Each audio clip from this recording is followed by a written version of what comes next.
The real thing.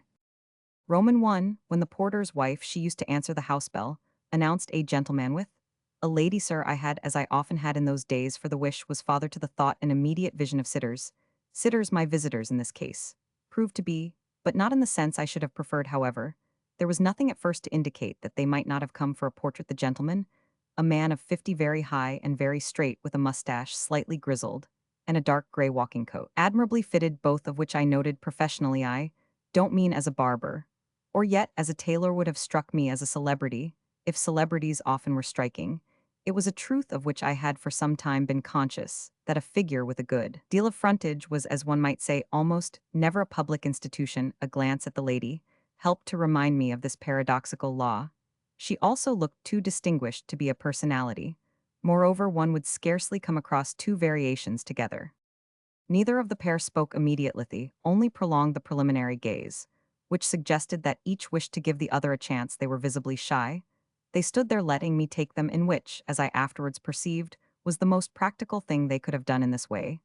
Their embarrassment served their cause. I had seen people painfully reluctant to mention that they desired anything so gross as to be represented on canvas, but the scruples of my new friends appeared almost insurmountable. Yet the gentleman might have said I should like a portrait of my wife, and the lady might have said I should like a portrait of my husband. Perhaps they were not husband and wife. Thighs naturally would make the matter more delicate. Perhaps they wished to be done therein, which case they ought to have brought a third person to break the news. "We come from Mr. Rivet," the lady said at last, with a dim smile, which had the effect of a moist sponge passed over a sunk piece of painting, as well as of a vague allusion to vanished beauty. She was as tall and straight in her degree as her companion, and with 10 years less to carry, she looked as sad as a woman could look whose face was not charged with expression. That is, her tinted oval mask showed friction as an exposed surface shows it. The hand of time had played over her freely, but only to simplify. She was slim and stiff, and so well dressed in dark blue cloth, with lappets and pockets and buttons, that it was clear she employed the same tailor as her husband. The couple had an indefinable air of prosperous thrifty, evidently got a good deal of luxury for their money. If I was to be one of their luxuries, it would behove me to consider my terms. "Ah, Claude Rivet recommended me," I inquired, and I added that it was very kind of him, though I could reflect that, as he only painted landscape, this was not a sacrifice. The lady looked very hard at the gentleman, and the gentleman looked round the room, then staring at the floor a moment, and stroking his mustache, he rested his pleasant eyes on me with the remark, "He said you were the right one. I try to be when people want to sit." "Yes, we should like to," said the lady anxiously. "Do you mean together?" My visitors exchanged a glance. "If you could do anything with me, I suppose it would be double," the gentleman stammered. "Oh yes, there's naturally a higher charge for two figures than for one. We should like to make it pay," the husband confessed. "That's very good of you," I returned, appreciating so unwanted a sympathifer. I supposed he meant pay the artist. A sense of strangeness seemed to dawn on the lady. "We mean for the illustrations, Mr. Rivet said you might put one in." "Put one in an illustration?" I was equally confused. "Sketch her off, you know," said the gentleman, coloring. It was only then that I understood the service Claude Rivet had rendered me. He had told them that I worked in black and white for magazines, for storybooks, for sketches of contemporary life, and consequently had frequent employment for models. These things were true, but it was not less true, I may confess it no whither, because the aspiration was to lead to everything, or to nothing. I leave the reader to guess that I couldn't get the honors, to say nothing of the emoluments, of a great painter of portraits, out of my head. My illustrations were my potboilers. I looked to a different branch of art far and away the most interesting. It had always seemed to me to perpetuate my fame. There was no shame in looking to it also to make my fortune. But that fortune was by so much further from being made. From the moment my visitors wished to be done for nothing, I was disappointed, for, in the pictorial sense, I had immediately seen them. I had seized their type. I had already settled what I would do with it, something that wouldn't absolutely have pleased them, I afterwards reflected. "Ah, Yorgeria," I began as soon as I had mastered my surprise. I couldn't bring out the dingy word models. It seemed to fit the case so little. "We haven't had much practice," said the lady. "We've got to do something, and we've thought that an artist in your line might perhaps make something of us." Her husband threw off. He further mentioned that they didn't know many artists, and that they had gone first on the off chance. He painted views, of course. but sometimes put in figuresque perhaps. I remembered to Mr. Rivet, whom they had met a few years before at a place in Norfolk, where he was sketching. We used to sketch a little, ourselves, the lady hinted. It's very awkward, but we absolutely must do something, her husband went on. Of course, we're not so very young, she admitted with a wan smile. With the remark that I might as well know something more about them, the husband had handed me a card extracted from a neat new pocketbook. Their appurtenances were all of the freshest, and inscribed with the words Major Monarch, impressive, as these words were they didn't carry my knowledge much further. But my visitor presently added, I've left the army, and we've had the misfortune to lose our money. In fact, our means are dreadfully small. It's an awful bore, said Mrs. Monarch. They evidently wished to be discreto, take care not to swagger. Because they were gentlefolks, I perceived they would have been willing to recognize this as something of a drawback at the same time that I guessed at an underlying sense of their consolation. In adversity at that, they had their points, they certainly had, but these advantages struck me as preponderantly social, such for instance, as would help to make a drawing room look well. However, a drawing room was always or ought to be a picture. In consequence of his wife's allusion to their age, Major Monarch observed naturally it's more for the figure that we thought of going in, we can still hold ourselves up on the instant. I saw that the figure was indeed their strong point, his naturally didn't sound vain. But it lighted up the question. She has got the best, he continued, nodding at his wife with a pleasant after-dinner absence of circumlocution. I could only reply, as if we were in fact sitting over our wine, that this didn't prevent his own from being very good, which led him in turn to rejoin, we thought that if you ever have to do people like us, we might be something like it. She particularly for a lady in a book, you know. I was so amused by them that to get more of it, I did my best to take their point of view, and though it was an embarrassment to find myself appraising physically, as if they were animals on hire or useful blacks, a pair, whom I should have expected to meet only in one of the relations in which criticism is tacit, I looked at Mrs. Monarch, judicially enough to be able to exclaim, after a moment with conviction, oh yes, a lady, in a book she was singularly like a bad illustration. Well, stand up if you like, said the major, and he raised himself before me with a really grand air. I could take his measure at a glance, was 6 feet 2, and a perfect gentleman. It would have paid any club in process of formation, and in want of a stamp to engage him at a salary, to stand in the principal window. What struck me immediately was that, in coming to me, they had rather missed their vocation. They could surely have been turned to better account for advertising purposes. I couldn't, of course, see the thing in detail, but I could see them make someone's fortune. I don't mean their own. There was something in them for a waistcoat maker and hotel keeper, or a soap vendor. I could imagine we always use it pinned on their bosoms with the greatest effect. I had a vision of the promptitude with which they would launch a table d'hote. Mrs. Monarch sat still, not from pride, but from shyness, and presently her husband said to her, get up, my dear, and show how smart you are. She obeyed, but she had no need to get up to show it. She walked to the end of the studio. And then she came back, blushing, with her fluttered eyes on her husband. I was reminded of an incident I had accidentally had a glimpse of in Paris, being with a friend, there a dramatist about to produce a play when an actress came to him to ask to be entrusted with a part.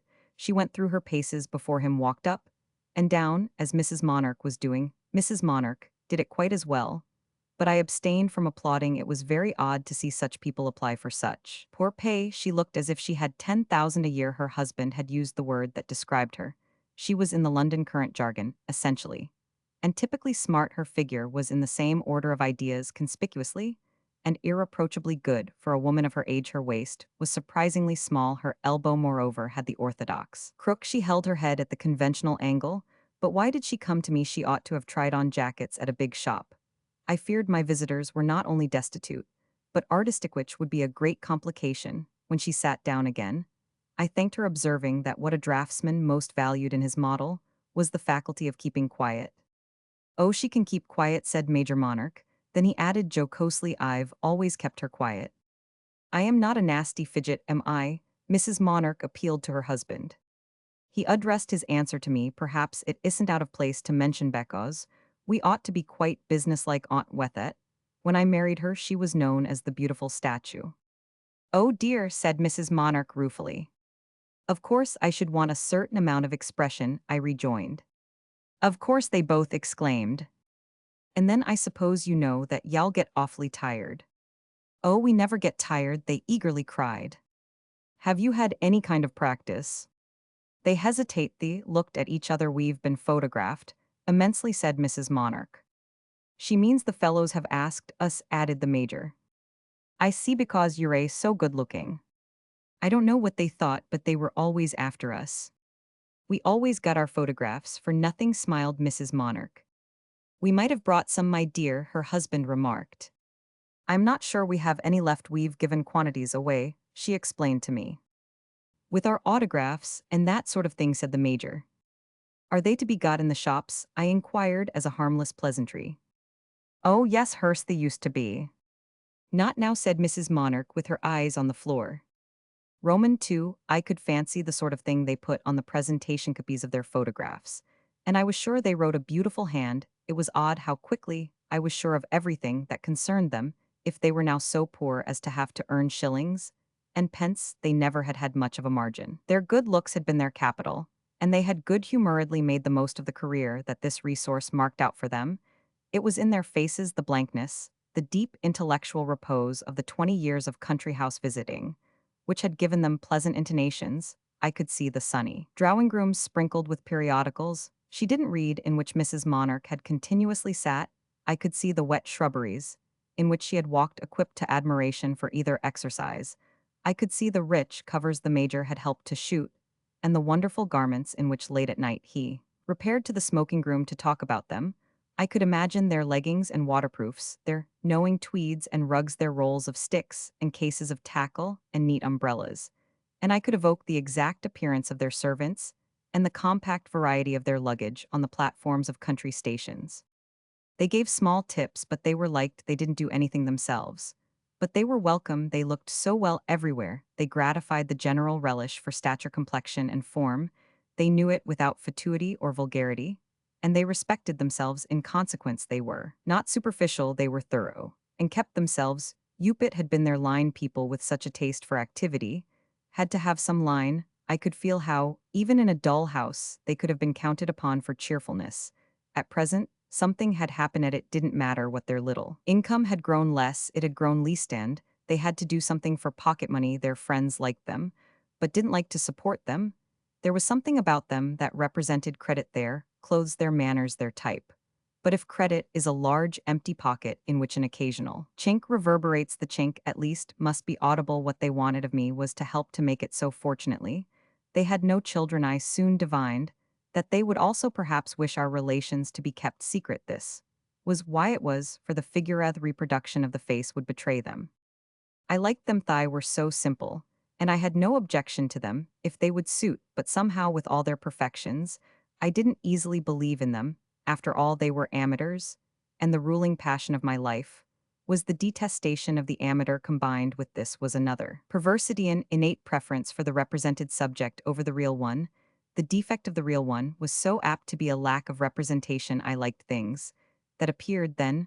One was sure whether they were or not was a subordinate, and almost always a profitless question. There were other considerations, the first of which was that I already had 2 or 3 people in use, notably a young person with big feet in alpaca from Kilburn, who for a couple of years had come to me regularly for my illustrations, and with whom I was still perhaps ignobly satisfied.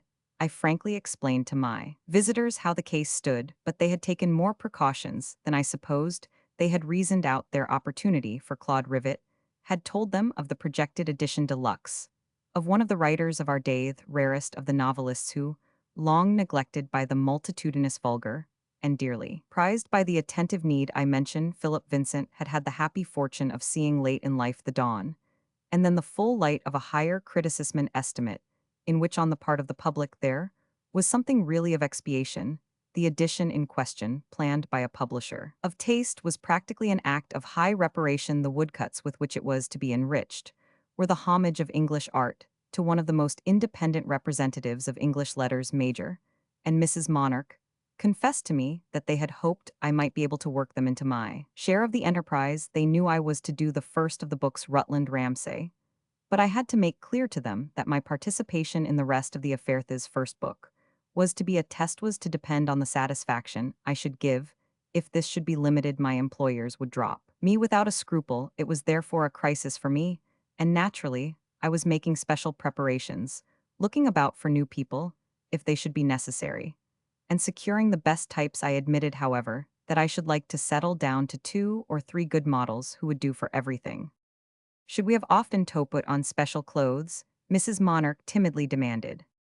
Dear, yes, that's half the business. And should we be expected to supply our own costumes? Oh no, I've got a lot of things a painter's models put off anything he likes. And do you mean the same? The same. Mrs. Monarch looked at her husband again. Oh, she was just wondering, he explained, if the costumes are in general use. I had to confess that they were. And I mentioned further that some of them, I had a lot of genuine greasy last century things, had served their time 100 years ago on living world-stained men and women, well put on anything that fits, said the major. Oh, I arranged that the fit in the pictures. I am afraid I should do better for the modern books. I would come, as you like, said Mrs. Monarch. She has got a lot of clothes at home, they might do for contemporary life, her husband continued. Oh, I can fancy scenes in which you'd be quite natural. And indeed, I could see the slipshod rearrangements of stale propertist stories. I tried to produce pictures, for without the exasperation of reading, them whose sandy tracks the good lady might help to people. But I had to return to the fact that, for this sort of work, the daily mechanical grind I was already equipped. The people I was working with were fully adequate. We only thought we might be more like some characters, said Mrs. Monarch, mildly getting up. Her husband also rose. He stood looking at me with a dim wistfulness that was touching and so fine. A man, wouldn't it be rather a pull? Sometimes to Hevado have he hung fire. He wanted me to help him by phrasing what he meant, but I didn't know, so he brought it out awkwardly. The real thing? A gentleman, you know, or a lady. I was quite ready to give a general assent. I admitted that there was a great deal in that. This encouraged Major Monarch to say, following up his appeal with an unacted gulp. It's awfully hard. We've tried everything. The gulp was communicative. It proved too much for his wife. Before I knew it, Mrs. Monarch had dropped again upon a divan and burst into tears. Her husband sat down beside her, holding one of her hands, whereupon she quickly dried her eyes with the other, while I felt embarrassed. As she looked up at me, there isn't a confounded job. I haven't applied for-weighted for-parade for you. Can fancy wed be pretty bad first secretaryships? And that sort of thing. You might as well ask for a peerage. Id be anything strong, a messenger, or a coal heaver. Id put on a gold-laced cap and open carriage doors in front of the haberdashers. Id hang about a station to carry portmanteaus. Id be a postman. But they won't look at you. There are thousands as good as yourself already on the ground, gentlemen, poor beggars who have drunk their wine, who have kept their hunters. I was as reassuring as I knew how to be, and my visitors were presently on their feet again. While for the experiment we agreed on an hour, we were discussing it when the door opened, and Miss Cherm came in with a wet umbrella. Miss Cherm had to take the omnibus to Maida Vale, and then walk half a mile. She looked a trifle blousy, and slightly splashed. I scarcely ever saw her come in without thinking afresh how odd it was that, being so little in herself, she should yet be so much in others. She was a meager little Miss Cherm, but she was an ample heroine of romance. She was only a freckled cockney, but she could represent everything from a fine lady to a shepherdess. She had the faculty, as she might have had a fine voice or long hair. She couldn't spell and she loved beer, but she had 2 or 3 points and practice, and a knack and mother wit, and a kind of whimsical sensibility, and a love of the theater and Seven Sisters, and not an ounce of respect, especially for the H. The first thing my visitors saw was that her umbrella was wet, and in their spotless perfection they visibly winced at it. The rain had come on since their arrival. I am all in a soak. There was a mess of people in the bus. I wish you lived near a station, said Miss Cherm. I requested her to get ready as quickly as possible, and she passed into the room in which she always changed her dress. But before going out, she asked me what she was to get into this time. It's the Russian princess, don't you know? I answered, the one with the golden eyes in black velvet, for the long thing in the Cheapside. Golden eyes, I say, cried Miss Cherm, while my companions watched her with intensity. As she withdrew, she always arranged herself when she was late before I could turn round, and I kept my visitors a little on purpose, so that they might get an idea from seeing her what would be expected of themselves. I mentioned that she was quite my notion of an excellent modelsch, was really very clever. Do you think she looks like a Russian princess? Major Monarch asked with lurking alarm. When I make her, yes. Oh, if you have to make her, he reasoned acutely. That's the most you can ask. There are so many that are not makeable. Well, now here's a lady, and, with a persuasive smile, He passed his arm into his wife's who's already made. "Oh, I am not a Russian princess," Mrs. Monarch protested a little coldly. I could see that she had known some, and didn't like them there. Immediately was a complication of a kind that I never had to fear with Miss Cherm. This young lady came back in black velvet gown, was rather rusty, and very low on her lean shoulder sand, with a Japanese fan in her red hands. I reminded her that, in the scene I was doing, she had to look over someone's head. I forget whose it is, but it doesn't matter, just look over a head. "I'd rather look over a stove," said Miss Cherm, and she took her station near the fire. She fell into position, settled herself into a tall attitude, gave a certain backward inclination to her head, and a certain forward droop to her fan, and looked, at least to my prejudiced sense, distinguished and charming, foreign and dangerous. We left her looking so while I went downstairs with Major and Mrs. Monarch. "I think I could come about as near it as that," said Mrs. Monarch. "Oh, you think she's shabby, but you must allow for the alchemy of art." However, they went off with an evident increase of comfort, founded on their demonstrable advantage. In being the real thing, I could fancy them shuddering over Miss Cherm. She was very droll about them, when I went back, for I told her what they wanted. "Well, if she can sit ill-tyke to bookkeeping," said my model. "She's very ladylike," I replied, as an innocent form of aggravation. "So much the worse for you, that means she can't turn round." "Shall do for the fashionable novels." "Oh yes, shall do for them," my model humorously declared. "Ain't they had enough without her?" I had often sociably denounced them to Miss Cherm. Roman 3, it was for the elucidation of a mystery. In one of these works that I first tried Mrs. Monarch, her husband came with her to be useful. If necessary, it was sufficiently clear that, as a general thing, he would prefer to come with her. At first I wondered if this were for propriety's sake, if he were going to be jealous and meddling. The idea was too tiresome, and if it had been confirmed, it would speedily have brought our acquaintance to a close. But I soon saw there was nothing in it, and that if he accompanied Mrs. Monarch, it was in addition to the chance of being wanted, simply because he had nothing else to do when she was away from him. His occupation was Ganesh never had been away from him. I judged rightly that in their awkward situation, their close union was their main comfort, and that this union had no weak spot. It was a real marriage, an encouragement to the hesitating, a nut for pessimists to crack. Their address was humble, I remember afterwards, thinking it had been the only thing about them that was really professional, and I could fancy the lamentable lodgings in which the Major would have been left alone. He could bear them with his wife, couldn't bear them without her. He had too much tact to try and make himself agreeable when he couldn't be useful, so he simply sat and waited when I was too absorbed in my work to talk. But I liked to make him talk. It made my work, when it didn't interrupt it, less sordid, less special. To listen to him was to combine the excitement of going out with the economy of staying at home. There was only one hindrance, that I seemed not to know any of the people he and his wife had known. I think he wondered extremely during the term of our intercourse.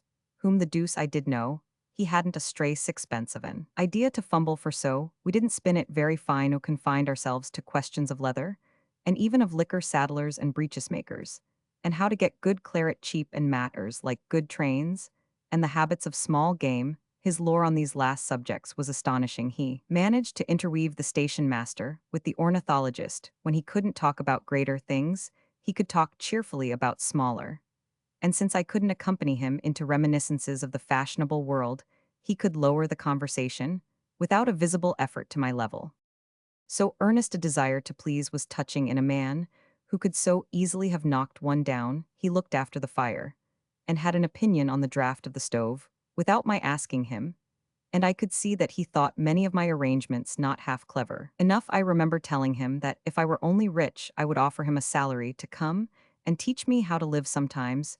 He gave a random sigh, of which the essence was, give me even such a bare old barrack as this, and I'd do something with it when I wanted to use him. He came alone, which was an illustration of the superior courage of women.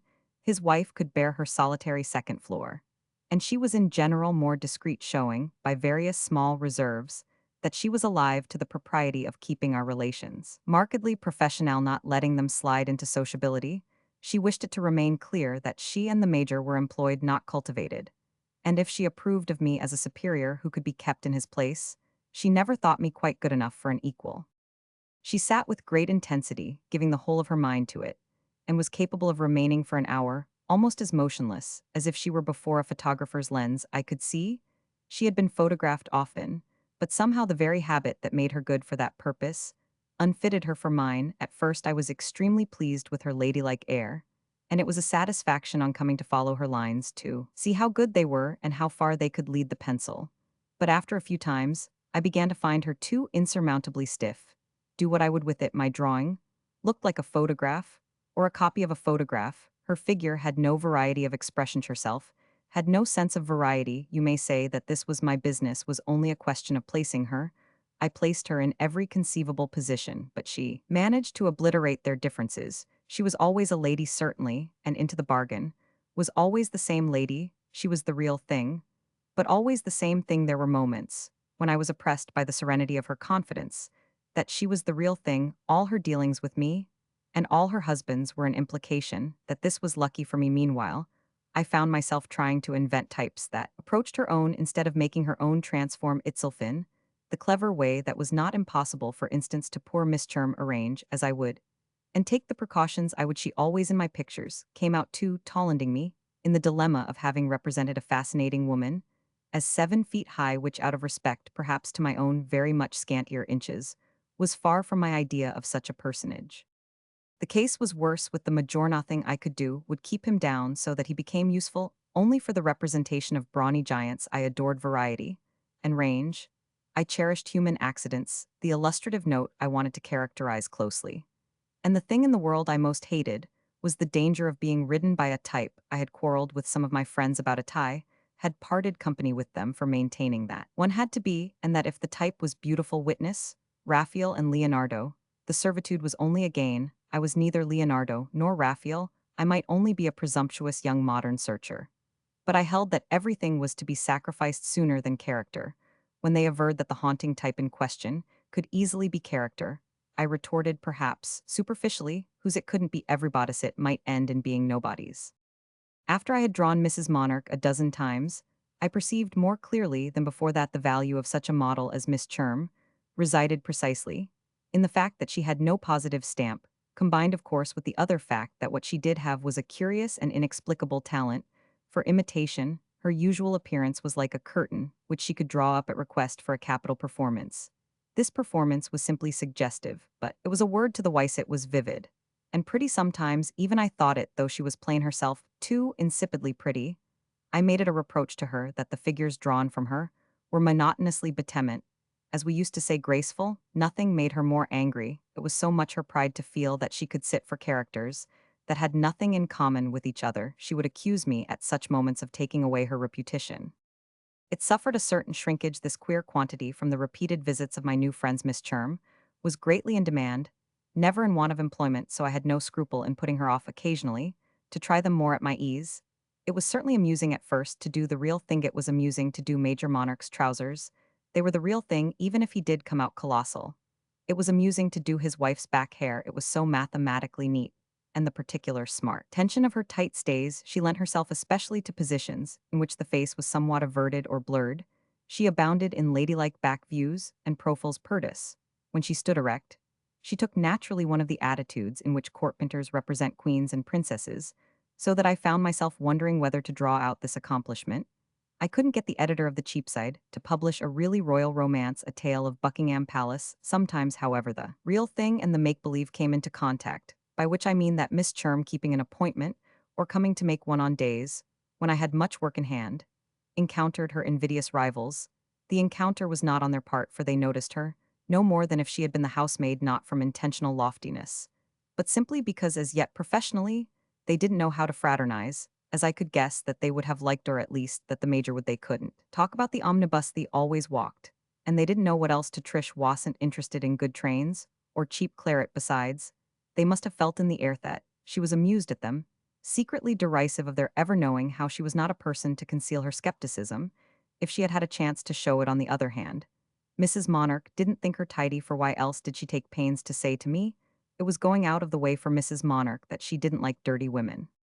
One day when my young lady happened to be present with my other sitters, she even dropped in when it was convenient for a chat. I asked her to be so good as to lend a hand in getting tea, a service with which she was familiar, and which was one of a class that, living as I did in a small way with slender domestic resources, I often appealed to my models to render they liked to lay hands on my property to break the sitting. And sometimes the china I made them feel bohemian the next time I saw Miss. Term after this incident, she surprised me greatly by making a scene about it accused me of having wished to humiliate her. She had not resented the outrage at the time, but had seemed obliging and amused, enjoying the comedy of asking Mrs. Monarch, who sat vague and silent, whether she would have cream and sugar, and putting an exaggerated simper into the question. She had tried intonations if she too wished to pass for the real thing, till I was afraid my other visitors would take offense. Oh, they were determined not to do this, and their touching patience was the measure of their great need. They would sit by the hour uncomplaining, till I was ready to use them. They would come back on the chance of being wanted, and would walk away cheerfully if they were not. I used to go to the door with them to see in what magnificent order they retreated. I tried to find other employment for them. I introduced them to several artists, but they didn't take for reasons I could appreciate, and I became conscious, rather anxiously, that after such disappointments, they fell back upon me with a heavier weight. They did me the honor to think that it was I who was most their form. They were not picturesque enough for the painters. And in those days there were not so many serious workers in black and white. Besides, they had an eye to the great job I had mentioned to them. Thigh had secretly set their hearts on supplying the right essence for my pictorial vindication of our fine novelist. They knew that for this undertaking I should want no costume effects, none of the frippery of past ages, that it was a case in which everything would be contemporary and satirical and presumably genteel. If I could work them into it, their future would be assured, for the labor would of course be long, and the occupation steady. One day, Mrs. Monarch came without her husband, explained his absence by his having had to go to the city. While she sat there, in her usual anxious stiffness, there came at the door a knock which I immediately recognized as the subdued appeal of a model out of work. It was followed by the entrance of a young man, whom I easily perceived to be a foreigner, and who proved in fact an Italian, acquainted with no English word but my name, which he uttered in a way that made it seem to include all others. I had not then visited his country, nor was I proficient in his tongue. But as he was not so meanly constituted what Italian is, to depend only on that member for expression, he conveyed to me in familiar but graceful mimicry that he was in search of exactly the employment in which the lady before me was engaged. I was not struck with him at first, and while I continued to draw I emitted rough sounds of discouragement and dismissal. He stood his ground, however, not importunately, but with a dumb dog-like fidelity in his eyes, which amounted to innocent impudence manner of a devoted servant. He might have been in the house for years, unjustly suspected. Suddenly, I saw that this very attitude and expression made a picture, whereupon I told him to sit down and wait till I should be free. There was another picture in the way he obeyed me, and I observed as I worked that there were others still in the way. He looked wonderingly with his head thrown back about the high studio. He might have been crossing himself in St. Peter's. Before I finished, I said to myself, the fellow's a bankrupt orangemonger, but he's a treasure. When Mrs. Monarch withdrew, he passed across the room like a flash to open the door for her, standing there, with the rapt, pure gaze of the young Dante, spellbound by the young Beatrice. As I never insisted in such situations on the blankness of the British domestic, I reflected that he had the making of a servant, and I needed one, but couldn't pay him to be only that as well as of a model. In short, I made up my mind to adopt my bright adventurer, if he would agree to officiate in the double capacity. He jumped at my offer, and in the event my rashness, for I had known nothing about him, was not brought home to me, he proved a sympathetic though a desultory ministrant, and had in a wonderful degree the sentiment de la pose. It was uncultivated, instinctive, a part of the happy instinct which had guided him to my door, and helped him to spell out my name on the card nailed to it. He had had no other introduction to me than a guess from the shape of my high north window scene outside that my place was a studio, and that as a studio it would contain an artist. He had wandered to England in search of fortune like other itinerants, and had embarked with a partner and a small green handcart on the sale of penny ices. The ices had melted away, and the partner had dissolved in their train. My young man wore tight yellow trousers with reddish stripes, and his name was Orant. He was sallow but fair, and when I put him into some old clothes of my own, he looked like an Englishman. He was as good as Miss Cherm, who could look when required like an Italian. Roman 4. I thought Mrs. Monarch's face slightly convulsed when on her coming back with her husband she found Orant installed. It was strange to have to recognize in a scrap of a Lazarone a competitor to her magnificent major. It was she who scented danger first, for the major was anecdotically unconscious, But Orant gave us tea with 100 eager confusions. He had never seen such a queer process. And I think she thought better of me for having at last an establishment. They saw a couple of drawings that I had made of the establishment, and Mrs. Monarch hinted that it never would have struck her that he had sat for them. Now the drawings you make from us, they look exactly like us. She reminded me, smiling in triumph, and I recognized that this was indeed just their defect. When I drew the monarchs, I couldn't somehow get away from them, get into the character I wanted to represent, and I had not the least desire my model should be discoverable in my picture. Miss Cherm never was, and Mrs. Monarch thought I hid her very properly, because she was vulgar, whereas if she was lost, it was only as the dead who go to heaven are lost in the gain of an angel the more. By this time, I had got a certain start with Rutland Ramsay, the first novel in the great projected series. That is, I had produced a dozen drawings, several, with the help of the Major and his wife. And I had sent them in for approval. My understanding with the publishers, as I have already hinted, had been that I was to be left to do my work in this particular case, as I liked, with the whole book committed to me. But my connection with the rest of the series was only contingent. There were moments when frankly it was a comfort to have the real thing under one's hand, for there were characters in Rutland Ramsay that were very much like it. There were people presumably as straight as the Major and women of as good a fashion as Mrs. Monarch. There was a great deal of country house life created, it is true, in a fine, fanciful, ironical, generalized way, and there was a considerable implication of knickerbockers and kilts. There were certain things I had to settle at the outset, such things, for instance, as the exact appearance of the hero. The particular bloom of the heroine, the author, of course, gave me a lead, but there was a margin for interpretation. I took the monarchs into my confidence. I told them frankly what I was about. I mentioned my embarrassments and alternatives. "Oh, take him," Mrs. Monarch murmured, sweetly looking at her husband. "And what could you want better than my wife?" the Major inquired with the comfortable candor that now prevailed between us. I was not obliged to answer these remarks. I was only obliged to place my sitters. I was not easy in mind, and I postponed a little timidly, perhaps, the solution of the question. The book was a large canvas, the other figures were numerous, and I worked off at first some of the episodes in which the hero and the heroine were not concerned. When once I had set them up, I should have to stick to them. I couldn't make my young man 7 feet high in one place, and 5 feet 9 in another. I inclined on the whole to the latter measurement, though the Major more than once reminded me that he looked about as young as anyone. It was indeed quite possible to arrange him for the figure so that it would have been difficult to detect his age after the spontaneous Orant had been with me a month, and after I had given him to understand several different times that his native exuberance would presently constitute an insurmountable barrier to our further intercourse. I waked to a sense of his heroic capacity. He was only 5 feet 7, but the remaining inches were latent. I tried him almost secretly at first, for I was really rather afraid of the judgment my other models would pass on such a choice. If they regarded Miss Cherm as little better than a snare, what would they think of the representation, by a person so little the real thing as an Italian street vendor, of a protagonist formed by a public school? If I went a little in fear of them, it was not because they bullied me, because they had got an oppressive foothold, but because in their really pathetic decorum and mysteriously permanent newness, they counted on me so intensely. I was therefore very glad when Jack Hawley came home. He was always of such good counsel. He painted badly himself, but there was no one like him for putting his finger on the place. He had been absent from England for a year. He had been somewhere I don't remember. Where to get a fresh eye, I was in a good deal of dread of any such organ. But we were old friends. He had been away for months, and a sense of emptiness was creeping into my life. I hadn't dodged a missile for it. He came back with a fresh eye, but with the same old black velvet blouse, and the first evening he spent in my studio we smoked cigarettes till the small hours. He had done no work himself.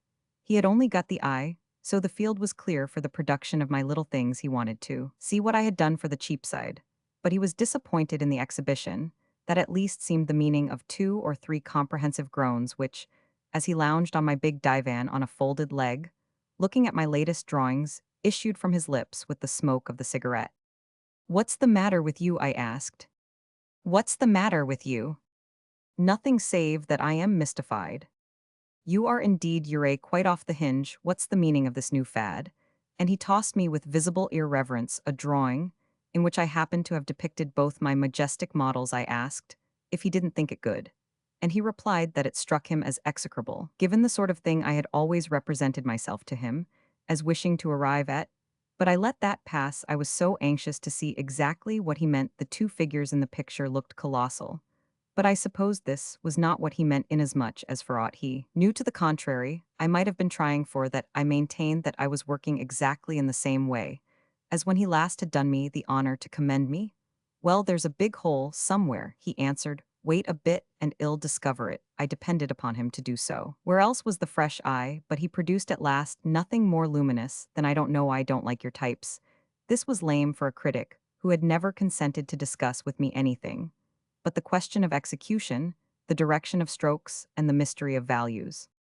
In the drawings you've been looking at, I think my types are very handsome. Oh, they want do. I've had a couple of new models. I see you have they want do. Are you very sure of that? Absolutely are stupid. You mean I am for I ought to get round that. You can't with such people, who are they? I told him as far as was necessary, and he declared heartlessly si sont des gens quil faut mettre à la porte. You've never seen them, they're awfully good, I compassionately objected. Not seen them, why all this recent work of yours drops to pieces with them, it's all I want to see of them. No one else has said anything against it, the Cheapside people are pleased. Everyone else is an ass, and the Cheapside people, the biggest asses of all, don't pretend at this time of day to have pretty illusions about the public, especially about publishers and editors. It's not for such animals you work, it's for those who know coloro chi sano, so keep straight for me if you can't keep straight for yourself. There's a certain sort of thing you tried for from the first end. A very good thing it is, but this twaddle isn't in it. When I talked with Holly later about Rutland Ramsay and its possible successors, he declared that I must get back into my boat again, or I would go to the bottom. His voice, in short, was the voice of warning. I noted the warning, but I didn't turn my friends out of doors. They bored me a good deal. But the very fact that they bored me admonished me not to sacrifice them if there was anything to be done with them, simply to irritation. As I look back at this phase, they seem to me to have pervaded my life. Not a little I have a vision of them, as most of the time in my studio, seated against the wall on an old velvet bench to be out of the way, and looking like a pair of patient courtiers in a royal antechamber. I am convinced that during the coldest weeks of the winter, they held their ground because it saved them fire, their newness was losing its gloss. And it was impossible not to feel that they were objects of charity. Whenever Miss Churm arrived, they went away. And after I was fairly launched in Rutland Ramsay, Miss Churm arrived pretty often. They managed to express to me tacitly that they supposed I wanted her for the low life of the book. And I let them suppose it, since they had attempted to study the work it was lying about the studio without discovering that it dealt only with the highest circles. They had dipped into the most brilliant of our novelists, without deciphering many passages. I still took an hour from them now and again. In spite of Jack Hawley's warning, it would be time enough to dismiss them, if dismissal should be necessary. When the rigor of the season was over, Hawley had made their acquaintance, had met them at my fireside and thought them a ridiculous pair. Learning that he was a painter, they tried to approach him to show him, too, that they were the real thing, but he looked at them across the big room, as if they were miles away. They were a compendium of everything that he most objected to in the social system of his country, such people as that all convention and patent leather with ejaculations that stopped conversation had no business in a studio. A studio was a place to learn to see. And how could you see through a pair of feather beds? The main inconvenience I suffered at their hands was that at first I was shy of letting them discover how my artful little servant had begun to sit to me for Rutland Ramsay. They knew that I had been odd enough. They were prepared by this time to allow oddity to artists to pick a foreign vagabond out of the streets when I might have had a person with whiskers and credentials. But it was some time before they learned how high I rated his accomplishments. They found him in an attitude more than once, but they never doubted I was doing him as an organ grinder. There were several things they never guessed, and one of them was that, for a striking scene in the novel, in which a footman briefly figured, it occurred to me to make use of Major Monarch. As the menial, I kept putting this off. I didn't like to ask him to don the livery. Besides the difficulty of finding a livery to fit him, at last, one day late in the winter, when I was at work on the despised Orant, he caught one's idea in an instant, and was in the glow of feeling that I was going very straight. They came in, the Major and his wife, with their society laugh about nothing. There was less and less to laugh at, like country callers. Always reminded me of that who have walked across the park after church, and are presently persuaded to stay to luncheon. Luncheon was over, but they could stay to tea. I knew They wanted it, the fit was on me, however, and I couldn't let my ardor cool and my work wait with the fading daylight while my model prepared it. So I asked Mrs. Monarch if she would mind laying it out a request, which for an instant brought all the blood to her face. Her eyes were on her husband's for a second, and some mute telegraphy passed between them.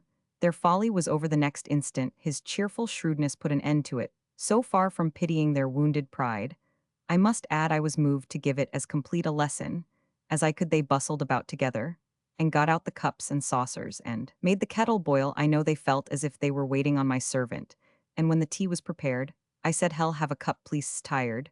Mrs. Monarch brought him one where he stood, and he took it from her, as if he had been a gentleman at a party, squeezing a crush hat with an elbow. Then it came over me that she had made a great effort for me, made it with a kind of nobleness, and that I owed her a compensation each time I saw her after this. I wondered what the compensation could be. I couldn't go on doing the wrong thing to oblige them. Oh, it was the wrong thing, the stamp of the work for which they sat. Holly was not the only person to say it now. I sent in a large number of the drawings I had made for Rutland Ramsay, and I received a warning that was more to the point than Holly's. The artistic advisor of the house, for which I was working, was of opinion that many of my illustrations were not what had been looked for. Most of these illustrations were the subjects in which the monarchs had figured. Without going into the question of what had been looked for, I saw at this rate I shouldn't get the other books to do. I hurled myself in despair upon Miss Cherm. I put her through all her paces.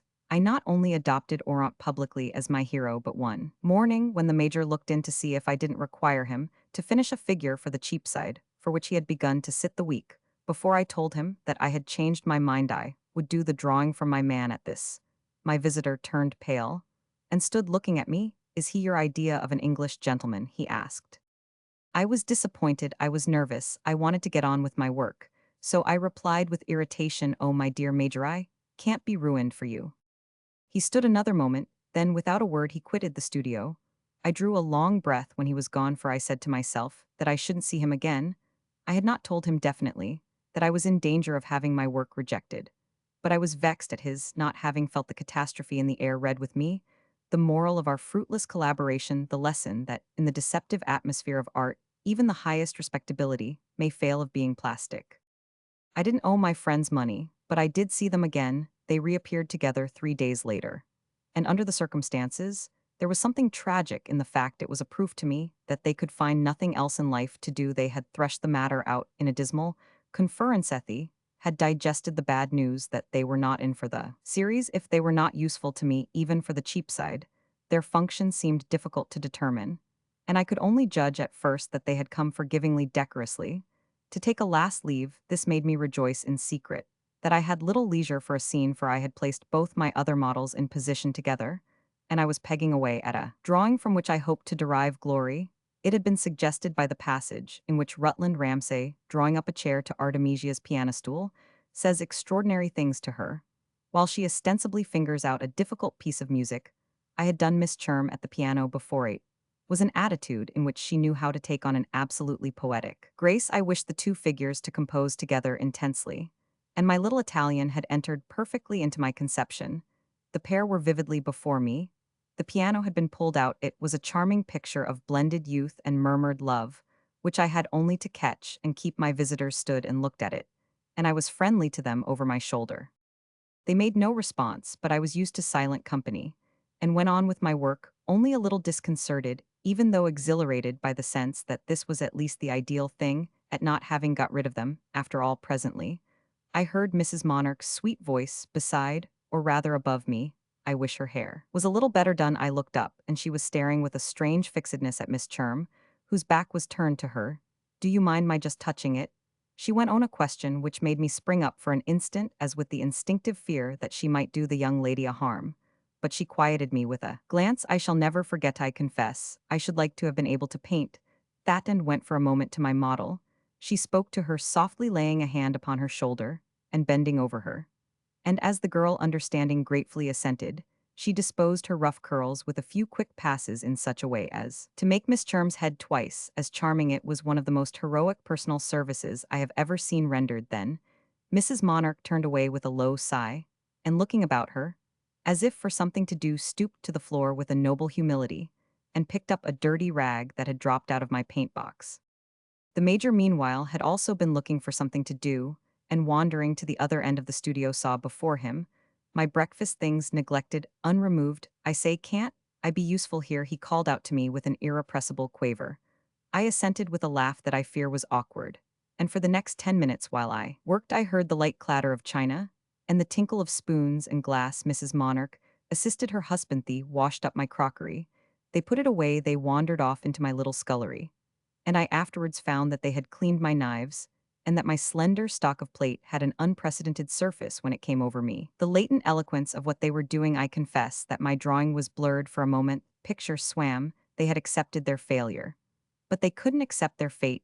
They had bowed their heads in bewilderment to the perverse and cruel law in virtue, of which the real thing could be so much less precious than the unreal. But they didn't want to starve. If my servants were my models might be my servants. They would reverse the parts. Others would sit for the ladies and gentlemen, and they would do the work. They would still be in the studio. It was an intense dumb appeal to me, not to turn them out, take us on. They wanted to say, well, do anything. When all this hung before me, the afflatus vanished. Me pencil dropped from my hand, my sitting was spoiled, and I got rid of my sitters, who were also evidently rather mystified and awestruck. Then, alone with the major and his wife, I had a most uncomfortable moment. He put their prayer into a single sentence. I say, just let us do for you, can't you? I couldn't. It was dreadful to see them emptying my slops, but I pretended I could to oblige them for about a week. Then I gave them a sum of money to go away, and I never saw them again. I obtained the remaining books. But my friend Holly repeats that Major and Mrs. Monarch did me a permanent harm, got me into a second-rate trick. If it be true, I am content to have paid the price for the memory. P. 45 Sir Dominic Farrand. Roman 1. There are several objections to it, but ill take it if y'all alter it, Mr. Lockett's rather curt note had said, and there was no waste of words in the postscript, in which he had added, if y'all come in and see me, I'll show you what I mean. This communication had reached Jersey Villas by the first post, and Peter Barron had scarcely swallowed his leathery muffin before he got into motion to obey the editorial behest. He knew that such precipitation looked eager, and he had no desire to look eager. It was not in his interest. But how could he maintain a godlike calm? Principled though he was in favor of it the first time, one of the great magazines had accepted, even with a cruel reservation, a specimen of his ardent young genius. It was not till, like a child with a seashell at his ear, he began to be aware of the great roar of the underground, that, in his third-class carriage, the cruelty of the reservation penetrated with the taste of acrid smoke to his inner sense.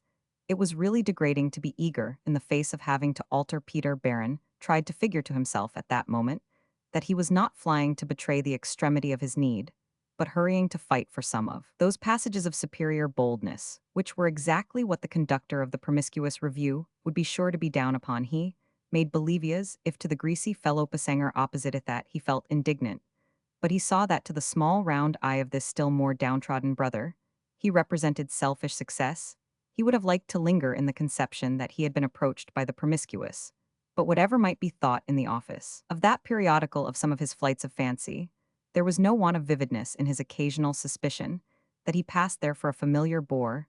The only thing that was clearly flattering was the fact that the promiscuous rarely published fiction. He should therefore be associated with a deviation from a solemn habit, and that would more than make up to him for a phrase in one of Mr. Lockett's inexorable earlier notes, a phrase which still rankled about his showing no symptom of the faculty really creative.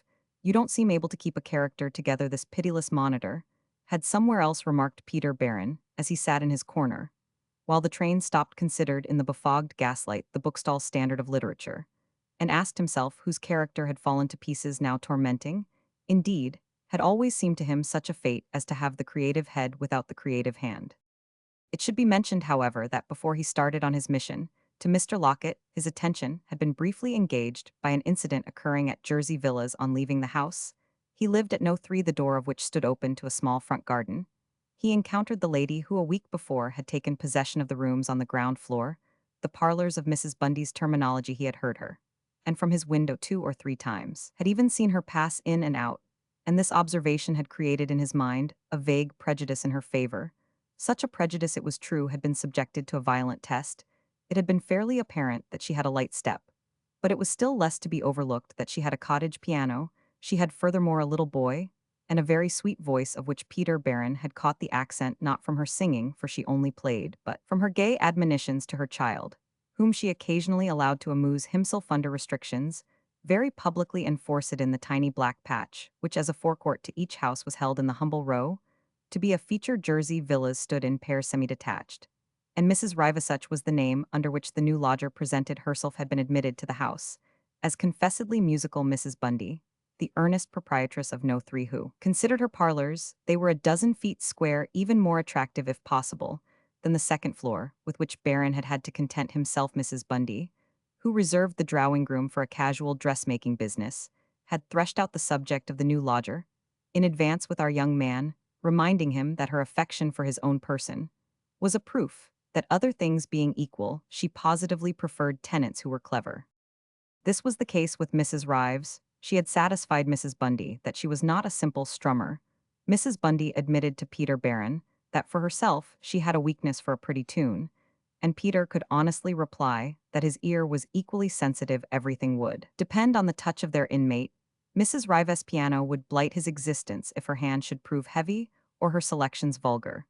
But if she played agreeable things, and played them in an agreeable way, she would render him rather a service while he smoked the pipe of form. Mrs. Bundy, who wanted to let her rooms guaranteed on the part of the stranger, a first-class talent, and Mrs. Rives, who evidently knew thoroughly what she was about, had not falsified this somewhat rash prediction. She never played in the morning, which was Baron's working time, and he found himself listening with pleasure at other hours to her discreet and melancholy strains. He really knew little about music, and the only criticism he would have made of Mrs. Rives' conception of it was that she seemed devoted to the dismal. It was not, however, that these strains were not pleasant to him. They floated up, on the contrary, as a sort of conscious response to some of his broodings and doubts. Harmony, therefore, would have reigned supreme, had it not been for the singularly bad taste of No. 4. Mrs. Rives' piano was on the free side of the house and was regarded by Mrs. Bundy as open to no objection, but that of their own gentleman, who was so reasonable. As much, however, could not be said of the gentleman of No. 4, who had not even Mr. Barron's excuse of being literary. He kept a bull-terrier, and had 5 hats. Street could count them, and whom, if you had listened to Mrs. Bundy, you would have supposed to be divided from the obnoxious instrument by walls and corridors, obstacles, and intervals of massive structure and fabulous extent. This gentleman had taken up an attitude which had now passed into the phase of correspondence and compromise, but it was the opinion of the immediate neighborhood that he had not a leg to stand upon, and on whatever subject the sentiment of Jersey villas might have been vague, it was not so on the rights and the wrongs of landladies. Mrs. Rives' little boy was in the garden as Peter Barron issued from the house, and his mother appeared to have come out for a moment, bareheaded, to see that he was doing no harm. She was discussing with him the responsibility that he might incur by passing a piece of string round one of the iron palings, and pretending he was in command of a Gigi.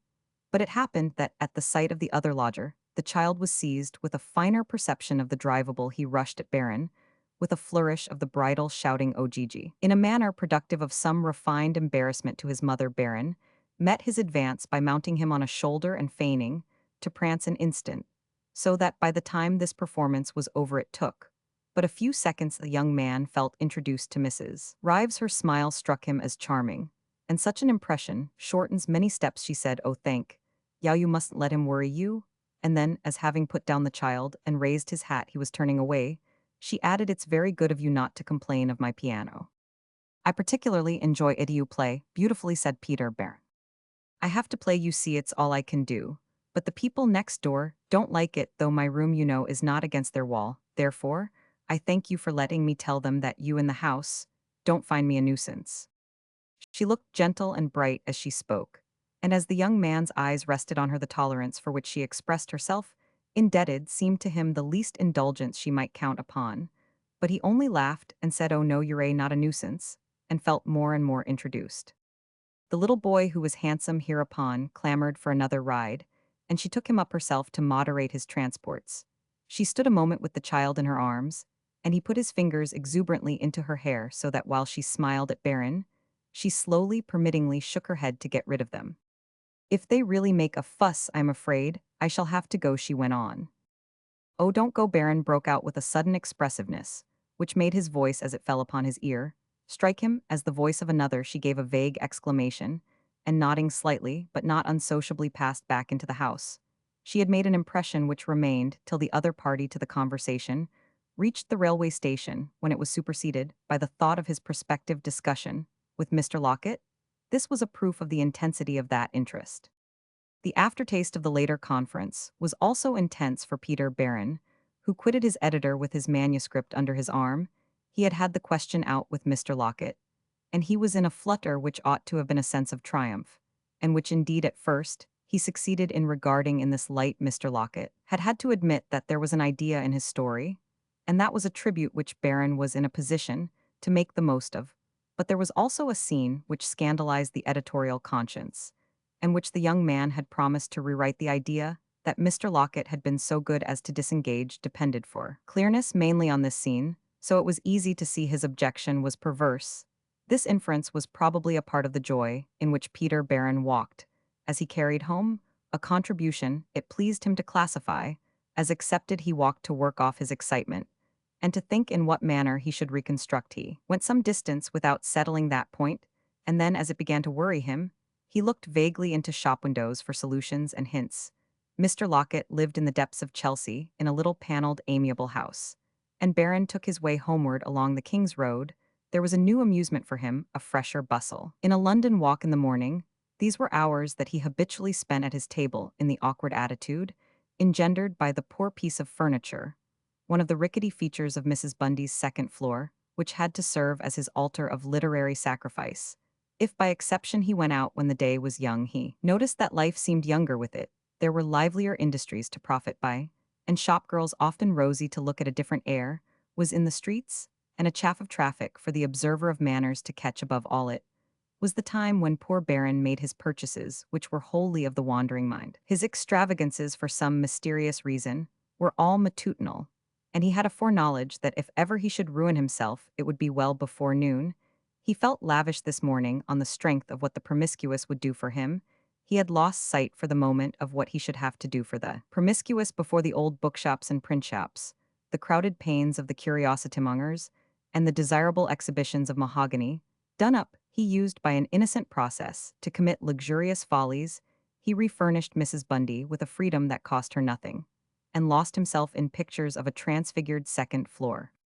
On this particular occasion, the King's Road proved almost unprecedentedly expensive, and indeed this occasion differed from most others in containing the germ of real danger. For once in a way, he had a bad conscience, felt himself tempted to pick his own pocket. He never saw a commodious writing table with elbow room and drawers, and a fair expanse of leather stamped neatly at the edge with gilt, without being freshly reminded of Mrs. Bundy's dilapidations. There were several such tables in the King's Road. These seemed, indeed, particularly numerous today. Peter Barron glanced at them all through the fronts of the shops, but there was one that detained him in supreme contemplation. There was a fine assurance about it which seemed a guarantee of masterpieces.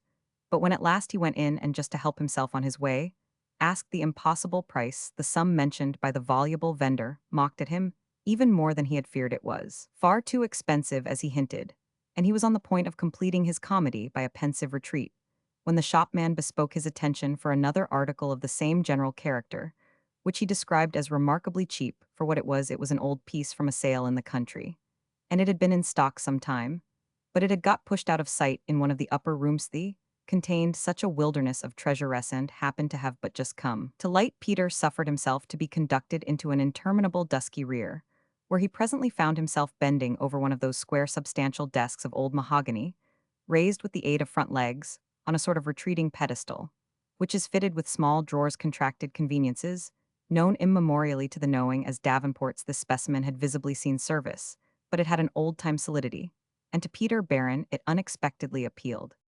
He would have said in advance that such an article was exactly what he didn't want, but as the shopman pushed up a chair for him, and he sat down with his elbows on the gentle slope of the large firm lid, he felt that such a basis for literature would be half the battle. He raised the lid, and looked lovingly into the deep interior. He sat ominously silent while his companion dropped the striking words, "Now, that's an article I personally covet." Then, when the man mentioned the ridiculous price, they were literally giving it away. He reflected on the economy of having a literary altar, on which one could really kindle a fire. A Davenport was a compromise.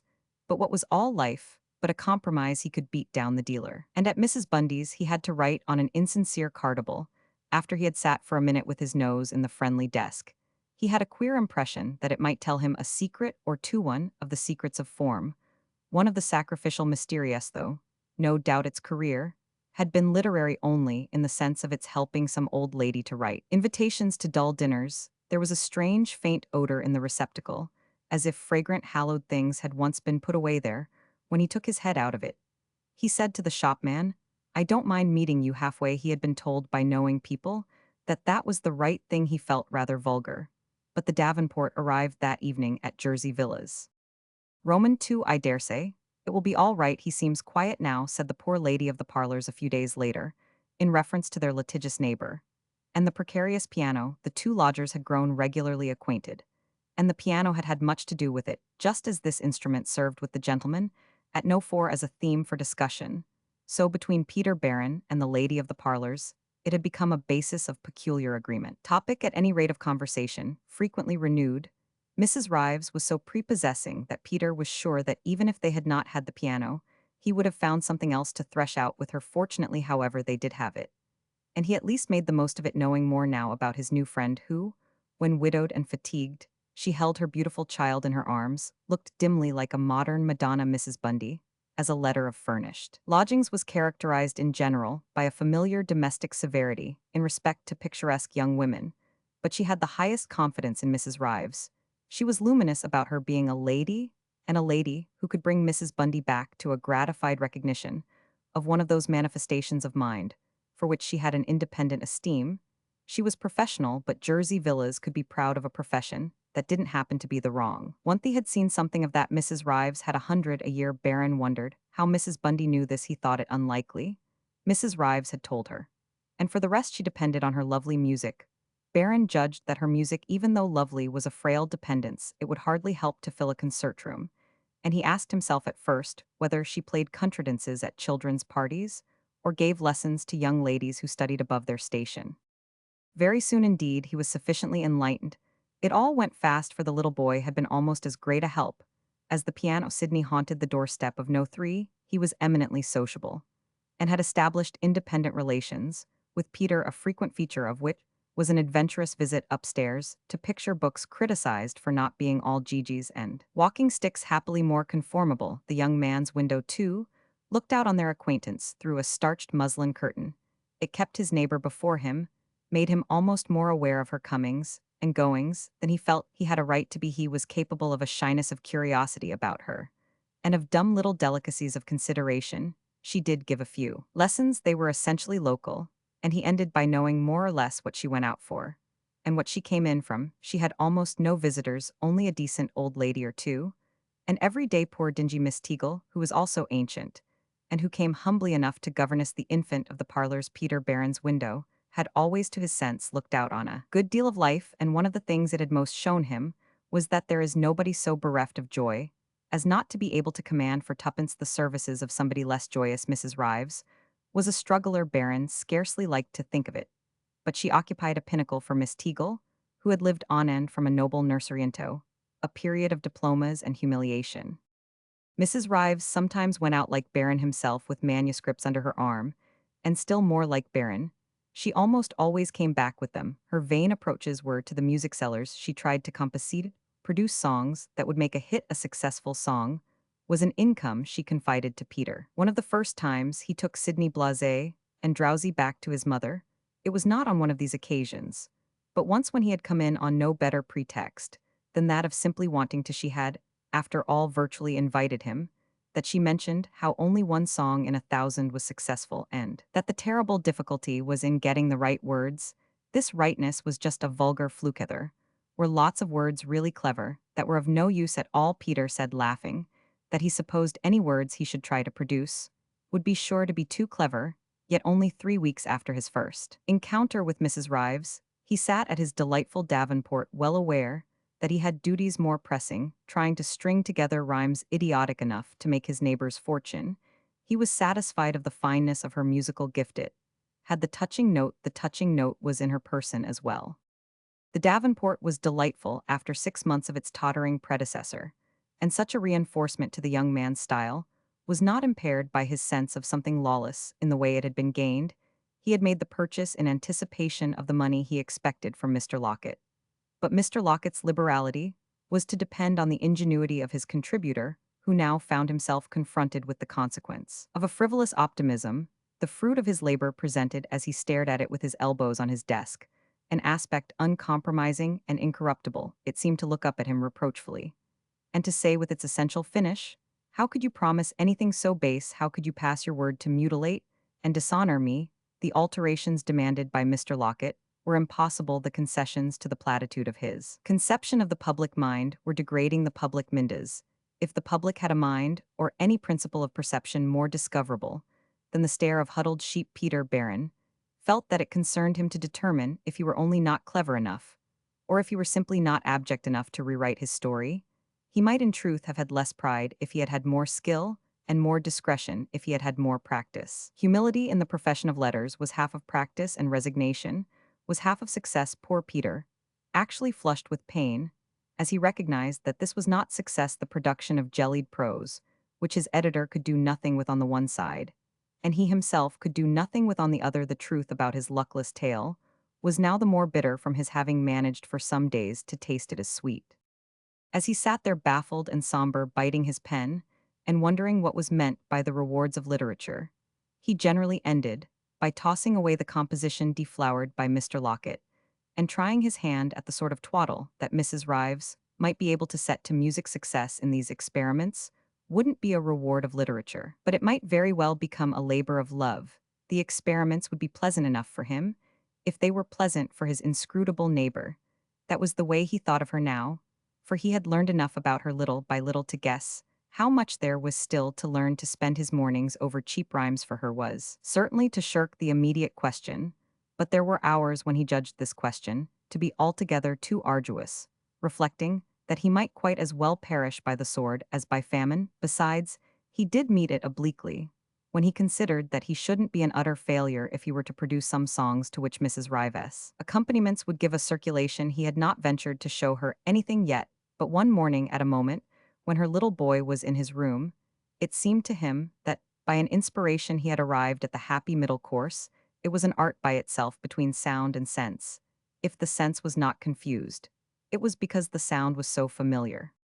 He had said to the child to whom he had sacrificed barley sugar, it had no attraction for his own lips, yet in these days, there was always some of it about. He had confided to the small Sydney that if he would wait a little he should be entrusted with something nice to take down to his parent. Sydney had absorbing occupation, and while Peter copied off the song in a pretty hand, roamed gurgling and sticky about the room. In this manner he lurched like a little toper into the rear of the Davenport, which stood a few steps out from the recess of the window, and as he was fond of beating time to his intensest joys, began to bang on the surface of it with a paper knife which at that spot had chanced to fall upon the floor at the moment Sydney committed this violence.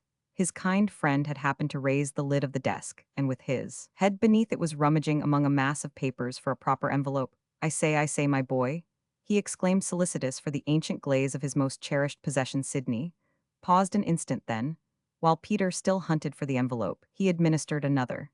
And this time, a distinctly disobedient rap. Peter heard it from within, and was struck with its oddity of sound, so much so that, leaving the child for a moment under a demoralizing impression of impunity, he waited with quick curiosity for a repetition of the stroke. It came, of course, immediately. And then the young man, who had at the same instant found his envelope, and ejaculated, "Hallo! This thing has a false back," jumped up, and secured his visitor, whom with his left arm he held in durance on his knee, while, with his free hand, he addressed the missive to Mrs. Rives. As Sydney was fond of errands, he was easily got rid of, and after he had gone, Barron stood a moment at the window, chinking pennies and keys in pockets and wondering if the charming composer would think his song as good, or in other words as bad, as he thought it. His eyes, as he turned away, fell on the wooden back of the Davenport, where to his regret the traces of Sydney's assault were visible, in 3 or 4 ugly scratches. "Confound the little brute," he exclaimed, feeling as if an altar had been desecrated.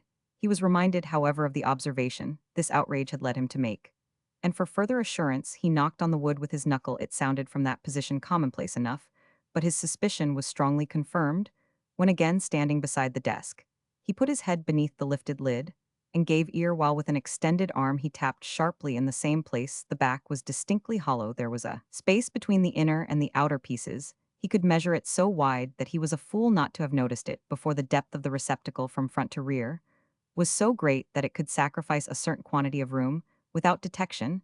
The sacrifice could, of course, only be for a purpose. And the purpose could only be the creation of a secret compartment. Peter Barron was still boy enough to be thrilled by the idea of such a feature, the more so as every indication of it had been cleverly concealed. The people at the shop had never noticed it, else they would have called his attention to it. As an enhancement of value, his legendary lore instructed him that where there was a hiding place, there was always a hidden spring, and he pried and pressed and fumbled in an eager search for the sensitive spot. The article was really a wonder of neat construction. Everything fitted with a closeness that completely saved appearances. It took Barron some minutes to pursue his inquiry, during which he reflected that the people of the shop were not such fools. After all, they had admitted, moreover, that they had accidentally neglected this relic of gentility, had been overlooked in the multiplicity of their treasures. He now recalled that the man had wanted to polish it up before sending it home, and that, satisfied for his own part with its honorable appearance and averse in general to shiny furniture, he had in his impatience declined to wait for such an operation, so that the object had left the place for Jersey villas, carrying presumably its secret with it 2 or 3 hours after his visit. This secret it seemed indeed capable of keeping. There was an absurdity in being baffled, but Peter couldn't find the spring. He thumped and sounded, he listened and measured again. He inspected every joint and crevice with the effect of becoming surer still of the existence of a chamber, and of making up his mind that his davenport was a rarity. Not only was there a compartment between the two backs, but there was distinctly something in the compartment, perhaps. It was a lost manuscript, a nice, safe, old-fashioned story, that Mr. Locket wouldn't object to. Peter returned to the charge, for it had occurred to him that he had perhaps not sufficiently visited the small drawers, of which in 2 vertical rows there were 6 in number of different sizes, inserted sideways into that portion of the structure which formed part of the support of the desk. He took them out again and examined more minutely the condition of their sockets, with the happy result of discovering at last in the place into which the third on the left-hand row was fitted a small sliding panel. Behind the panel was a spring like a flat button, which yielded with a click when he pressed it, and which instantly produced a loosening of one of the pieces of the shelf, forming the highest part of the Davenport pieces, adjusted to each other with the most deceptive closeness. This particular piece proved to be in its turn a sliding panel which, when pushed, revealed the existence of a smaller receptacle, a narrow oblong box. In the false back its capacity was limited, but if it couldn't hold many things, it might hold precious ones. Barron, in presence of the ingenuity with which it had been dissimulated, immediately felt that but for the odd chance of little Sidney Rives having hammered on the outside at the moment he himself happened to have his head in the desk, he might have remained for years without suspicion of it. This apparently would have been a loss, for he had been right in guessing that the chamber was not empty. It contained objects which, whether precious or not, had at any rate been worth somebody's. Hiding these objects were a collection of small flat parcels of the shape of packets of letters, wrapped in white paper, and neatly sealed. The seals, mechanically figured, bore the impress neither of arms nor of initials. The paper looked old, it had turned faintly sallow. The packets might have been there for ages. Barron counted them. There were 9, in all of different sizes. He turned them over and over, felt them curiously, and snuffed in their vague, musty smell, which affected him with the melancholy of some smothered human accent. The little bundles were neither named nor numbered. There was not a word of writing on any of the covers, but they plainly contained old letters sorted and matched according to dates or to authorship. They told some old dead story where the ashes of fires burned out. As Peter Barron held his discoveries successively in his hands, he became conscious of a queer emotion which was not altogether elation, and yet was still less pure pain. He had made a find, but it somehow added to his responsibility. He was in the presence of something interesting, but in a manner he couldn't have defined. This circumstance suddenly constituted a danger. It was the perception of the danger, for instance, which caused to remain in abeyance any impulse he might have felt to break one of the seals. He looked at them all narrowly, but he was careful not to loosen them, and he wondered uncomfortably whether the contents of the secret compartment would be held in equity, to be the property of the people in the King's Road. He had given money for the Davenport, but had he given money for these buried papers, he paid by a growing consciousness that a nameless chill had stolen into the air, the penalty which he had many a time paid before of being made of sensitive stuff. It was as if an occasion had insidiously arisen for a sacrifice for the sake of a fine superstition, something like honor or kindness or justice, something indeed perhaps even finer still, difficult deciphering of duty, and impossible tantalizing wisdom standing there before his ambiguous treasure. And losing himself for the moment in the sense of a dawning complication, he was startled by a light, quick tap at the door of his sitting room. Instinctively before answering, he listened an instant, was in the attitude of a miser surprised while counting his hoard. Then he answered, "One moment, please," and slipped the little heap of packets into the biggest of the drawers of the Davenport, which happened to be open. The aperture of the false back was still gaping, and he had not time to work back the spring. He hastily laid a big book over the place, and then went and opened his door. It offered him a sight none the less agreeable for being unexpected. The graceful and agitated figure of Mrs. Rives. Her agitation was so visible that he thought at first that something dreadful had happened to her child, that she had rushed up to ask for help, to beg him to go for the doctor. Then he perceived that it was probably connected with the desperate verses he had transmitted to her a quarter of an hour before, for she had his open manuscript in one hand and was nervously pulling it about with the other. She looked frightened and pretty, and if in invading the privacy of a fellow lodger she had been guilty of a departure from rigid custom, she was at least conscious of the enormity of the step and incapable of treating it with levity. The levity was for Peter Barron, who endeavored, however, to clothe his familiarity with respect, pushing forward the seat of honor, and repeating that he rejoiced in such a visit. The visitor came in, leaving the door ajar, and after a minute during which to help her, he charged her with the purpose of telling him that he ought to be ashamed to send her down such rubbish.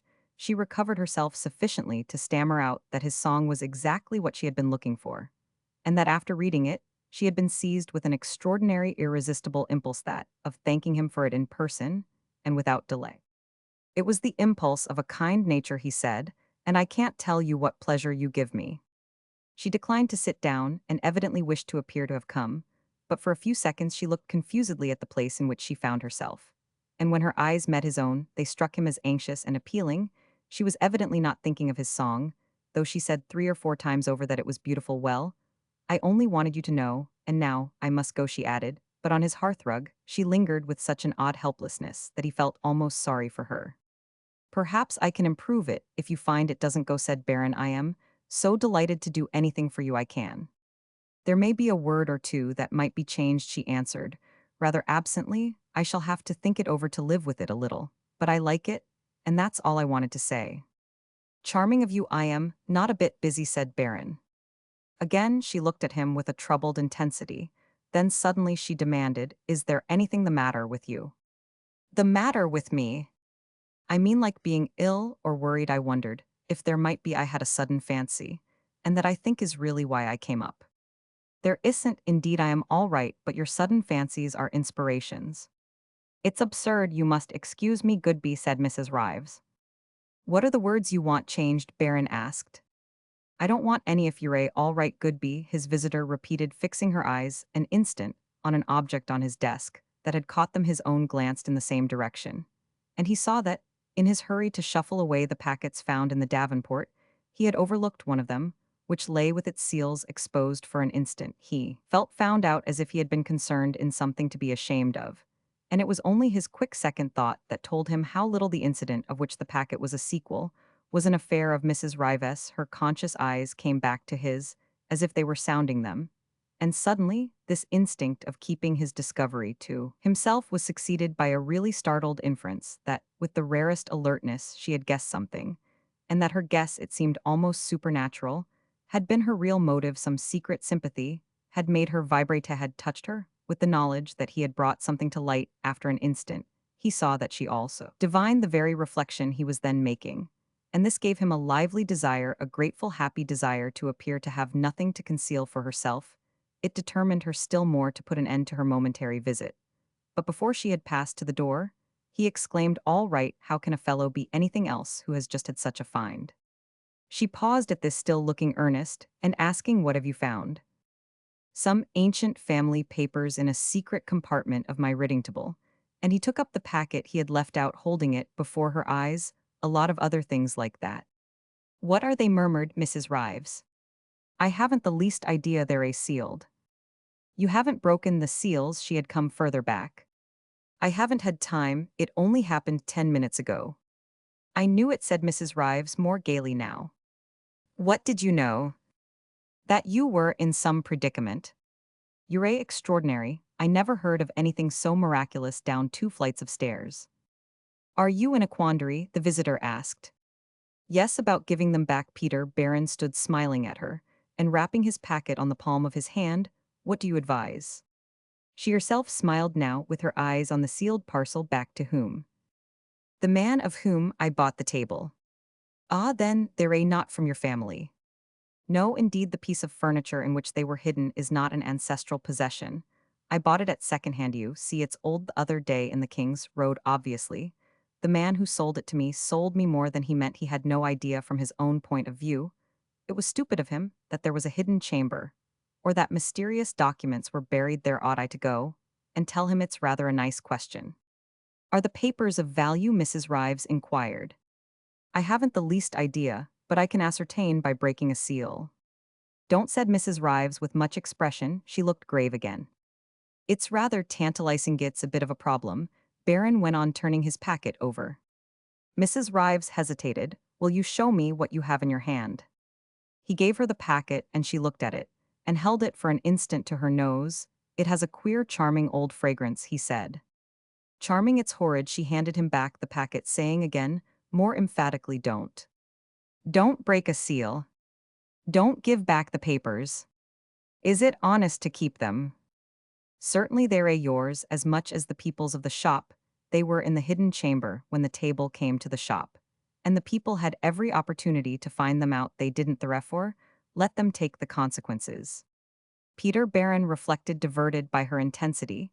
She was pale, with eyes almost ardent. The table had been in the place for years.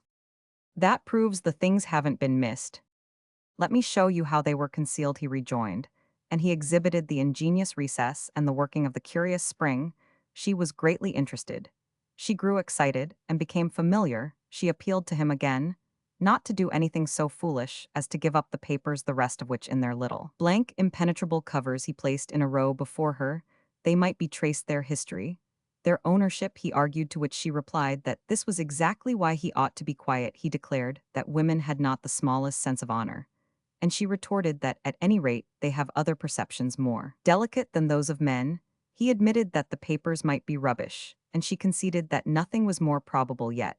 When he offered to settle the point offhand, she caught him by the wrist, acknowledging that, absurd as it was, she was nervous. Finally, she put the whole thing on the ground of his just doing her a favor. She asked him to retain the papers, to be silent about them, simply because it would please her. That would be reason enough. Barron's acquaintance, his agreeable relations with her, advanced many steps in the treatment of this question. An element of friendly candor made its way into their discussion of it. I can't make out why it matters to you one way or the other, nor why you should think it worth talking about the young man. Reason. Neither can Roman one. It's just a whim. Certainly, if it will give you any pleasure, ill say nothing at the shop. That's charming of you, and I am very grateful. I see now that this was why the spirit moved me to come up to save them. Mrs. Rives went on, she added, moving away, that now she had saved them, she must really go. To save them, for what if I mayn't break the seals? Barron asked. I don't know, for a generous sacrifice. Why should it be generous? What's at stake? Peter demanded, leaning against the doorpost as she stood on the landing. I don't know what, but I feel as if something or other were in peril. Burn them up, she exclaimed with shining eyes. Ah, you ask too much. I'm so curious about them. Well, I won't ask more than I ought, and I am much obliged to you for your promise to be quiet. I trust to your discretion, Goodby. You ought to reward my discretion, said Barron, coming out to the landing. She had partly descended the staircase, and she stopped, leaning against the baluster, and smiling up at him. Surely you've had your reward in the honor of my visit. That's delightful as far as it goes, but what will you do for me if I burn the papers? Mrs. Rives considered a moment. Burn them first, and you'll see. On this she went rapidly downstairs, and Barron, to whom the answer appeared inadequate, and the proposition indeed in that form, grossly unfair, returned to his room. The vivacity of her interest in a question in which she had discoverably nothing at stake mystified, amused, and in addition irresistibly charmed him. She was delicate, imaginative, inflammable, quick to feel, quick to act. He didn't complain of it, it was the way he liked women to be, but he was not impelled for the hour to commit the sealed packets to the flames. He dropped them again into their secret well. And after that he went out. He felt restless and excited. Another day was lost for work, the dreadful job to be performed, for Mr. Locket was still further off.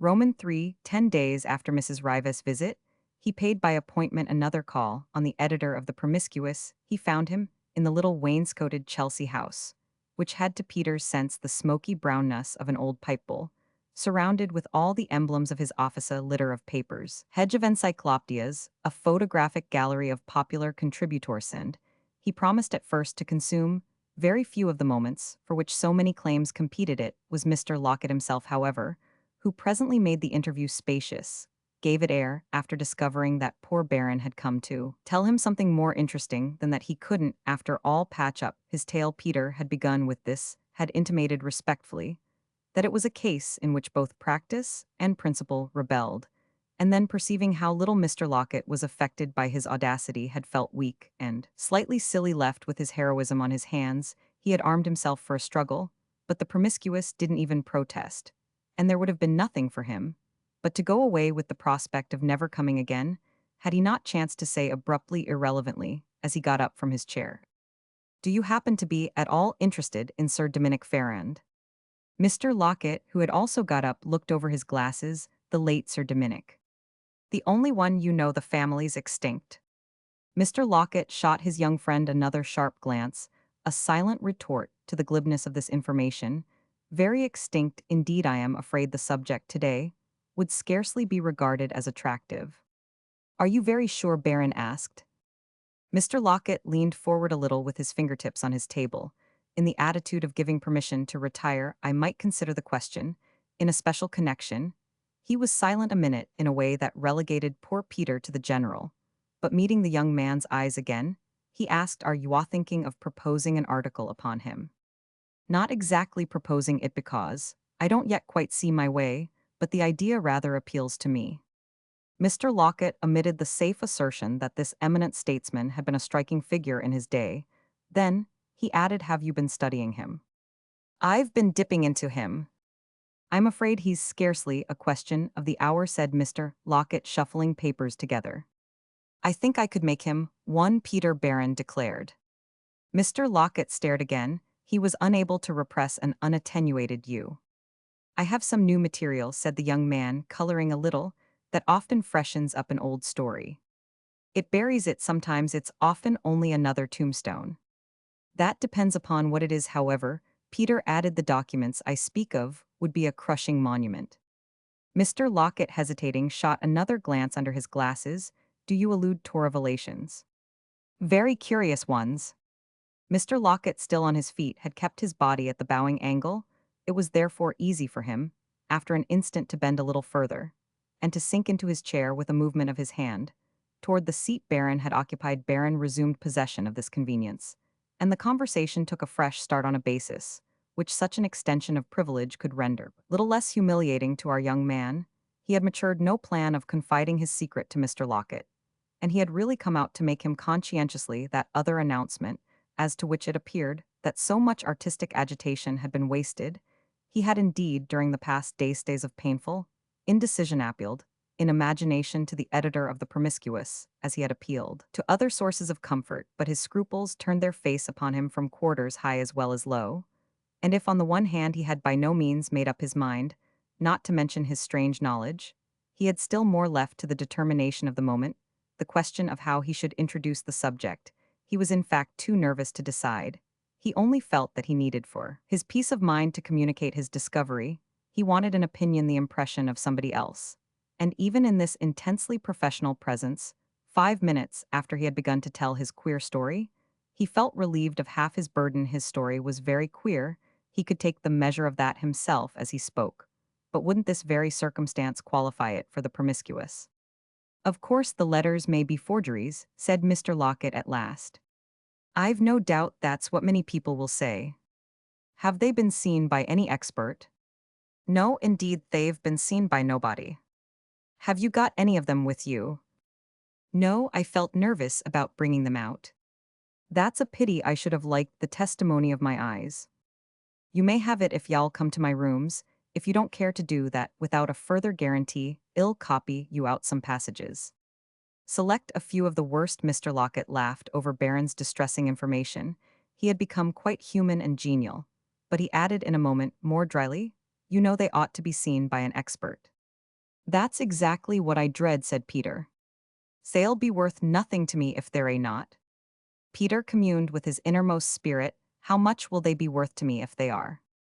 Mr. Lockett turned in his study chair. "I should require to look at them before answering that question. I've been to the British Museum. There are many of his letters there. I've obtained permission to see them, and I've compared everything carefully. I repudiate the possibility of forgery. No sign of genuineness is wanting. There are details down to the very postmarks that no forger could have invented. Besides, whose interest could it conceivably have been a labor of unspeakable difficulty? And all for what advantage? There are so many letters, 227 in all." "Lord, what an ass!" Mr. Lockett exclaimed. "It will be one of the strangest post-mortem revelations, of which history preserves the record." Mr. Lockett grave now worried with a paper knife, the crevice of a drawer. "It's very odd.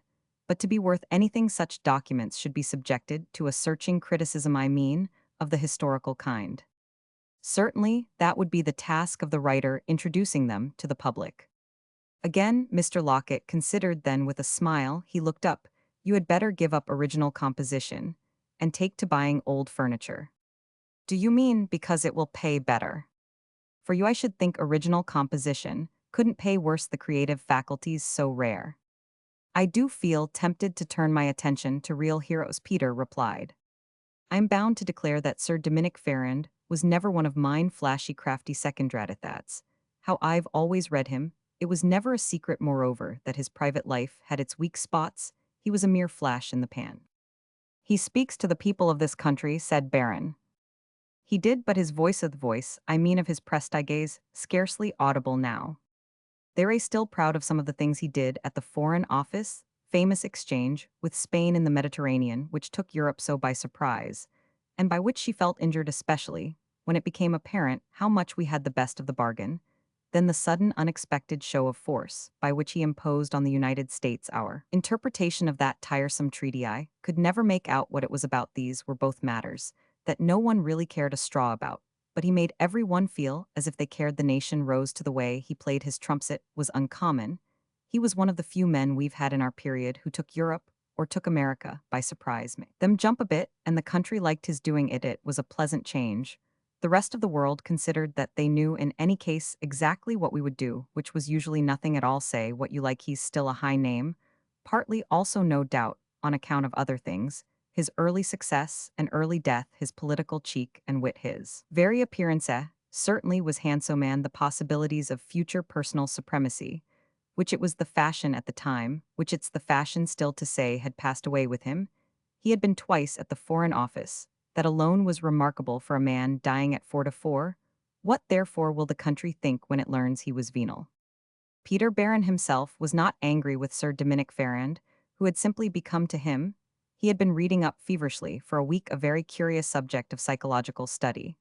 But he could easily put himself in the place of that portion of the public, whose memory was long enough for their patriotism to receive a shock. It was some time, fortunately, since the conduct of public affairs had wanted for men of disinterested ability, but the extraordinary documents concealed of all places in the world, it was as fantastic as a nightmare, in a bargain picked up at second hand, by an obscure scribbler, would be a calculable blow to the retrospective mind. Baron saw vividly that if these relics should be made public, the scandal, the horror, the chatter would be immense, would be also the contribution to truth, the rectification of history he had felt for several days. And it was exactly what had made him so nervous, as if he held in his hand the key to public attention. "There are too many things to explain," Mr. Lockett went on, "and the singular provenance of your papers would count almost overwhelmingly against them, even if the other objections were met. There would be a perfect and probably a very complicated pedigree to trace. How did they get into your Davenport, as you call it, and how long had they been there? What hands secreted them? What hands had so incredibly clung to them and preserved them? Who are the persons mentioned in them? Who are the correspondents, the parties to the nefarious transactions? You say the transactions appear to be of two distinct kinds, some of them connected with public business, and others involving obscure personal relations. They all have this in common," said Peter Baron, "that they constitute evidence of uneasiness, in some instances of painful alarm, on the writer's part, in relation to exposure, the exposure in the one case, as I gather of the fact that he had availed himself of official opportunities to promote Enterprise's public works, and that sort of thing in which he had a pecuniary stake, the dread of the light in the other connection, is evidently different. And these letters are the earliest in date. They are addressed to a woman from whom he had evidently received money. Mr. Lockett wiped his glasses. What woman? I haven't the least idea. There are lots of questions. I can't answer, of course, lots of identities. I can't establish lots of gaps I can't fill. But as to 2 points I am clear, and they are the essential ones in the first place. The papers in my possession are genuine in the second place. They're a compromising. With this Peter Barron rose again, rather vexed with himself for having been led on to advertise his treasure. It was his interlocutor's perfectly natural skepticism that produced this effect, for he felt that he was putting himself in a false position. He detected in Mr. Lockett's studied detachment the fermentation of impulses from which, unsuccessful as he himself prayed to be delivered. Mr. Lockett remained seated. He watched Barron go across the room for his hat and umbrella. Of course, the question would come up of whose property today such documents would legally there are heirs, descendants, executors to consider. In some degree perhaps, but I've gone into that a little. Sir Dominic Farrand had no children, and he left no brothers and no sisters. His wife survived him, but she died 10 years ago. He can have had no heirs and no executors to speak of, for he left no property. That's to his honor and against your theory, said Mr. Lockett.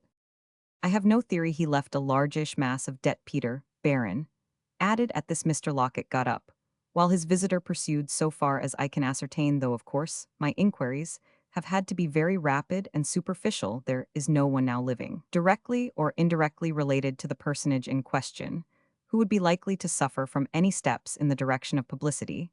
It happens to be a rare instance of a life that had as it were no loose ends. At least, there are none perceptible at present. I see, said Mr. Lockett, but I don't think I should care much for your article. What article? The one you seem to wish to write embodying this new matter. Oh, I don't wish to write it, Peter exclaimed, and then he bade his host goodby. Goodby, said Mr. Lockett, mind you, I don't say that I think there's nothing in it.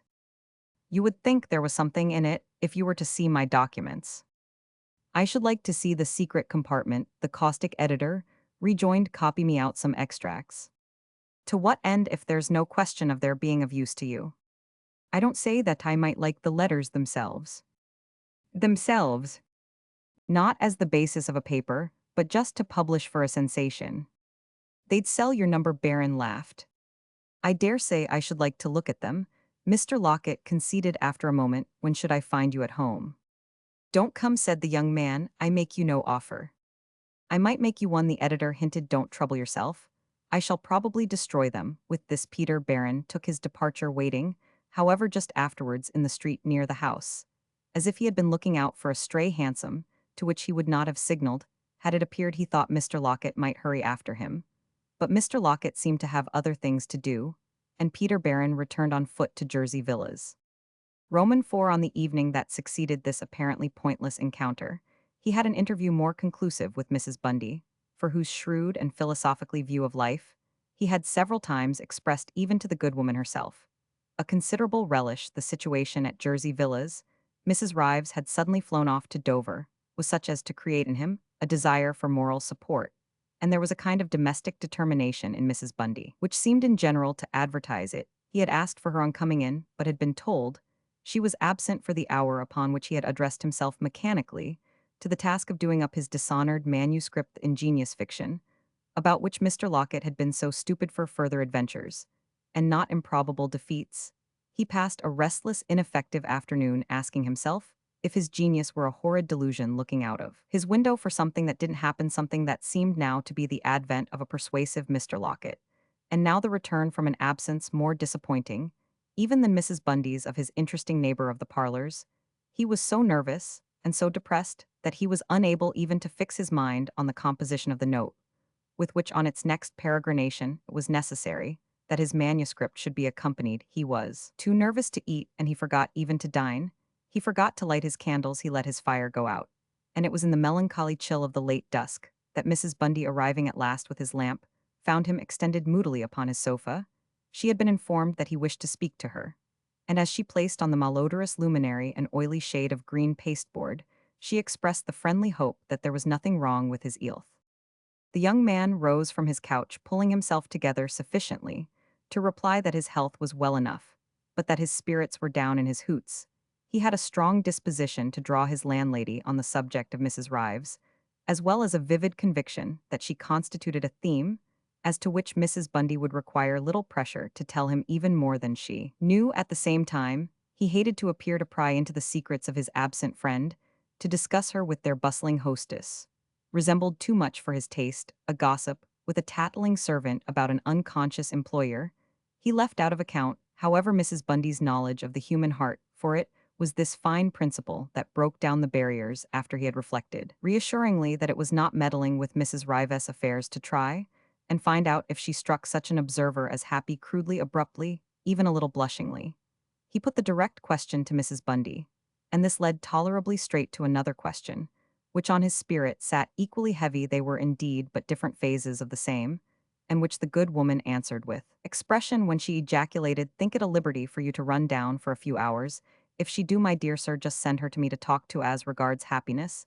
Indeed, she warned Baron against imposing too high a standard on a young thing who had been through so much, and before he knew it, he found himself without the responsibility of choice, in submissive receipt of Mrs. Bundy's version of this experience. It was an interesting picture, though it had its infirmities, one of them congenital and consisting of the fact that it had sprung essentially from the virginal brain of Miss Teagle, amplified, edited, embellished by the richer genius of Mrs. Bundy, who had incorporated with it and now liberally introduced copious interleavings of Miss Teagle's own romance. It gave Peter Baron much food for meditation at the same time that it only half relieved his curiosity about the causes of the charming woman's underlying strangeness.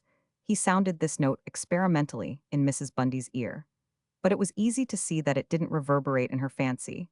She had no idea of the picture it would have been natural for him to desire that Mrs. Rives should present to him, and she was, therefore, unable to estimate the points in respect to which his actual impression was irritating. She had indeed no adequate conception of the intellectual requirements of a young man in love.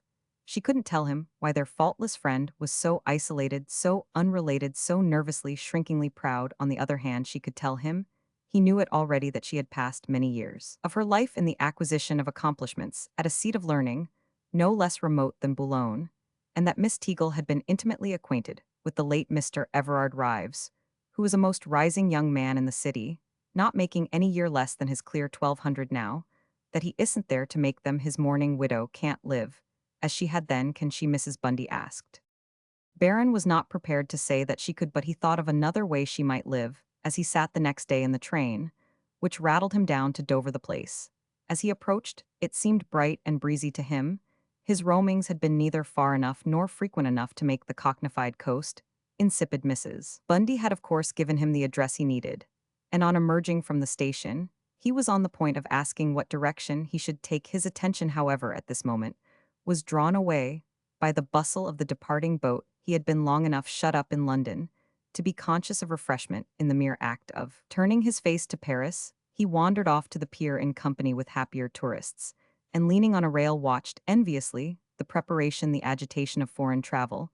It was for some minutes a foretaste of adventure. But when was he to have the very draught? He turned away as he dropped this interrogative sigh, and, in doing so, perceived that in another part of the pier 2 ladies and a little boy were gathered with something of the same wistfulness. The little boy, indeed, happened to look round for a moment, upon which, with the keenness of the predatory age, he recognized in our young man a source of pleasures from which he lately had been weaned. He bounded forward with irrepressible cries of Gigi, and Peter lifted him aloft for an embrace. On putting him down, the pilgrim from Jersey Villas stood confronted with a sensibly severe Miss Teagle, who had followed her little charge.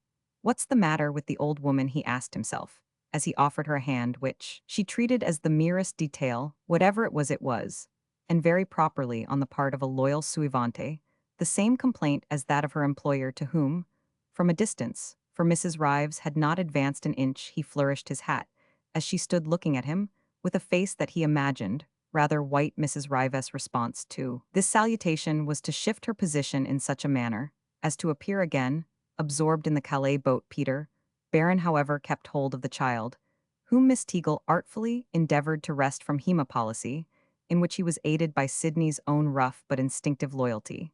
and he was thankful for the happy effect of being dragged by his jubilant friend in the very direction in which he had tended for so many hours. Mrs. Rives turned once more as he came near, and then from the sweet strained smile with which she asked him if he were on his way to France, he saw that if she had been angry at his having followed her, she had quickly got over it. "No, I am not crossing, but it came over me that you might be, and that's why I hurried down to catch you before you were off." "Oh, we can't, more's the pity, but why if we could?" Mrs. Rives inquired, "should you wish to prevent it?" "Because I've something to ask you first, something that may take some time." He saw now that her embarrassment had really not been resentful. It had been nervous, tremulous, as the emotion of an unexpected pleasure. "Might have been. That's really why I determined last night, without asking your leave first, to pay you this little visit. That and the intense desire for another bout of horseplay with Sydney. Oh, I've come to see you," Peter Barron went on, "and I won't make any secret of the fact that I expect you to resign yourself gracefully to the trial, and give me all your time. The day's lovely, and I am ready to declare that the place is as good as the day. Let me drink deep of these things, drain the cup like a man who has been out of London for months and months. Let me walk with you, and talk with you, and lunch with you. I go back this afternoon. Give me all your hours, in short, so that they may live in my memory as one of the sweetest occasions of life." The emission of steam from the French packet made such an uproar that Baron could breathe his passion into the young woman's ear without scandalizing the spectators, and the charm which little by little it scattered over his fleeting visit proved, indeed, to be the collective influence of the conditions he had put into words. "What is it you wish to ask me?" Mrs. Rives demanded, as they stood there together, to which he replied that he would tell her all about it if she would send Miss Teagle off with Sydney. Miss Teagle, who was always anticipating her cue, had already begun ostentatiously to gaze at the distant shores of France, and was easily enough induced to take an earlier start home, and rise to the responsibility of stopping on her way to contend with the butcher. She had, however, to retire without Sydney, who clung to his recovered prey, so that the rest of the episode was seasoned to Baron's sense by the importunate twitch of the child's little plump, cool hand. The friends wandered together with a conjugal air, and Sydney not between them, hanging wistfully first over the lengthened picture of the Calais boat, till they could look after it as it moved rumbling away in a spell of silence, which seemed to confess, especially when a moment later their eyes met, that it produced the same fond fancy. In each, the presence of the boy, moreover, was no hindrance to their talking in a manner that they made believe was very frank. Peter Barron presently told his companion what it was he had taken a journey to ask, and he had time afterwards to get over his discomfiture at her appearance of having fancied it might be something greater. She seemed disappointed, but she was forgiving on learning from him that he had only wished to know if she judged ferociously his not having complied with her request to respect certain seals. "How ferociously do you suspect me of having judged it?" she inquired. "Why, to the extent of leaving the house the next moment." They were still lingering on the great granite pier when he touched on this matter, and she sat down at the end, while the breeze, warmed by the sunshine, ruffled the purple sea. She colored a little and looked troubled, and after an instant she repeated interrogatively the next moment, "As soon as I told you what I had done, I was scrupulous about this. You will remember, I went straight downstairs to confess to you. You turned away from me, saying nothing I couldn't imagine is, I vow. I can't imagine no way such a matter should appear so closely to touch you. I went out on some business, and when I returned you had quitted the house. It had all the look of my having offended you, of your wishing to get away from me. You didn't even give me time to tell you how it was that, in spite of your advice, I determined to see for myself what my discovery represented. You must do me justice, and hear what determined me."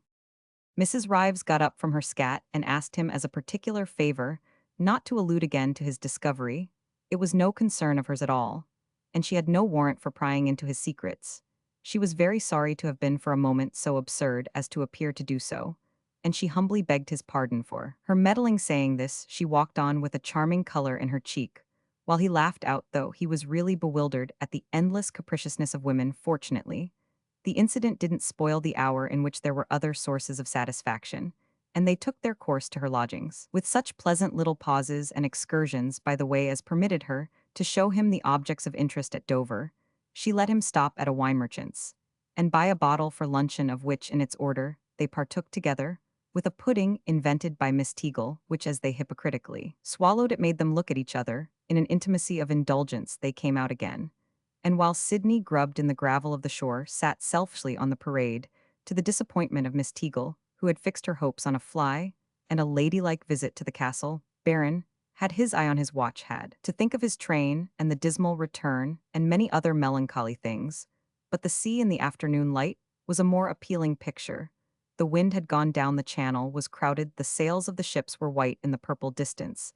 The young man had asked his companion, he had asked her, before when she was to come back to Jersey Villas, and she had said that she should probably stay at Dover another week. It was dreadfully expensive, but it was doing the child all the good in the world.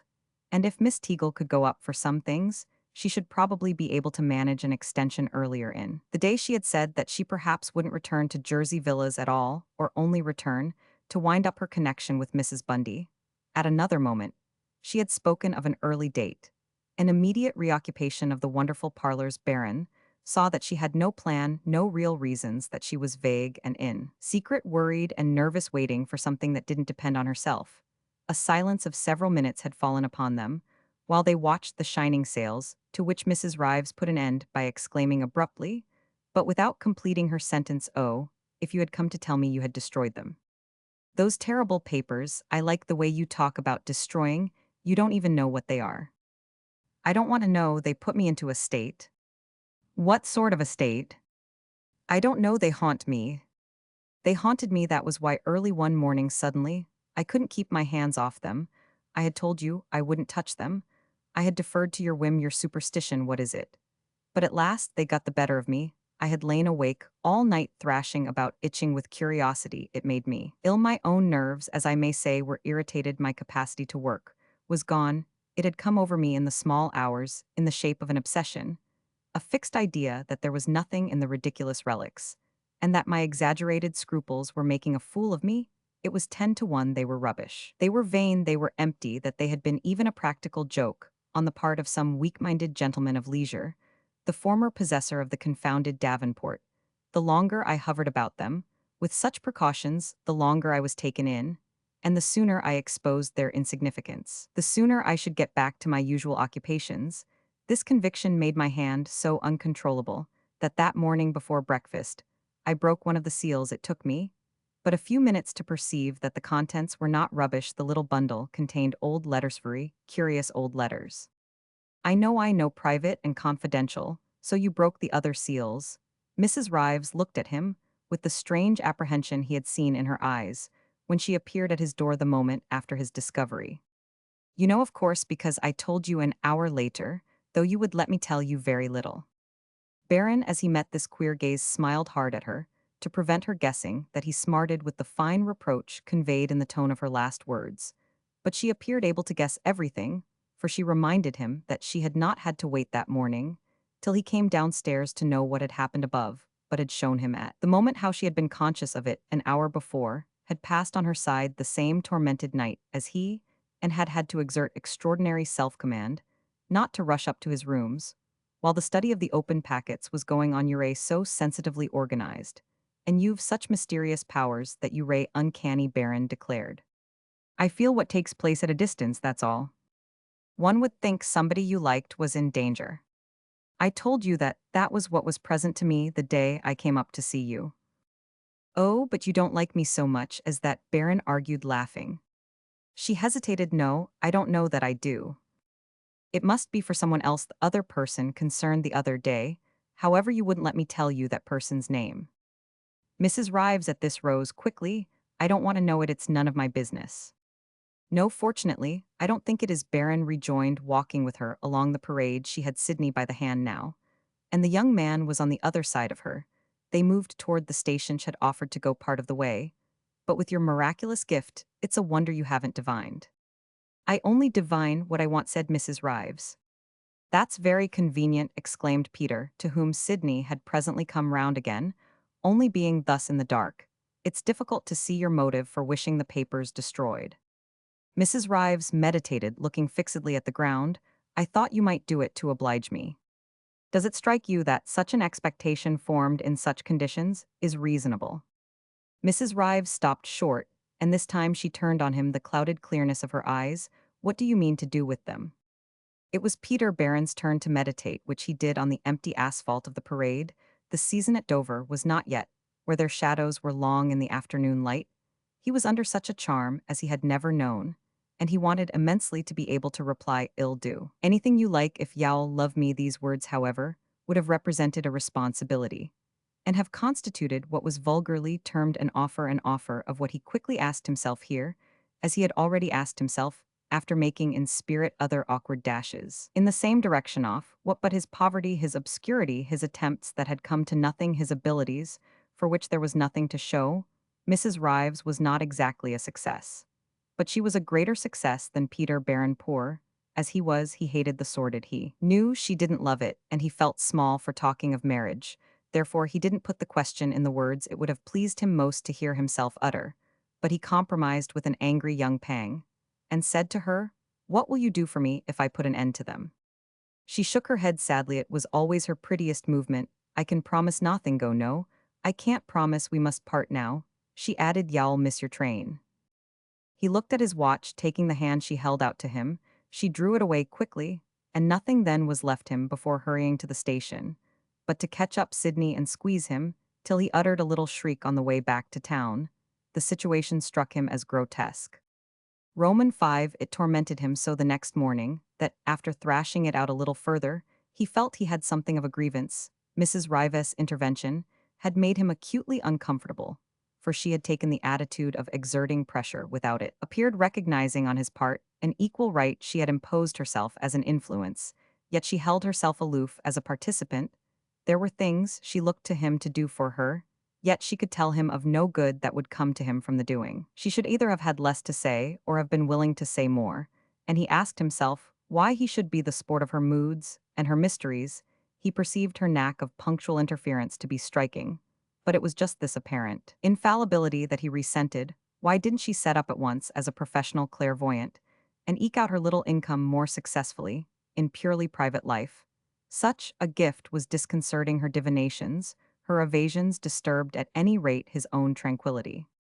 What disturbed it still further was that he received early in the day a visit from Mr. Locket, who, leaving him under no illusion as to the grounds of such an honor, remarked, as soon as he had got into the room, or rather, while he still panted on the second flight, and the smudged little slavey held open Baron's door, that he had taken up his young friend's invitation to look at Sir Dominick Farran's letters for himself. Peter drew them forth with a promptitude intended to show that he recognized the commercial character of the call, and without attenuating the inconsequence of this departure from the last determination he had expressed to Mr. Locket, he showed his visitor the davenport and the hidden recess, and he smoked a cigarette, humming softly, with a sense of unwanted advantage and triumph, while the cautious editor sat silent and handled the papers. For all his caution, Mr. Locket was unable to keep a warmer light out of his judicial eye, as he said to Baron at last with sociable brevity, a tone that took many things for granted: "Ill, take them home, with Methy require much attention." The young man looked at him a moment. "Do you think they're a genuine?" He didn't mean to be mocking. He meant not to be, but the words sounded so to his own ear, and he could see that they produced that effect on Mr. Locket. "I can't in the least determine. I shall have to go into them at my leisure, and that's why I ask you to lend them to me." He had shuffled the papers together with a movement charged, while he spoke with the air of being preliminary to that of thrusting them into a little black bag which he had brought with him, and which, resting on the shelf of the davenport, struck Peter, who viewed it askance as an object darkly editorial. It made our young man somehow suddenly apprehensive. The advantage of which he had just been conscious was about to be transferred by a quiet process of legerdemain to a person who already had advantages enough. Baron, in short, felt a deep pang of anxiety. He couldn't have said why Mr. Locket took decidedly too many things for granted, and the explorer of Sir Dominick Farran's irregularities remembered afresh how clear he had been after all about his indisposition to traffic in them. He asked his visitor to what end he wished to remove the letters, since on the one hand there was no question now of the article in the Promiscuous, which was to reveal their existence, and on the other he himself, as their owner, had 1,000 insurmountable scruples about putting them into circulation. Mr. Locket looked over his spectacles as over the battlements of a fortress. "I am not thinking of the end, I'm thinking of the beginning." A few glances have assured me that such documents ought to be submitted to some competent eye. "Oh, you mustn't show them to anyone," Baron exclaimed. "You may think me presumptuous, but the eye that I venture to allude to in those terms Is the eye now fixed so terribly on me? Peter laughingly interrupted. Oh, it would be interesting, I confess, to know how they strike a man of your acuteness. It had occurred to him that by such a concession, he might endear himself to a literary umpire, hitherto implacable. There would be no question of his publishing Sir Dominic Farrand, but he might, in due acknowledgment of services rendered, form the habit of publishing Peter. Baron, how long would it be your idea to retain them? He inquired in a manner which he immediately became aware was what incited Mr. Locket to begin stuffing the papers into his bag. With this perception, he came quickly closer, and laying his hand on the gaping receptacle lightly, drew its two lips together in this way. The two men stood for a few seconds, touching almost in the attitude of combat, looking hard into each other's eyes. The tension was quickly relieved, however, by the surprised flush, which mantled on Mr. Locket's brow. He fell back a few steps with an injured dignity that might have been a protest against physical violence. Really, my dear young sir, your attitude is tantamount to an accusation of intended bad faith. Do you think I want to steal the confounded things? In reply to such a challenge, Peter could only hastily declare that he was guilty of no discourteous suspicion, only wanted a limit, named a pledge of every precaution against accident. Mr. Locket admitted the justice of the demand, assured him he would restore the property within 3 days, and completed with Peter's assistance his little arrangements for removing it discreetly. When he was ready, his treacherous reticule distended with its treasures, he gave a lingering look at the inscrutable davenport. It's how they ever got into that thing that puzzles one's brain. There was some concatenation of circumstances that would doubtless seem natural enough if it were explained, but that one would have to remount the stream of time to ascertain. To one course, I have definitely made up my mind not to make any statement or any inquiry at the shop. I simply accept the mystery, said Peter rather grandly. That would be thought a cheap escape if you were to put it into a story. Mr. Locket smiled. Yes, I shouldn't offer the story to you. I shall be impatient till I see my papers again, the young man called out as his visitor hurried downstairs. That evening, by the last delivery, he received under the Dover postmark a letter that was not from Miss Teagle. It was a slightly confused, but altogether friendly note written that morning, after breakfast, the ostensible purpose of which was to thank him for the amiability of his visit, to express regret at any appearance the writer might have had of meddling with what didn't concern her, and to let him know that the evening before, after he had left her, she had, in a moment of inspiration, got hold of the tale of a really musical idea, perfect accompaniment for the song he had so kindly given her. She had scrawled as a specimen a few bars at the end of her note, mystic, mocking musical signs, which had no sense for her correspondent. The whole letter testified to a restless, but rather pointless desire to remain in communication with him. In answering her, however, which he did that night before going to bed, it was on this bright possibility of their collaboration, its advantages for the future of each of them, that Baron principally expatiated. He spoke of this future with an eloquence of which he would have defended the sincerity, and drew of it a picture extravagantly rich. The next morning, as he was about to settle himself to tasks for some time, terribly neglected, with a sense that, after all, it was rather a relief not to be sitting so close to Sir Dominic Farrand, who had become dreadfully distracting at the very moment at which he habitually addressed his preliminary invocation to the muse. He was agitated by the arrival of a telegram, which proved to be an urgent request from Mr. Locket that he would immediately come down and see him. This represented for poor Baron, whose funds were very low, another morning sacrificed, but somehow it didn't even occur to him that he might impose his own time upon the editor of the Promiscuous, the keeper of the keys of renown. He had some of the plasticity of the raw contributor. He gave the muse another holiday feeling. She was really ashamed to take it, and in course of time found himself in Mr. Locket's own chair at Mr. Locket's own table, so much nobler an expanse than the slippery slope of the Davenport, considering, with quick intensity, in the white flash of certain words, just brought out by his host, the quantity of happiness of emancipation that might reside in £100. Yes, that was what it meant. Mr. Locket, in the 24 hours, had discovered so much in Sir Dominic's literary remains that his visitor found him primed with an offer. £100 would be paid him that day, that minute, and no questions would be either asked or answered. I take all the risks. I take all the risks. The editor of the Promiscuous repeated. The letters were out on the table.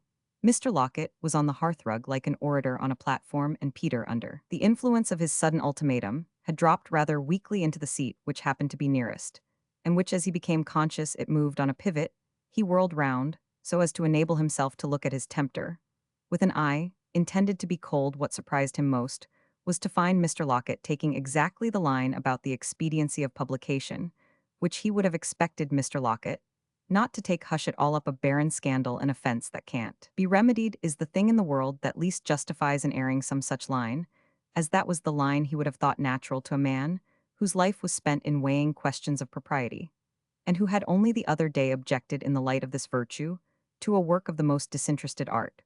But the author of that incorruptible masterpiece had put his finger on the place in saying to his interlocutor on the occasion of his last visit that if given to the world in the pages of the promiscuous, Sir Dominic's aberrations would sell the edition. It was not necessary for Mr. Locket to reiterate to his young friend his phrase about their making a sensation. If he wished to purchase the rights, as theatrical people said, it was not to protect a celebrated name, or to lock them up in a cupboard. That formula of barons covered all the ground, and one edition was a low estimate of the probable performance of the magazine. Peter left the letters behind him, and on withdrawing from the editorial presence, took a long walk on the embankment. His impressions were at war with each other, was flurried by possibilities of which he yet denied the existence. He had consented to trust Mr. Locket with the papers a day or two longer, till he should have thought out the terms on which he might, in the event of certain occurrences, induced to dispose of them. £100 were not this gentleman's last word, nor perhaps was mere unreasoning intractability Peter's own. He sighed, as he took no note of the pictures made by Bargicide, because it all might mean money. He needed money bitterly. He owed it in disquieting quarters. Mr. Locket had put it before him that he had a high responsibility that he might vindicate the disfigured truth, contribute a chapter to the history of England. You haven't a right to suppress such momentous facts. The hungry little editor had declared, thinking how the series he would spread it into 3 numbers would be the talk of the town. If Peter had money, he might treat himself to ardor to bliss. Mr. Locket had said, no doubt justly enough, that there were ever so many questions one would have to meet should one venture to play so daring a game.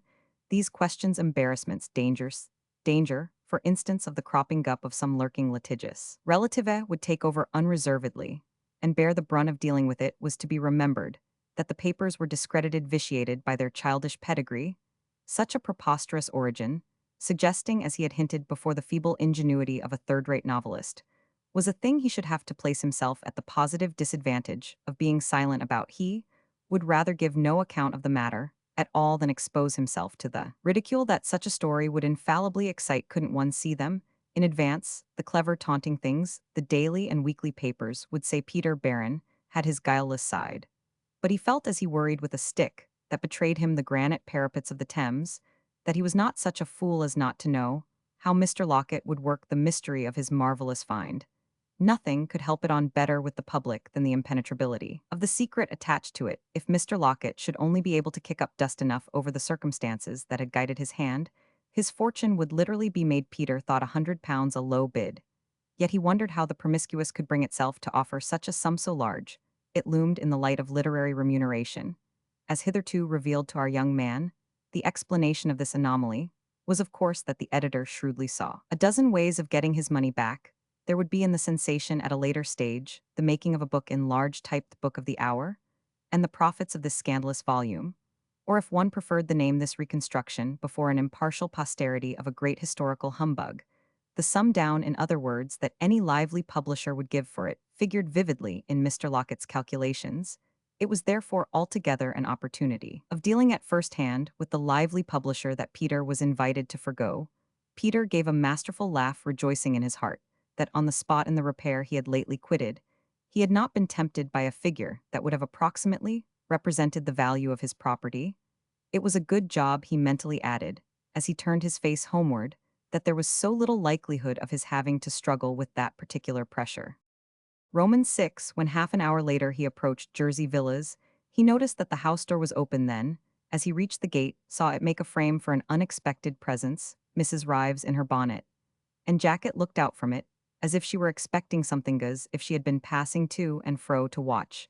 Yet, when he had expressed to her that it was a delightful welcome, she replied that she had only thought there might possibly be a cab in sight. He offered to go and look for one, upon which it appeared that, after all, she was not as yet at least in need. He went back with her into her sitting room, where she let him know that within a couple of days she had seen clearer what was best. She had determined to quit Jersey Villas, and had come up to take away her things which she had just been packing and getting together. I wrote you last night a charming letter in answer to yours. Baron said you didn't mention in yours that you were coming up. It wasn't your answer that brought me, it hadn't arrived when I came away. You'll see when you get back that my letter is charming. I dare say Baron had observed that the room was not, as she had intimated, in confusion. Mrs. Rives' preparations for departure were not striking. She saw him look round, and standing in front of the fireless grate with her hands behind her, she suddenly asked, "Where have you come from now?" "From an interview with a literary friend." "What are you concocting between you?" "Nothing at all, we've fallen out, we don't agree." "Is he a publisher?" "He's an editor." "Well, I'm glad you don't agree. I don't know what he wants, but whatever it is, don't do it." "He must do what I want," said Baron. "And what's that?" "Oh, I'll tell you when he has done it." Baron begged her to let him hear the musical idea she had mentioned in her letter, on which she took off her hat and jacket, and seating herself at her piano, gave him with a sentiment of which the very first notes thrilled him the accompaniment of his song. She phrased the words with her sketchy sweetness, and he sat there, as if he had been held in a velvet vice, throbbing with the emotion irrecoverable ever after in its freshness of the young artist, in the presence for the first time of production proofs of his book, the hanging of his picture, the rehearsal of his play. When she had finished, he asked again for the same delight, and then for more music. And for more, it did him such a world of good, kept him quiet and safe, smoothed out the creases of his spirit. She dropped her own experiments and gave him immortal things, and he lounged there pacified and charmed, feeling the mean little room grow large and vague, and happy possibilities come back abruptly at the piano. She called out to him, "Those papers of yours, letters you found there, not in the house." "No, they're not in the house." "I was sure of it, no matter, it's all right," she added. She herself was pacifitrable, was a false note later. He was on the point of asking her how she knew the objects she had mentioned were not in the house. But he let it pass. The subject was a profitless riddle, a puzzle that grew grotesquely bigger, like some monstrosity seen in the darkness, as one opened one's eyes to it. He closed his eyes, wanted another vision. Besides, she had shown him that she had extraordinary sense. Explanation would have been stranger than the fact. Moreover, they had other things to talk about, in particular, the question of her putting off her return to Dover till the morrow, and dispensing meanwhile with the valuable protection of Sydney. This was indeed but another face of the question of her dining with him somewhere that evening. Where else should she dine? Accompanying him, for instance, just for an hour of Bohemia in their deadly respectable lives, to a jolly little place in Soho. Mrs. Rives declined to have her life abused, but in fact at the proper moment, at the jolly little place to which she did accompany him, it dealt in macaroni and chianti. The pair put their elbows on the crumpled cloth, and face to face with their little emptied coffee cups pushed away, and the young man's cigarette lighted by her command, became increasingly confidential. They went afterwards to the theater in cheap places, and came home in buses and under umbrellas. On the way back, Baron turned something over in his mind, as he had never turned anything before. It was the question of whether at the end she would let him come into her sitting room for 5 minutes. He felt on this point a passion of suspense and impatience. And yet, for what would it be but to tell her how poor he was? This was literally the moment to say it, so supremely depleted had the hour of Bohemia left him. Even Bohemia was too expensive.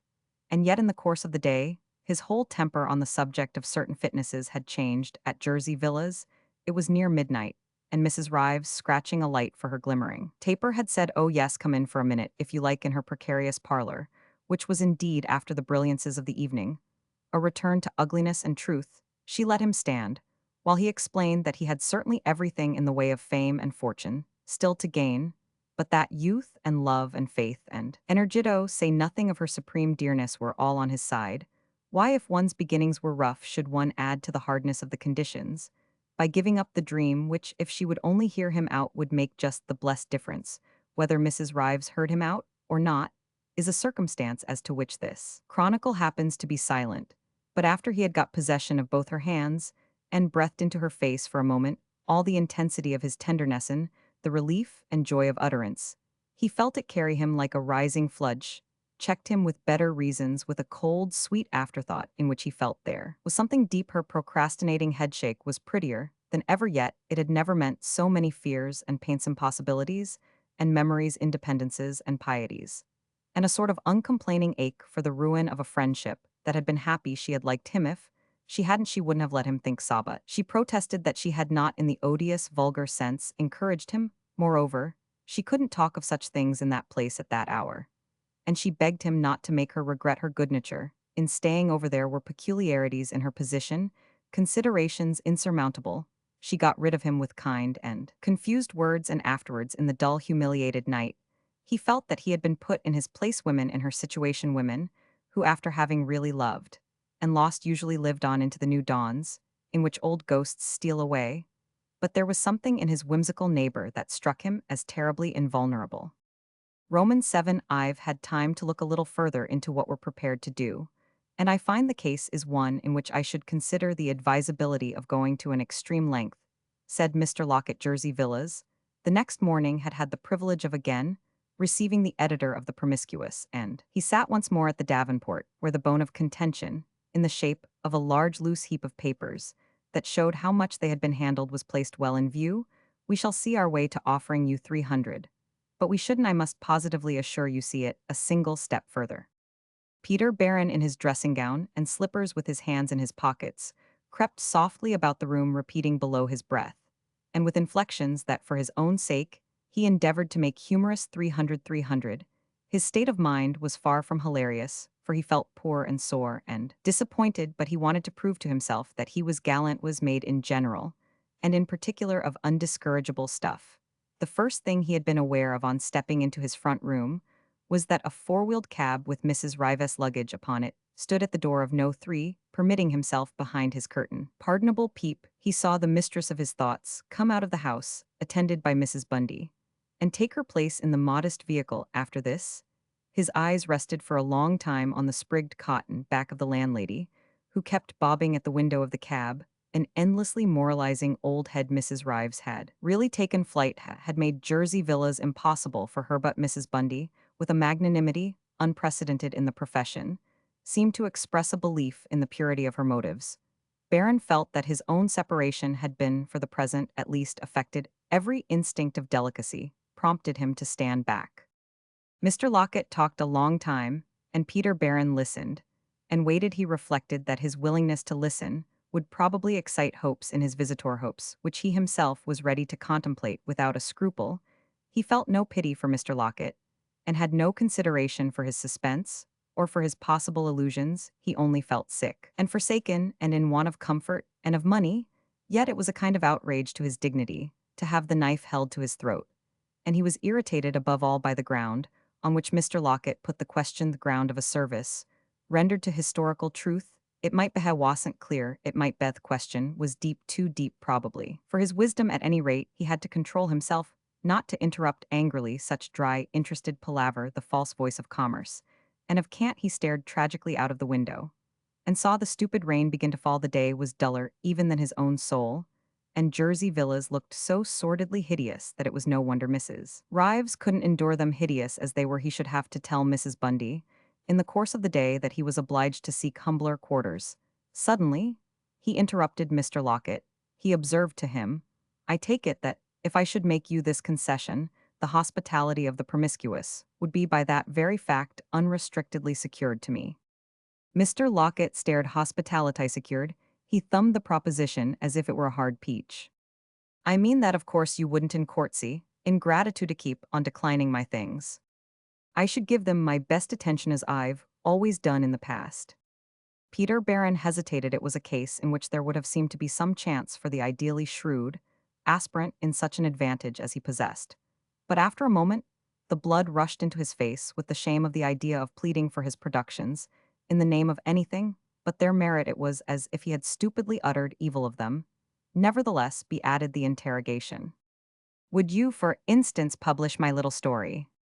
The one I read, and objected to some features of the other day. Do you mean with the alteration? Mr. Locket continued. Oh no, I mean utterly without it. The pages you want altered contain, as I explained to you very lucidly, I think the very raison d'etre of the work. And it would therefore, it seems to me, be an imbecility of the first magnitude to cancel them. Peter had really renounced all hope that his critic would understand what he meant, but under favor of circumstances, he couldn't forbear to taste the luxury, which probably never again would come within his reach, of being really plain for one wild moment with an editor. Mr. Lockett gave a constrained smile. Think of the scandal, Mr. Barron. But isn't this other scandal just what you're going in for? It will be a great public service. You mean it will be a big scandal, whereas my poor story would be a very small one, and that it's only out of a big one that money's to be made. Mr. Lockett got up head too, had his dignity to vindicate such a sum, as I offer you ought really to be an offset against all claims. Very good, I don't mean to make any since you don't really care for what I write. I take note of your offer, Peter pursued. And I engage to give you tonight, in a few words left by my own hand at your house, my absolutely definite and final reply. Mr. Lockett's movements, as he hovered near the relics of the eminent statesman, were those of some feathered parent fluttering over a threatened nest. If he had brought his huddled brood back with him this morning, it was because he had felt sure enough of closing the bargain to be able to be graceful. He kept a glittering eye on the papers, and remarked that he was afraid that before leaving them, he must elicit some assurance that in the meanwhile Peter would not place them in any other hands. Peter, at this, gave a laugh of harsher cadence than he intended, asking justly enough on what privilege his visitor rested such a demand, and why he himself was disqualified from offering his wares to the highest bidder. Surely you wouldn't hawk such things about, cried Mr. Lockett. But before Barron had time to retort cynically, he added, "Ill publish your little story." "Oh, thank you. Ill publish anything y'all send me," Mr. Lockett continued. As he went out, Peter had before this virtually given his word that, for the letters, he would treat only with the promiscuous. The young man passed during a portion of the rest of the day the strangest hours of his life, yet he thought of them afterwards not as a phase of temptation, though they had been full of the emotion that accompanies an intense vision of alternatives. The struggle was already over, it seemed to him, that poor as he was not poor enough to take Mr. Lockett's money. He looked at the opposed courses with the self-possession of a man who has chosen. But this self-possession was in itself the most exquisite of excitements. It was really a high revulsion, and a sort of noble pity. He seemed indeed to have his finger upon the pulse of history, and to be in the secret of the gods. He had them all in his hand. The tablets and the scales and the torch. He couldn't keep a character together, but he might easily pull one to pieces that would be creative work of a kind. Could reconstruct the character, less pleasingly, could show an unknown side of it. Mr. Lockett had had a good deal to say about responsibility, and responsibility, in truth, sat there with him all the morning while he revolved in his narrow cage, and watching the crude spring rain on the windows thought of the dismalness to which at Dover Mrs. Rives was going back. This influence took in fact the form put on the physiognomy of poor Sir Dominick Ferrand. He was at present as perceptible in it, as coldly and strangely personal as if he had been a haunting ghost and had risen beside his own old hearthstone. Our friend was accustomed to his company, and indeed had spent so many hours in it of late, following him up at the museum, and comparing his different portraits, engravings, and lithographs, in which there seemed to be conscious pleading eyes for the betrayer that their queer intimacy had grown as close as an embrace. Sir Dominick was very dumb, but he was terrible in his dependence, and Peter would not have encouraged him by so much curiosity, nor reassured him by so much deference, had it not been for the young man's complete acceptance of the impossibility of getting out of a tight place by exposing an individual. It didn't matter that the individual was dead, it didn't matter that he was dishonest. Peter felt him sufficiently alive to suffer. He perceived the rectification of history, so conscientiously desired by Mr. Lockett, to be somehow for himself not an imperative task. It had come over him too definitely that in a case where one's success was to hinge upon an act of extradition, it would minister most to an easy conscience to let the success go. No, Evan, should he be starving, he couldn't make money out of Sir Dominick's disgrace. He was almost surprised at the violence of the horror with which, as he shuffled mournfully about the idea of any such profit, inspired him. What was Sir Dominick to him? After all, he wished he had never come across him. In one of his brooding pauses at the window out of which never again apparently should he see Mrs. Rives glide across the little garden, with the step for which he had liked her from the first, became aware that the rain was about to intermit, and the sun to make some grudging amends. This was a sign that he might go out. He had a vague perception that there were things to be done. He had work to look for, and a cheaper lodging, and a new idea. Every idea he had ever cherished had left him, in addition to which the promised little word was to be dropped at Mr. Lockett's door. He looked at his watch and was surprised at the hour, for he had nothing but a heartache to show for so much time. He would have to dress quickly.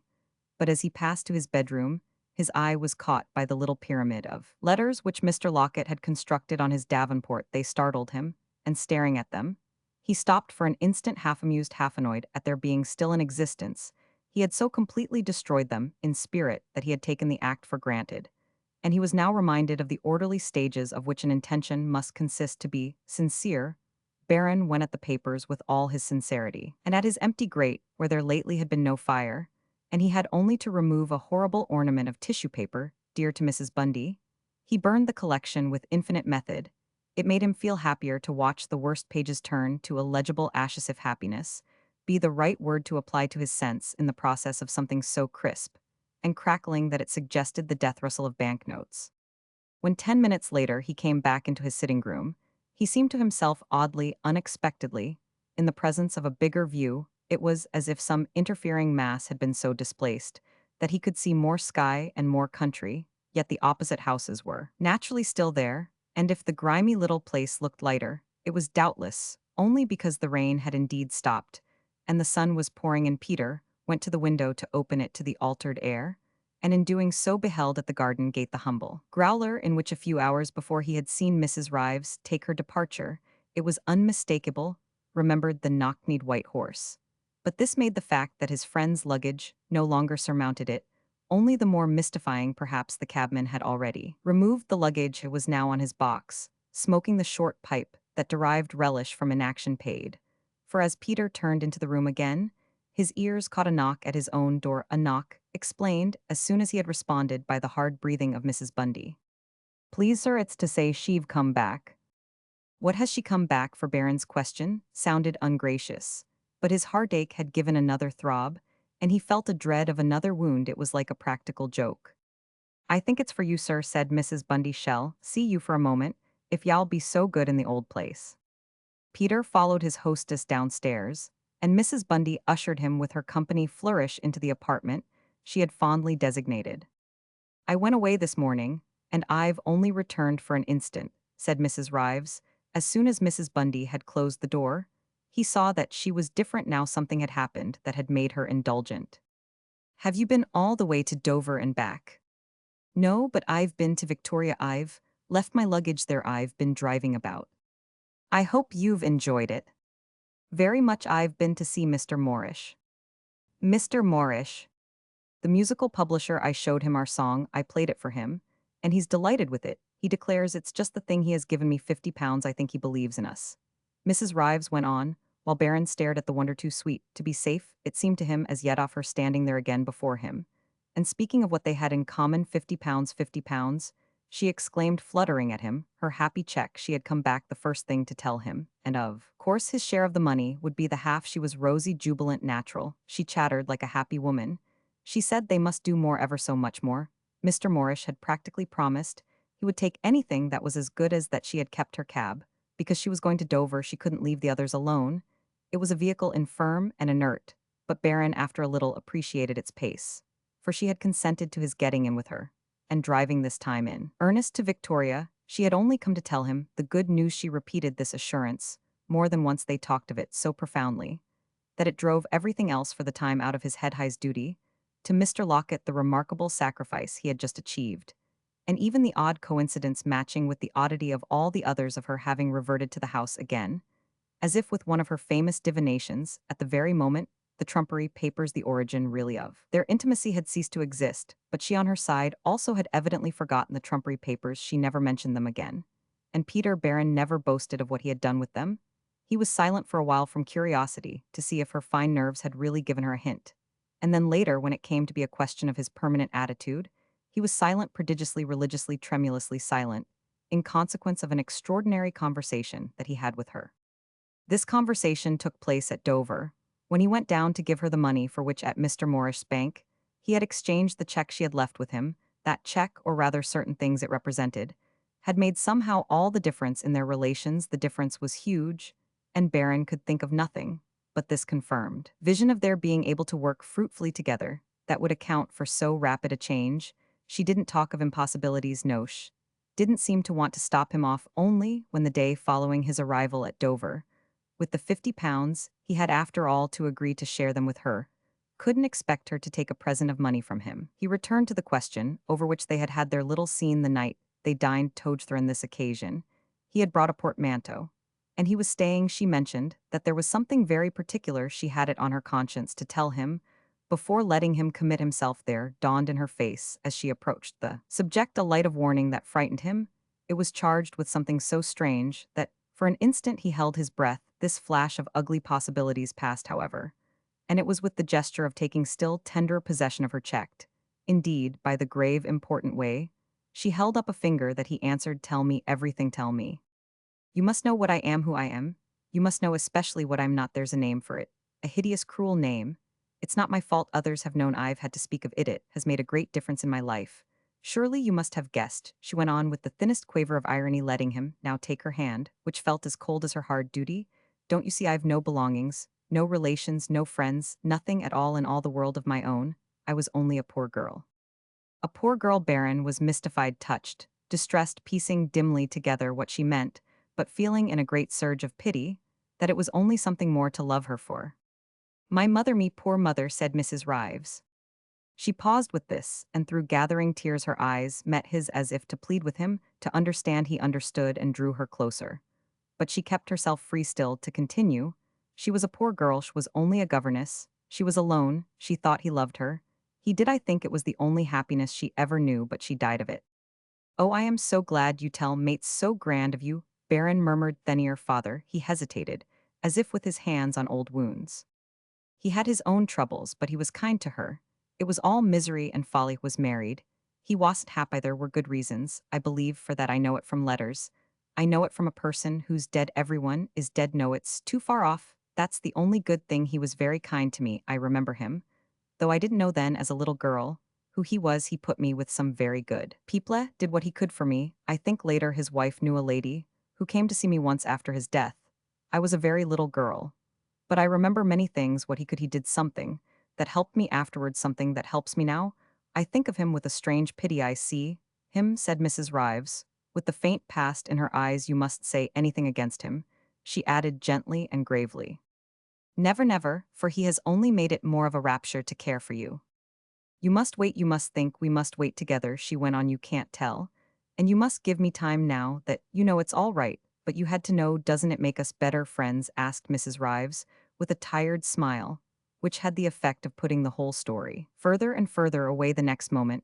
However, she added quickly, as if with the sense that it couldn't be far enough, "You don't know, you can't judge. You must let it settle. Think of it, think of it. Oh, you will? And leave it so. I must have time myself. Oh, I must. Yes, you must believe me." She turned away from him, and he remained looking at her a moment. "Ah, how I shall work for you," he exclaimed. "You must work for yourself. I'll help you." Her eyes had met his eyes again, and she added, hesitating, thinking, "You had better know perhaps who he was." Baron shook his head, smiling confidently. "I don't care a straw. I do a little. He was a great man. There must indeed have been some good in him. He was a high celebrity. You've often heard of him." Baron wondered an instant. "I've no doubt you're a princess," he said, with a laugh. She made him nervous. "I am not ashamed of him. He was Sir Dominic Ferrand." Baron saw in her face in a few seconds that she had seen something in his. He knew that. He stared, then turned pale. It had the effect of a powerful shock. He was cold for an instant, as he had just found her, with the sense of danger, the confused horror of having dealt a blow. But the blood rushed back to its courses, with his still quicker consciousness of safety, and he could make out, as he recovered his balance, that his emotion struck her simply as a violent surprise. He gave a muffled murmur, "Ah, it's you, my beloved," which lost itself as he drew her close and held her long in the intensity of his embrace and the wonder of his escape. It took more than a minute for him to say over to himself, often enough with his hidden face, "Ah, she must never, never know." She never knew. She only learned when she asked him casually that he had in fact destroyed the old documents. She had had such a comic caprice about the sensibility. The curiosity they had had the queer privilege of exciting in her had lapsed with the event as irresponsibly as they had arisen, and she appeared to have forgotten, or rather to attribute now to other causes, the agitation and several of the odd incidents that accompanied them. They naturally gave Peter Baron rather more to think about, much food, indeed, for clandestine meditation, some of which, in spite of the pains he took not to be caught, was noted by his friend, and interpreted to his knowledge as depression produced by the long probation she succeeded in imposing on him. He was more patient than she could guess with all her guessing for, if he was put to the proof she herself was not left undissected. It came back to him again and again, that if the documents he had burned proved anything they proved that Sir Dominic Farran's human errors were not all of one order the woman he loved was the daughter of her father he couldn't get over that what was more to the point was that, as he came to know her better and better for, they did work together, under Mr. Morrish's protection his affection, was a quantity still less to be neglected. He sometimes wondered in the light of her general straightness, their marriage had brought out even more than he believed there was of it whether the relics in the Davenport were genuine that piece of furniture is still almost as useful to him as Mr. Morrish's patronage. There is a tremendous run, as this gentleman calls it on several of their songs. Baron nevertheless still tries his hand also at prose, and his offerings are now not always declined by the magazines. But he has never approached the promiscuous again. This periodical published in due course a highly eulogistic study of the remarkable career of Sir Dominic Farran. P. 130, 1 Nonne Vincent. Roman 1 I wondered whether you wouldn't read it to me, said Mrs. Alsager, as they lingered a little near the fire before he took leave. She looked down at the fire sideways, drawing her dress away from it, and making her proposal with a shy sincerity that added to her charm. Her charm was always great for Alan Wayworth, and the whole air of her house, which was simply a sort of distillation of herself, so soothing, so beguiling that he always made several false starts before departure. He had spent some such good hours, there had forgotten in her warm golden drawing-room so much of the loneliness, and so many of the worries of his life that it had come to be the immediate answer to his longings, the cure for his aches, the harbor of refuge from his storms.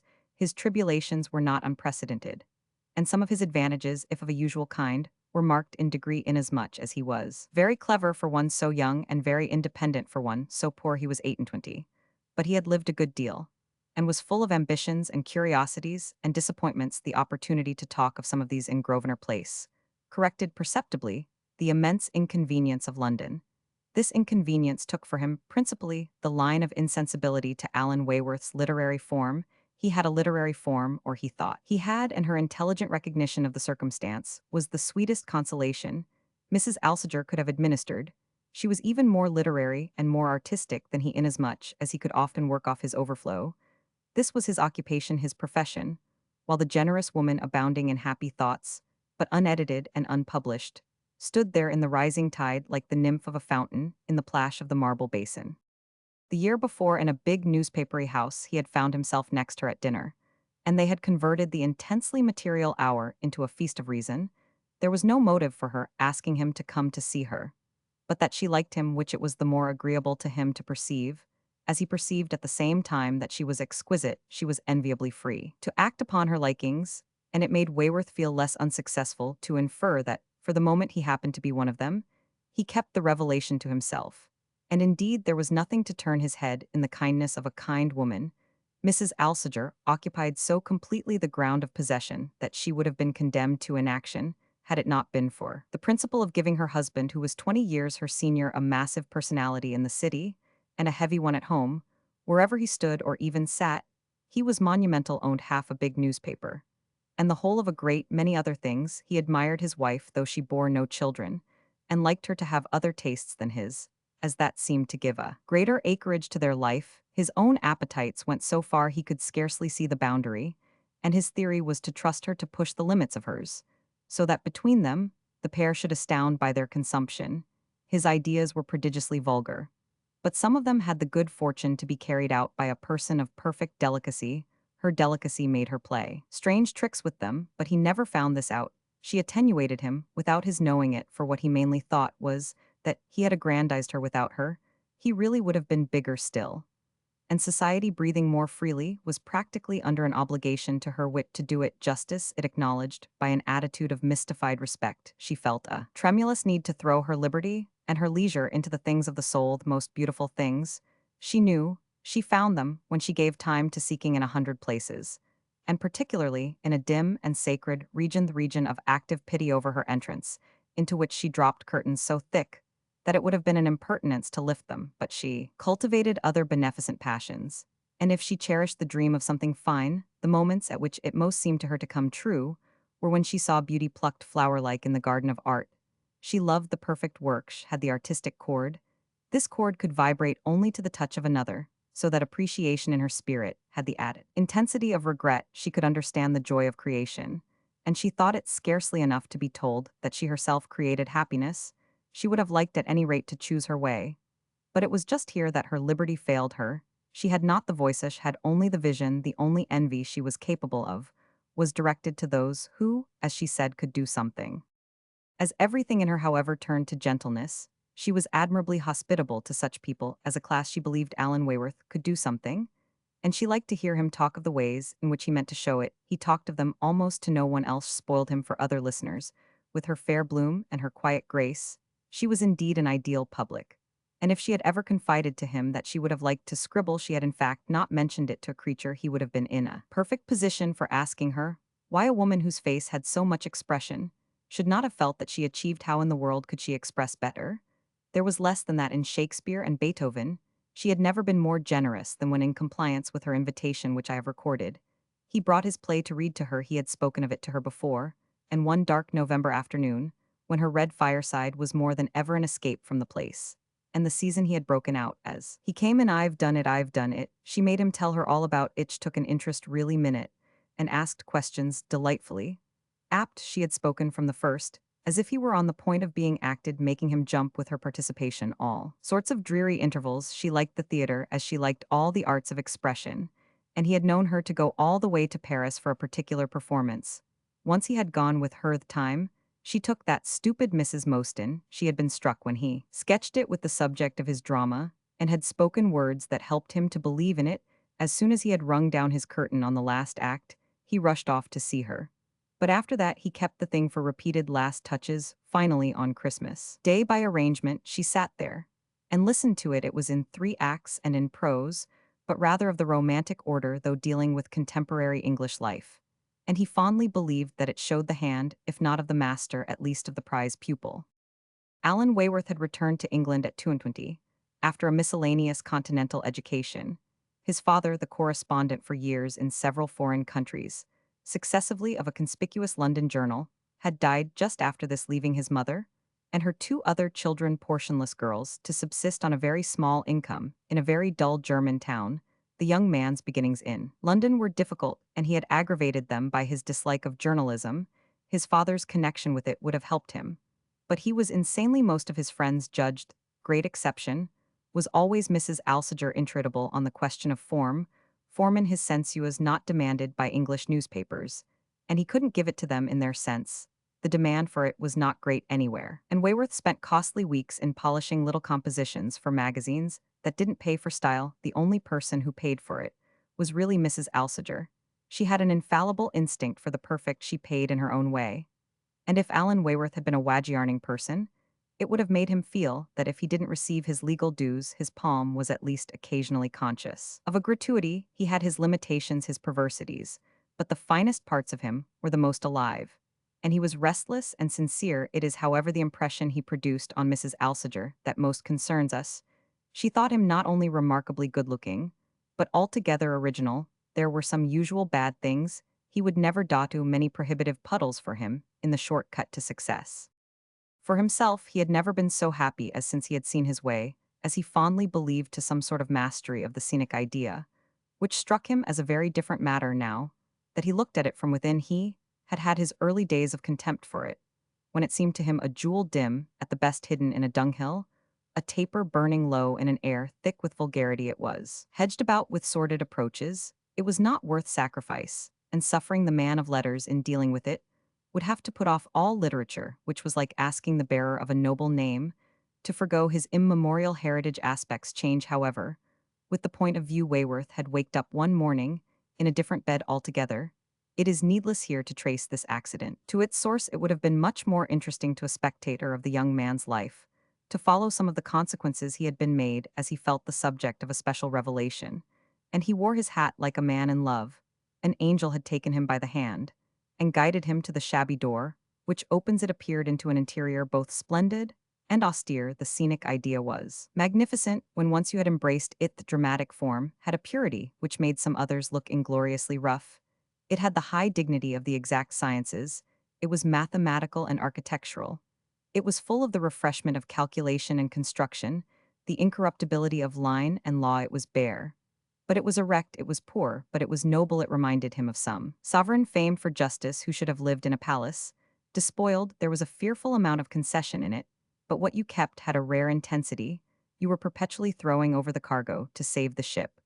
But what emotion you gave her when you made her ride the waves emotion as rhythmic as the dance of a goddess. Wayworth took long London walks and thought of these things. London poured into his ears the mighty hum of its suggestion. His imagination glowed and melted down material, his intentions multiplied, and made the air a golden haze. He saw not only the thing he should do, but the next and the next and the next. The future opened before him, and he seemed to walk on marble slabs. The more he tried the dramatic form, the more he loved it, the more he looked at it, the more he perceived in it what he perceived in it. Indeed, he now perceived everywhere if he stopped in the London dusk, before some flaring shop window. The place immediately constituted itself behind footlights, became a framed stage for his figures. He hammered at these figures in his lonely lodging. He shaped them, and he shaped their tabernacle. He was like a goldsmith chiseling a casket bent over with the passion for perfection, when he was neither roaming the streets with his vision, nor worrying his problem at his table. He was exchanging ideas on the general question with Mrs. Alsager, to whom he promised details that would amuse her in later and still happier hours. Her eyes were full of tears when he read her the last words of the finished work, and she murmured divinely, "And now to get it done, to get it done." Yes, indeed, to get it done. Wayworth stared at the fire, slowly rolling up his typecopy. But that's a totally different part of the business and altogether secondary. But of course you want to be acted. Of course I do, but it's a sudden descent. I want to intensely, but I am sorry I want to. It's there indeed that the difficulties begin, said Mrs. Alsager, a little off her guard. How can you say that it's there that they end? I'll wait to see where they end. I mean, they'll now be of a totally different order, Wayworth explained. It seems to me there can be nothing in the world more difficult than to write a play that will stand an all-round test, and that in comparison with them, the complications that spring up at this point are of an altogether smaller kind. Yes, they're a not inspiring, said Mrs. Alsager.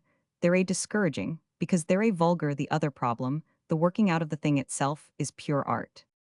How well you understand everything. The young man had got up nervously and was leaning against the chimney-piece with his back to the fire, and his arms folded. The roll of his copy in his fist was squeezed into the hollow of one of them. He looked down at Mrs. Alsager, smiling gratefully, and she answered him with a smile from eyes still charmed and suffused. Yes, the vulgarity will begin now, he presently added. You'll suffer dreadfully. I shall suffer in a good cause. Yes, giving that to the world, you must leave it with me. I must read it over and over. Mrs. Alsager pleaded, rising to come nearer and draw the copy in its cover of greenish-gray paper, which had a generic identity now to him, out of his grasp. Who in the world will do it? Who in the world? Can she went on close to him, turning over the leaves. Before he could answer, she had stopped at one of the pages. She turned the book round to him, pointing out a speech. That's the most beautiful placid. Those lines are a perfection. He glanced at the spot she indicated, and she begged him to read them again. Had read them admirably before he knew them by heart, and closing the book while she held the other end of it, he murmured them over to her. Thee had indeed a cadence that pleased him, watching with a facetious complacency, which he hoped was pardonable, the applause in her face. Ah, who can utter such lines as that? Mrs. Alsager broke out. Whom can you find to do her? Well, find people to do them all. But not people who are worthy.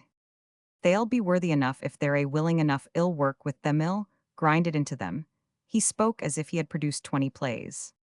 Oh, it will be interesting, she echoed.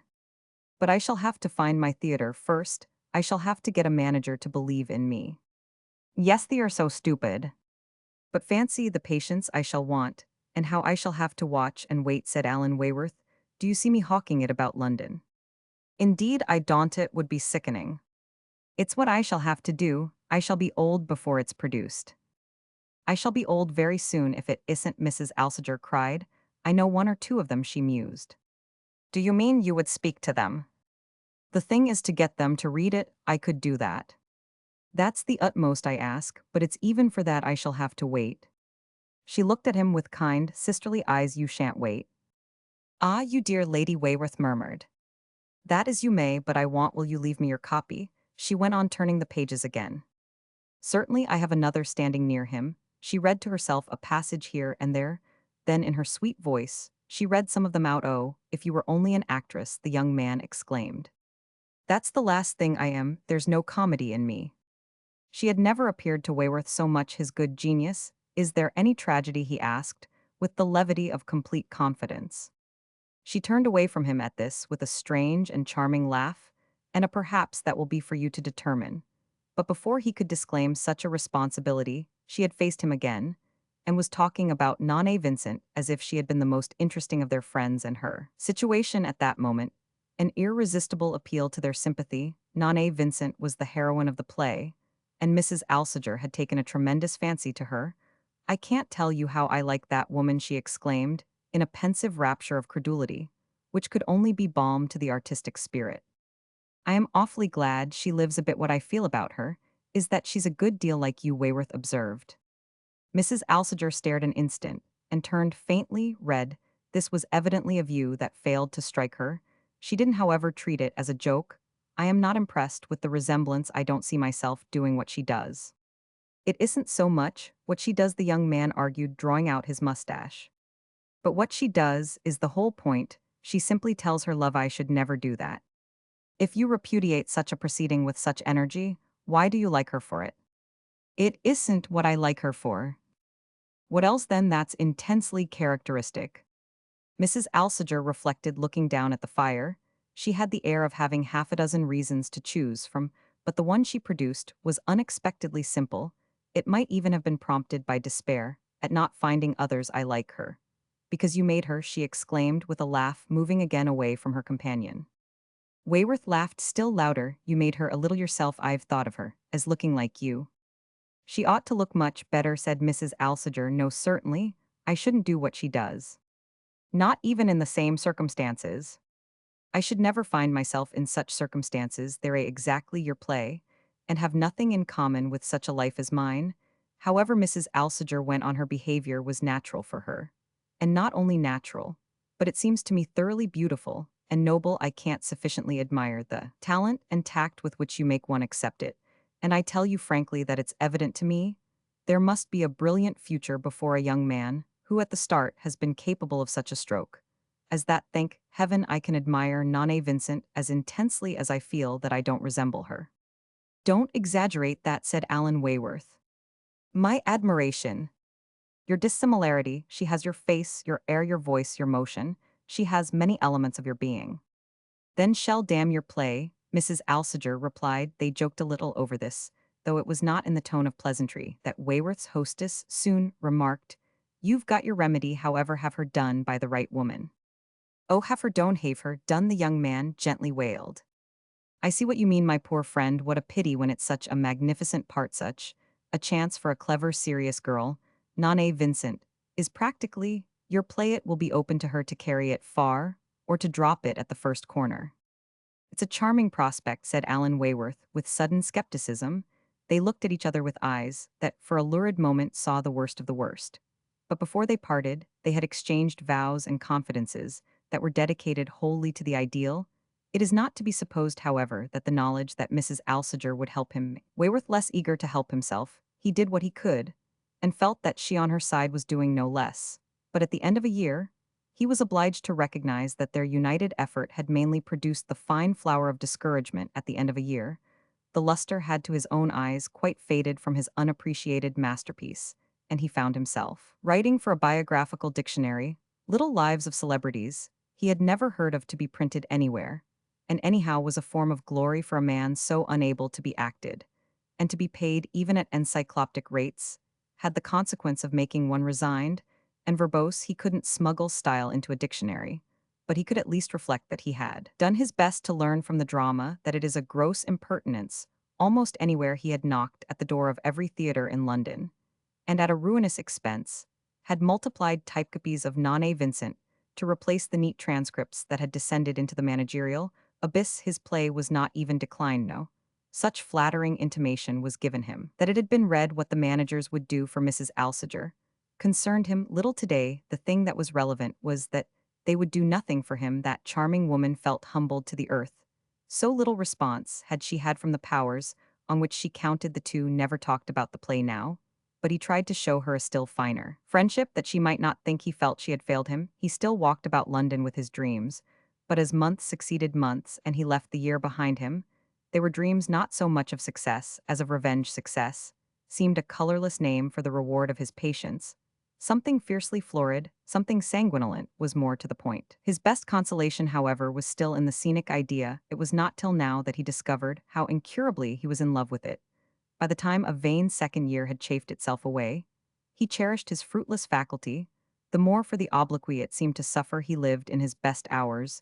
In a world of subjects and situations, he wrote another play, and made it as different from its predecessor, as such a very good thing could be. It might be a very good thing. But when he had committed it to the theatrical limbo, indiscriminating fate took no account of the difference. He was at last able to leave England for 3 or 4 months. He went to Germany to pay a visit long deferred to his mother and sisters. Shortly before the time he had fixed for his return, he received from Mrs. Alsager a telegram, consisting of the words Loder wishes see uputting nane instant rehearsal. He spent the few hours before his departure in kissing his mother and sisters, who knew enough about Mrs. Alsager to judge it lucky this respectable married lady was not there. A relief, however, accompanied with speculative glances at London, and the morrow Loder, as our young man was aware, meant the new Renaissance. But though he reached home in the evening, it was not to this convenient modern theater that Wayworth first proceeded. He spent a late hour with Mrs. Alsager, an hour that throbbed with calculation. She told him that Mr. Loder was charming. He had simply taken up the play in its turn. He had hopes of it, moreover, that on the part of a professional pessimist might almost be qualified as ecstatic. It had been cast with a margin for objections, and Violet Grey was to do the heroine. She had been capable while he was away of a good piece of work at that foggy old playhouse. The piece was a clumsy réchauffe. But she at least had been fresh. Wayworth remembered Violet Grey hadn't. He for 2 years, on a fond policy of looking out, kept dipping into the London theatres to pick up prospective interpreters. He had not picked up many as yet, and this young lady, at all events, had never wriggled in his net. She was pretty, and she was odd, but he had never prefigured her as Nane Vincent, nor, indeed, found himself attracted by what he already felt sufficiently launched in the profession to speak of as her artistic personality. Mrs. Alsager was different, declared that she had been struck not a little by some of her tones. The girl was interesting in the thing at the legitimate, and Mr. Loder, who had his eye on her, described her as ambitious and intelligent. She wanted awfully to get on end.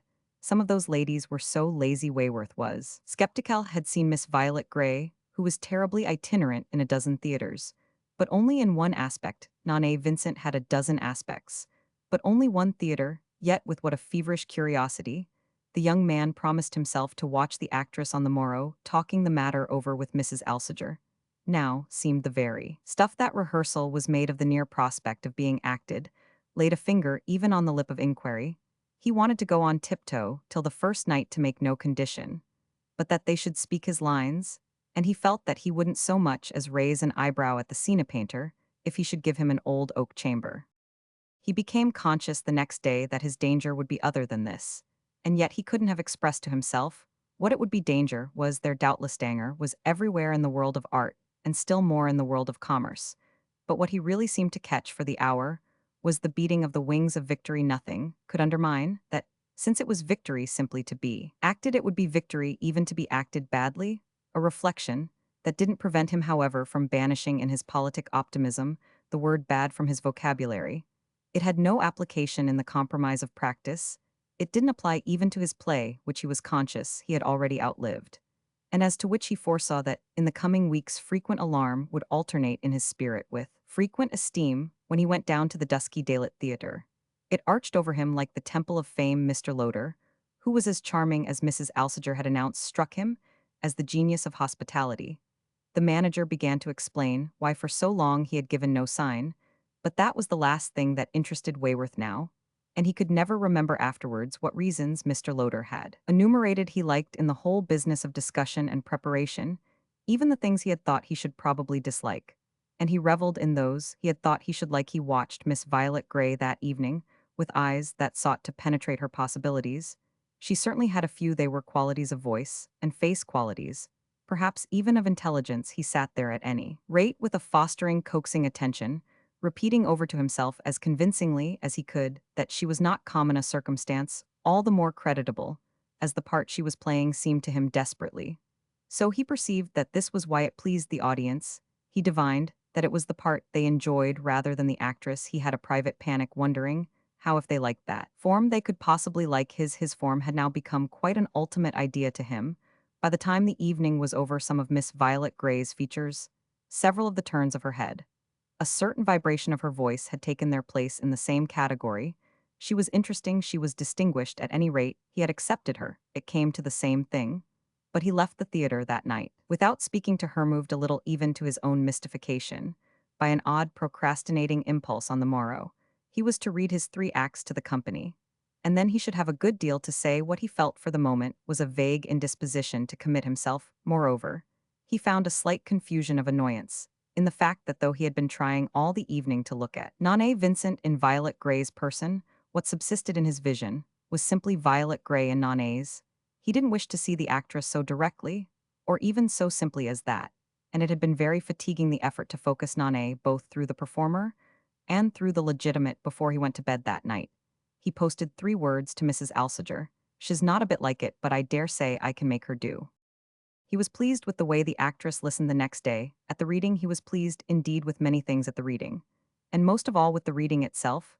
The whole affair loomed large to him, and he magnified it and mapped it out. He enjoyed his occupation of the big, dim, hollow theater, full of the echoes of effect and of a queer smell of gas and success. It all seemed such a passive canvas for his picture. For the first time in his life, he was in command of resources. He was acquainted with the phrase, but had never thought he should know the feeling. He was surprised at what Loder appeared ready to do, though he reminded himself that he must never show it. He foresaw that there would be 2 distinct concomitants to the artistic effort of producing a play, one consisting of a great deal of anguish and the other of a great deal of amusement. He looked back upon the reading afterwards as the best hour in the business, because it was then that the piece had most struck him. As represented, what came later was the doing of others. But this, with its imperfections and failures, was all his own. The drama lived, at any rate for that hour, with an intensity that it was promptly to lose in the poverty and patchiness of rehearsal. He could see its life reflected in a way that was sweet to him, in the stillness of the little semicircle of attentive and inscrutable of waterproofed and muddy-booted actors. Miss Violet Grey was the auditor he had most to say to, and he tried on the spot across the shabby stage to let her have the soul of her part. Her attitude was graceful, but though she appeared to listen with all her faculties, her face remained perfectly blank, a fact, however, not discouraging to Wayworth, who liked her better for not being premature. Her companions gave discernible signs of recognizing the passages of comedy, yet Wayworth forgave her even then for being inexpressive. She evidently wished, before everything else, to be simply sure of what it was all about.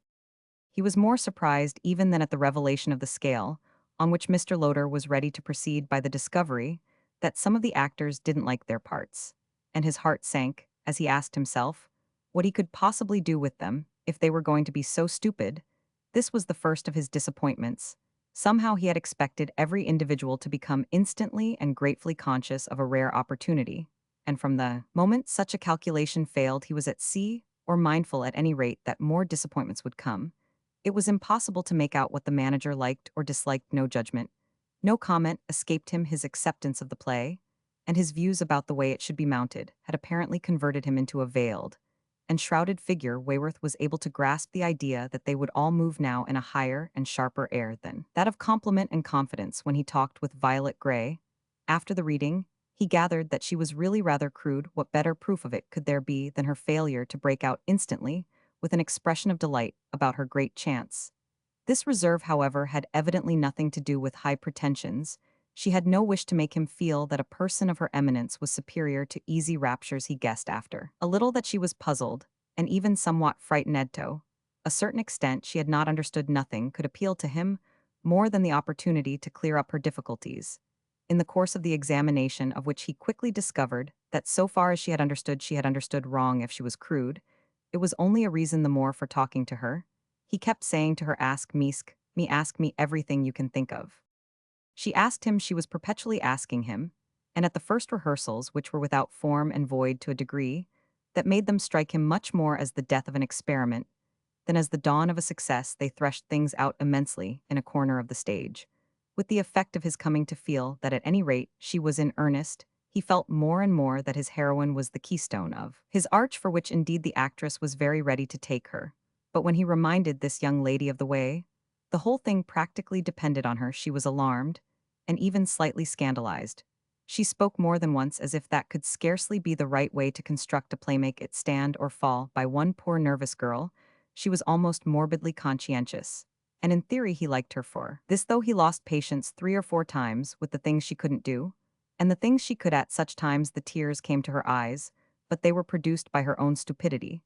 She hastened to assure him, not by the way he spoke, which was awfully kind under the circumstances, her sincerity made her beautiful, and he wished to heaven, and made a point of telling her so that she could sprinkle a little of it over Nane once. However, she was so touched and troubled that the sight of it brought the tears for an instant to his own eyes, and it so happened that, turning at this moment, he found himself face to face with Mr. Loder.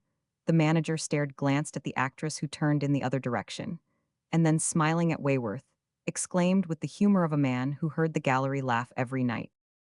I say. What's the matter?" Wayworth asked. "I am glad to see Miss Grey is taking such pains with you." "Oh yes, shall turn me out," said the young man gaily. He was quite aware that it was apparent he was not superficial about Nane, and abundantly determined into the bargain that the rehearsal of the piece should not sacrifice a shade of thoroughness to any extrinsic consideration. Mrs. Alsager, whom late in the afternoon he used often to go and ask for a cup of tea, thanking her in advance for the rest she gave him, and telling her how he found that rehearsal as they were doing it was a caution, took it out of one Mrs. Alsager more and more his good genius. And as he repeatedly assured her, his ministering angel confirmed him in this superior policy, and urged him on to every form of artistic devotion. She had naturally never been more interested than now in his work. She wanted to hear everything about everything. She treated him as heroically fatigued, plied him with luxurious restoratives, made him stretch himself on cushions and rose leaves. They gossiped more than ever by her fire about the artistic life. He confided to her, for instance, all his hopes and fears, all his experiments and anxieties on the subject of the representative of Nane. She was immensely interested in this young lady, and showed it by taking a box again and again. She had seen her half a dozen times, all ready to study her capacity, through the veil of her present part, like Alan Wayworth. She found her encouraging only by fits, for she had fine flashes of badness. She was intelligent, but she cried aloud for training, and the training was so absent that the intelligence had only a fraction of its effect. She was like a knife without an edge, good steel that had never been sharpened. She hacked away at her hard dramatic loaf. She couldn't cut it smooth. Roman 2. "Certainly, my leading lady want make Nane much like you," Wayworth one day gloomily remarked to Mrs. Alsager. There were days when the prospect seemed to him awful. "So much the better, there's no necessity for that. I wish you'd train her a little, you could so easily," the young man went on, in response to which Mrs. Alsager requested him not to make such cruel fun of her. But she was curious about the girl, wanted to hear of her character, her private situation, how she lived, and where seemed indeed desirous to befriend her. Wayworth might not have known much about the private situation of Miss Violet Grey, but as it happened, he was able, by the time his play had been 3 weeks in rehearsal, to supply information on such points. She was a charming, exemplary person, educated, cultivated, with highly modern tastes, an excellent musician. She had lost her parents, and was very much alone in the world, her only 2 relations being a sister, who was married to a civil servant in a highly responsible post in India, and a dear little old-fashioned aunt, really a great aunt, with whom she lived at Notting Hill, who wrote children's books and who had appeared had once written a Christmas pantomime. It was quite an artistic home, not on the scale of Mrs. Alsager's, to compare the smallest things with the greatest, but intensely refined and honorable. Wayworth went so far as to hint that it would be rather nice and human on Mrs. Alsager's part to go there. Thigh would take it so kindly if she should call on them.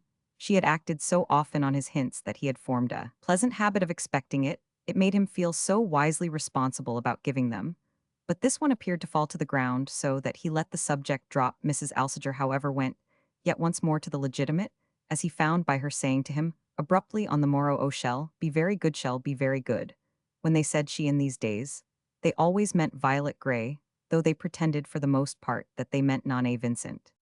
"Oh yes," Wayworth assented, "she wants so too." Mrs. Alsager was silent a moment. Then she asked a little inconsequently, as if she had come back from a reverie, "Does she want to very much?" "Tremendously, and it appears she has been fascinated by the part from the first." "Why then didn't she say so?" "Oh, because she's so funny."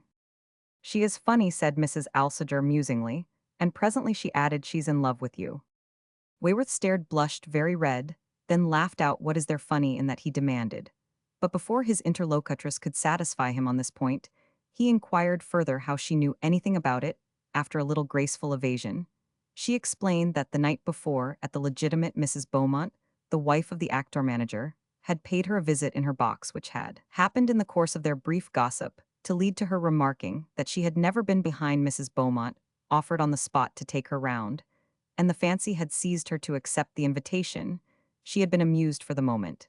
And in this way it befell that her conductress at her request had introduced her to Miss Violet Grey, who was waiting in the wing for one of her scenes. Mrs. Beaumont had been called away for 3 minutes, and during this scrap of time, face to face with the actress, she had discovered the poor girl's secret. Wayworth qualified it as a senseless thing, but wished to know what had led to the discovery.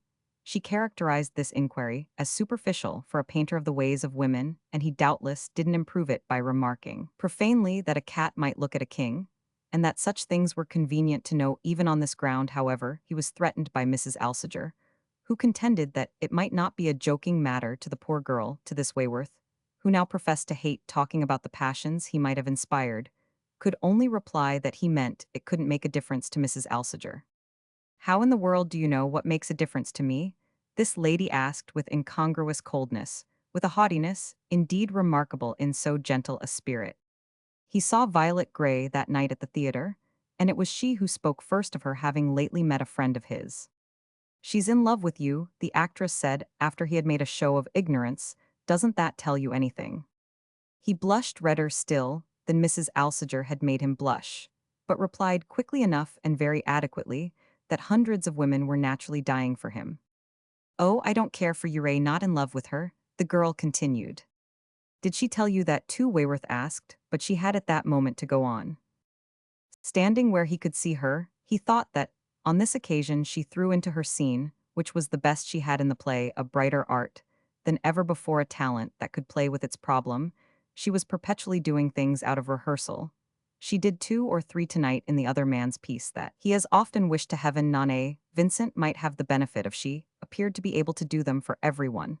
But him that is for everyone.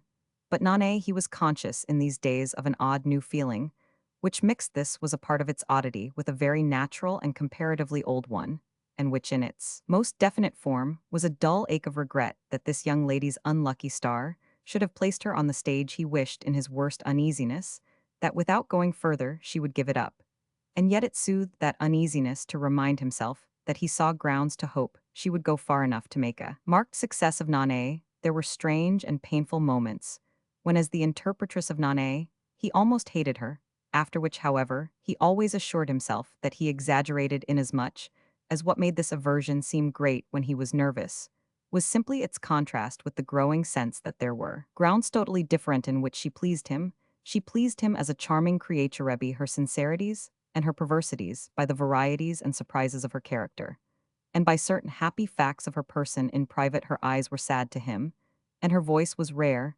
He detested the idea that she should have a disappointment or an humiliation, and he wanted to rescue her altogether, to save and transplant her. One way to save her was to see to it, to the best of his ability, that the production of his play should be a triumph. And the other way, it was really too queer to express, was almost to wish that it shouldn't be. Then for the future there would be safety and peace, and not the peace of death, the peace of a different life. It is to be added that our young man clung to the former of these ways in proportion as the latter perversely tempted him. He was nervous at the best, increasingly and intolerably nervous, but the immediate remedy was to rehearse harder and harder, and above all to work it out with Violet Grey. Some of her comrades reproached him with working it out only with her, as if she were the whole affair, to which he replied that they could afford to be neglected. They were all so tremendously good. She was the only person concerned whom he didn't flatter. The author and the actress stuck so to the business in hand that she had very little time to speak to him again of Mrs. Alsager, of whom, indeed, her imagination appeared adequately to have disposed. Wayworth once remarked to her that Nane Vincent was supposed to be a good deal like his charming friend, but she gave a blank. Supposed by whom, in consequence of which he never returned to the subject. He confided his nervousness as freely as usual to Mrs. Alsager, who easily understood that he had a peculiar complication of anxieties.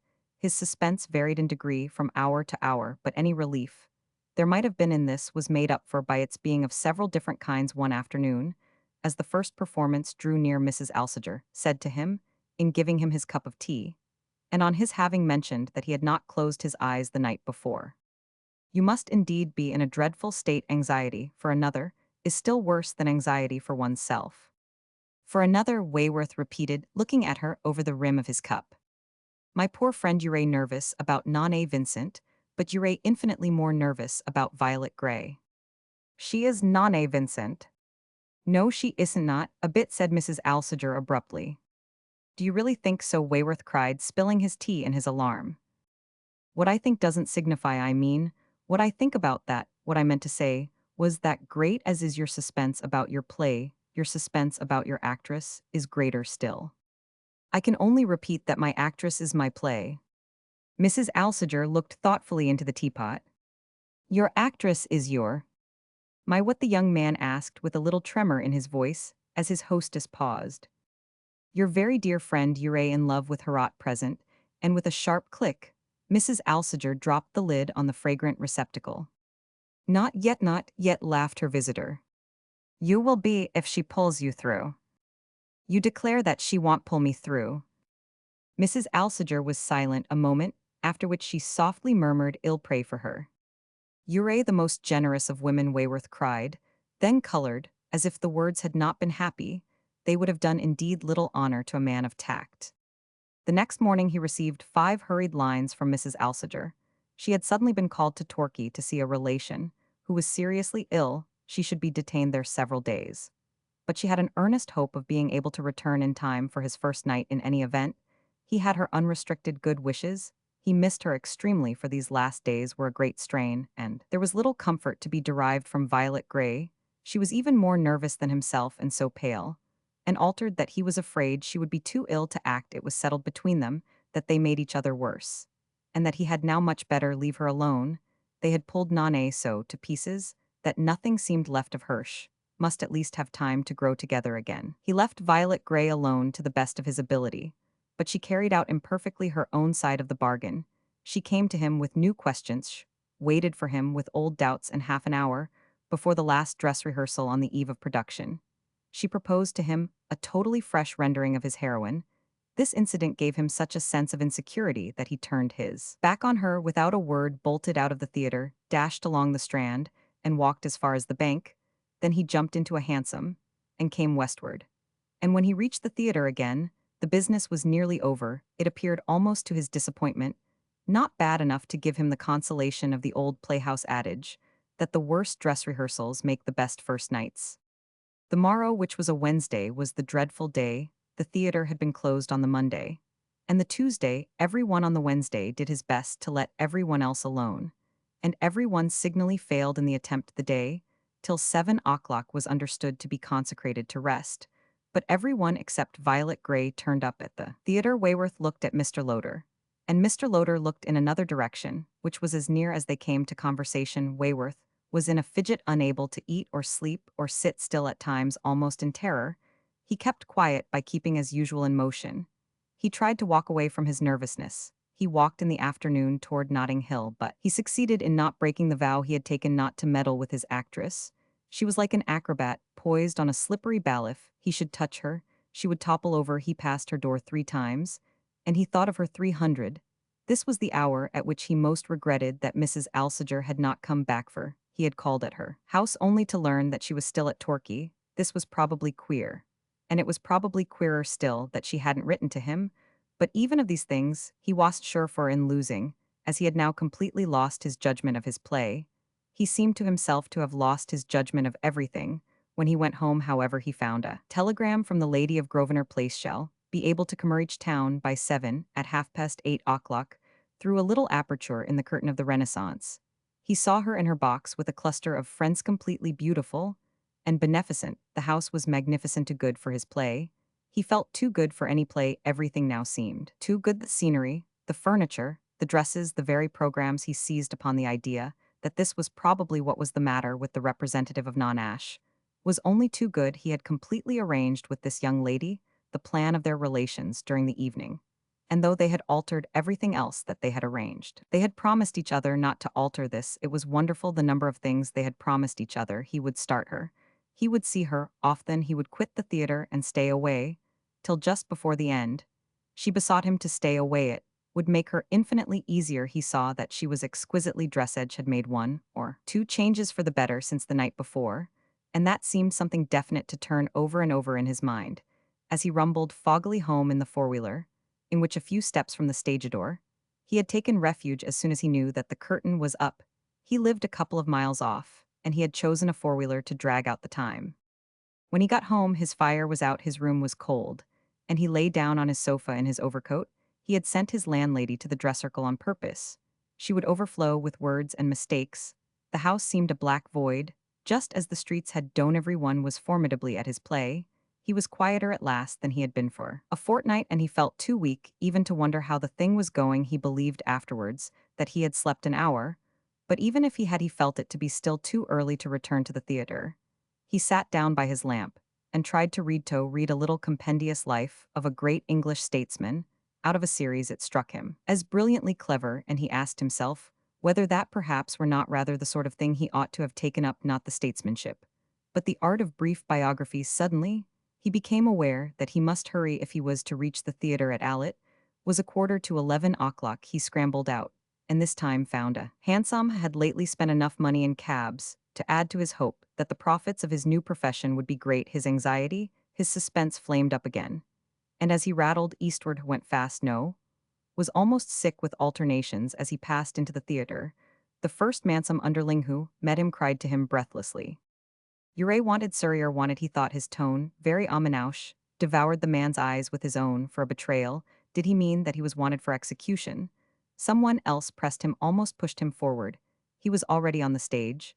Then he became conscious of a sound more or less continuous, but seemingly faint and far, which he took at first for the voice of the actors heard through their canvas walls, the beautiful built-in room of the last act. But the actors were in the wing, they surrounded him. The curtain was down, and they were coming off from before it. They had been called. And he was Calitzi. All greeted him with "Go on, go on." He was terrified, couldn't go on. He didn't believe in the applause, which seemed to him only audible enough to sound half-hearted. "Has it gone? Has it gone?" he gasped to the people round him, and he heard them say rather, perfunctorily, mendaciously too, as it struck him, and even with mocking laughter, the laughter of defeat and despair. Suddenly, though all this must have taken but a moment, Loder burst upon him from somewhere with a "For God's sake, don't keep them or they'll stop." "But I can't go on for that," Wayworth cried in anguish. The sound seemed to him already to have ceased. Loder had hold of him and was shoving him. He resisted and looked round frantically for Violet Grey, who perhaps would tell him the truth. There was by this time a crowd in the wing, all with strange, grimacing, painted faces, but Violet was not among them, and her very absence frightened him. He uttered her name with an accent that he afterwards regretted. It gave them, as he thought, both away. And while Loder hustled him before the curtain, he heard someone say, "She took her call and disappeared." She had had a call. Thenthighs was what was most present to the young man, as he stood for an instant in the glare of the footlights, looking blindly at the great vaguely-poppled horseshoe, and greeted with plaudits which now seemed to him at once louder than he deserved and feebler than he desired. They sank to rest quickly, but he felt it to be long before he could back away, before he could in his turn seize the manager by the arm and cry huskily, "Has it really gone?" Eerily. Mr. Loder looked at him hard and replied after an instant, "The play's all right." Wayworth hung upon his lips. "Then what's all wrong?" "We must do something to Miss Grey." "What's the matter with her?" "She isn't in it." "Do you mean she has failed?" "Yes, damn it, has failed." Wayworth stared. "Then how can the play be all right?" "Oh, well, save it, well, save it." "Where's Miss Grey? Where is she?" the young man asked. Loder caught his arm as he was turning away again to look for his heroine. "Never mind her, no, she knows it." Wayworth was approached at the same moment by a gentleman he knew, as one of Mrs. Alsager's friends had perceived him in that lady's box. Mrs. Alsager was waiting there for the successful author. She desired very earnestly that he would come round and speak to her. Wayworth assured himself first that Violet had left the theatrion of the actresses, could tell him that she had seen her throw on a cloak without changing her dress, and had learnt afterwards that she had the next moment flung herself, after flinging her aunt, into a cab. He had wished to invite half a dozen persons, of whom Miss Grey and her elderly relative were to come home to supper with him, but she had refused to make any engagement beforehand. It would be so dreadful to have to keep it if she shouldn't have made a hit, and this attitude had blighted the pleasant plan, which fell to the ground. He had called her morbid. But she was immovable. Mrs. Alsager's messenger let him know that he was expected to supper in Grosvenor Place, and half an hour afterwards he was seated there among complimentary people, and flowers and popping corks, eating the first orderly meal he had partaken of for a week. Mrs. Alsager had carried him off in her brougham. Other people who were coming got into things of their own. He stopped her short as soon as she began to tell him how tremendously everyone had been struck by the piece. He nailed her down to the question of Violet Grey.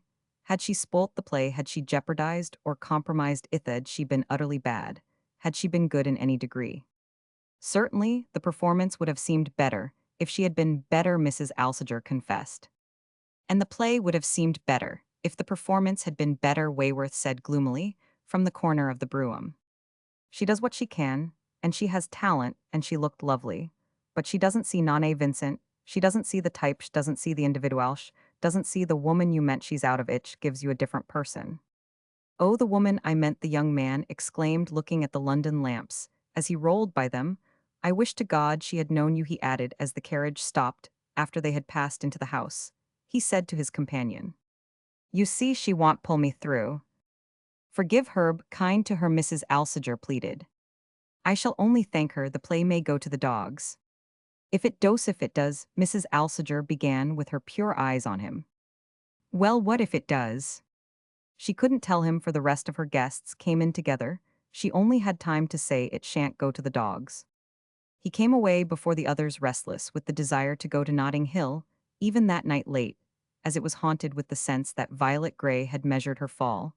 When he got into the street, however, he allowed second thoughts to counsel another course. The effect of knocking her up at 2 o'clock in the morning would hardly be to soothe her. He looked at 6 newspapers the next day and found in them never a good word for her. They were well enough about the piece, but they were unanimous as to the disappointment caused by the young actress, whose former efforts had excited such hopes, and on whom on this occasion such pressing responsibilities rested. They asked in chorus what was the matter with her, and they declared in chorus that the play, which was not without promise, was handicapped. They all used the same word by the odd want of correspondence between the heroine and her interpreter. Wayworth drove early to Notting Hill, but he didn't take the newspapers with him. Violet Grey could be trusted to have sent out for them by the peep of dawn, and to have fed her anguish full. She declined to see him. She only sent down word by her aunt that she was extremely unwell and should be unable to act that night unless she were suffered to spend the day unmolested. And in bed Wayworth sat for an hour with the old lady who understood everything, and to whom he could speak frankly. She gave him a touching picture of her niece's condition, which was all the more vivid for the simple words in which it was expressed. She feels she isn't right, you know, she feels she isn't right. Tell her it doesn't matter, it doesn't matter a straw, said Wayworth. And she's so proud of you, know how proud she is, the old lady went on. Tell her I am more than satisfied, that I accept her gratefully as she is. She says she injures your play, that she ruins it, said his interlocutress. Shall improve immensely, shall grow into the part, the young man continued. She'd improve if she knew how, but she says she doesn't. She has given all she has got, and she doesn't know what's wanted. What's wanted is simply that she should go straight on and trust me. How can she trust you when she feels she's losing you? Losing me, Wayworth cried. You'll never forgive her if your play is taken off. It will run 6 months, said the author of the piece. The old lady laid her hand on his arm. What will you do for her if it does? He looked at Violet Grey's. And a moment, do you say your niece is very proud? Too proud for her dreadful profession. Then she wouldn't wish you to ask me that, Wayworth answered, getting up. When he reached home, he was very tired, and for a person to whom it was open to consider that he had scored a success, he spent a remarkably dismal day. All his restlessness had gone, and fatigue and depression possessed him. He sank into his old chair by the fire, and sat there for hours with his eyes closed. His landlady came in to bring his luncheon and mend the fire, but he feigned to be asleep, so as not to be spoken to. It is to be supposed that sleep at last overtook him for about the hour that dusk began to gather.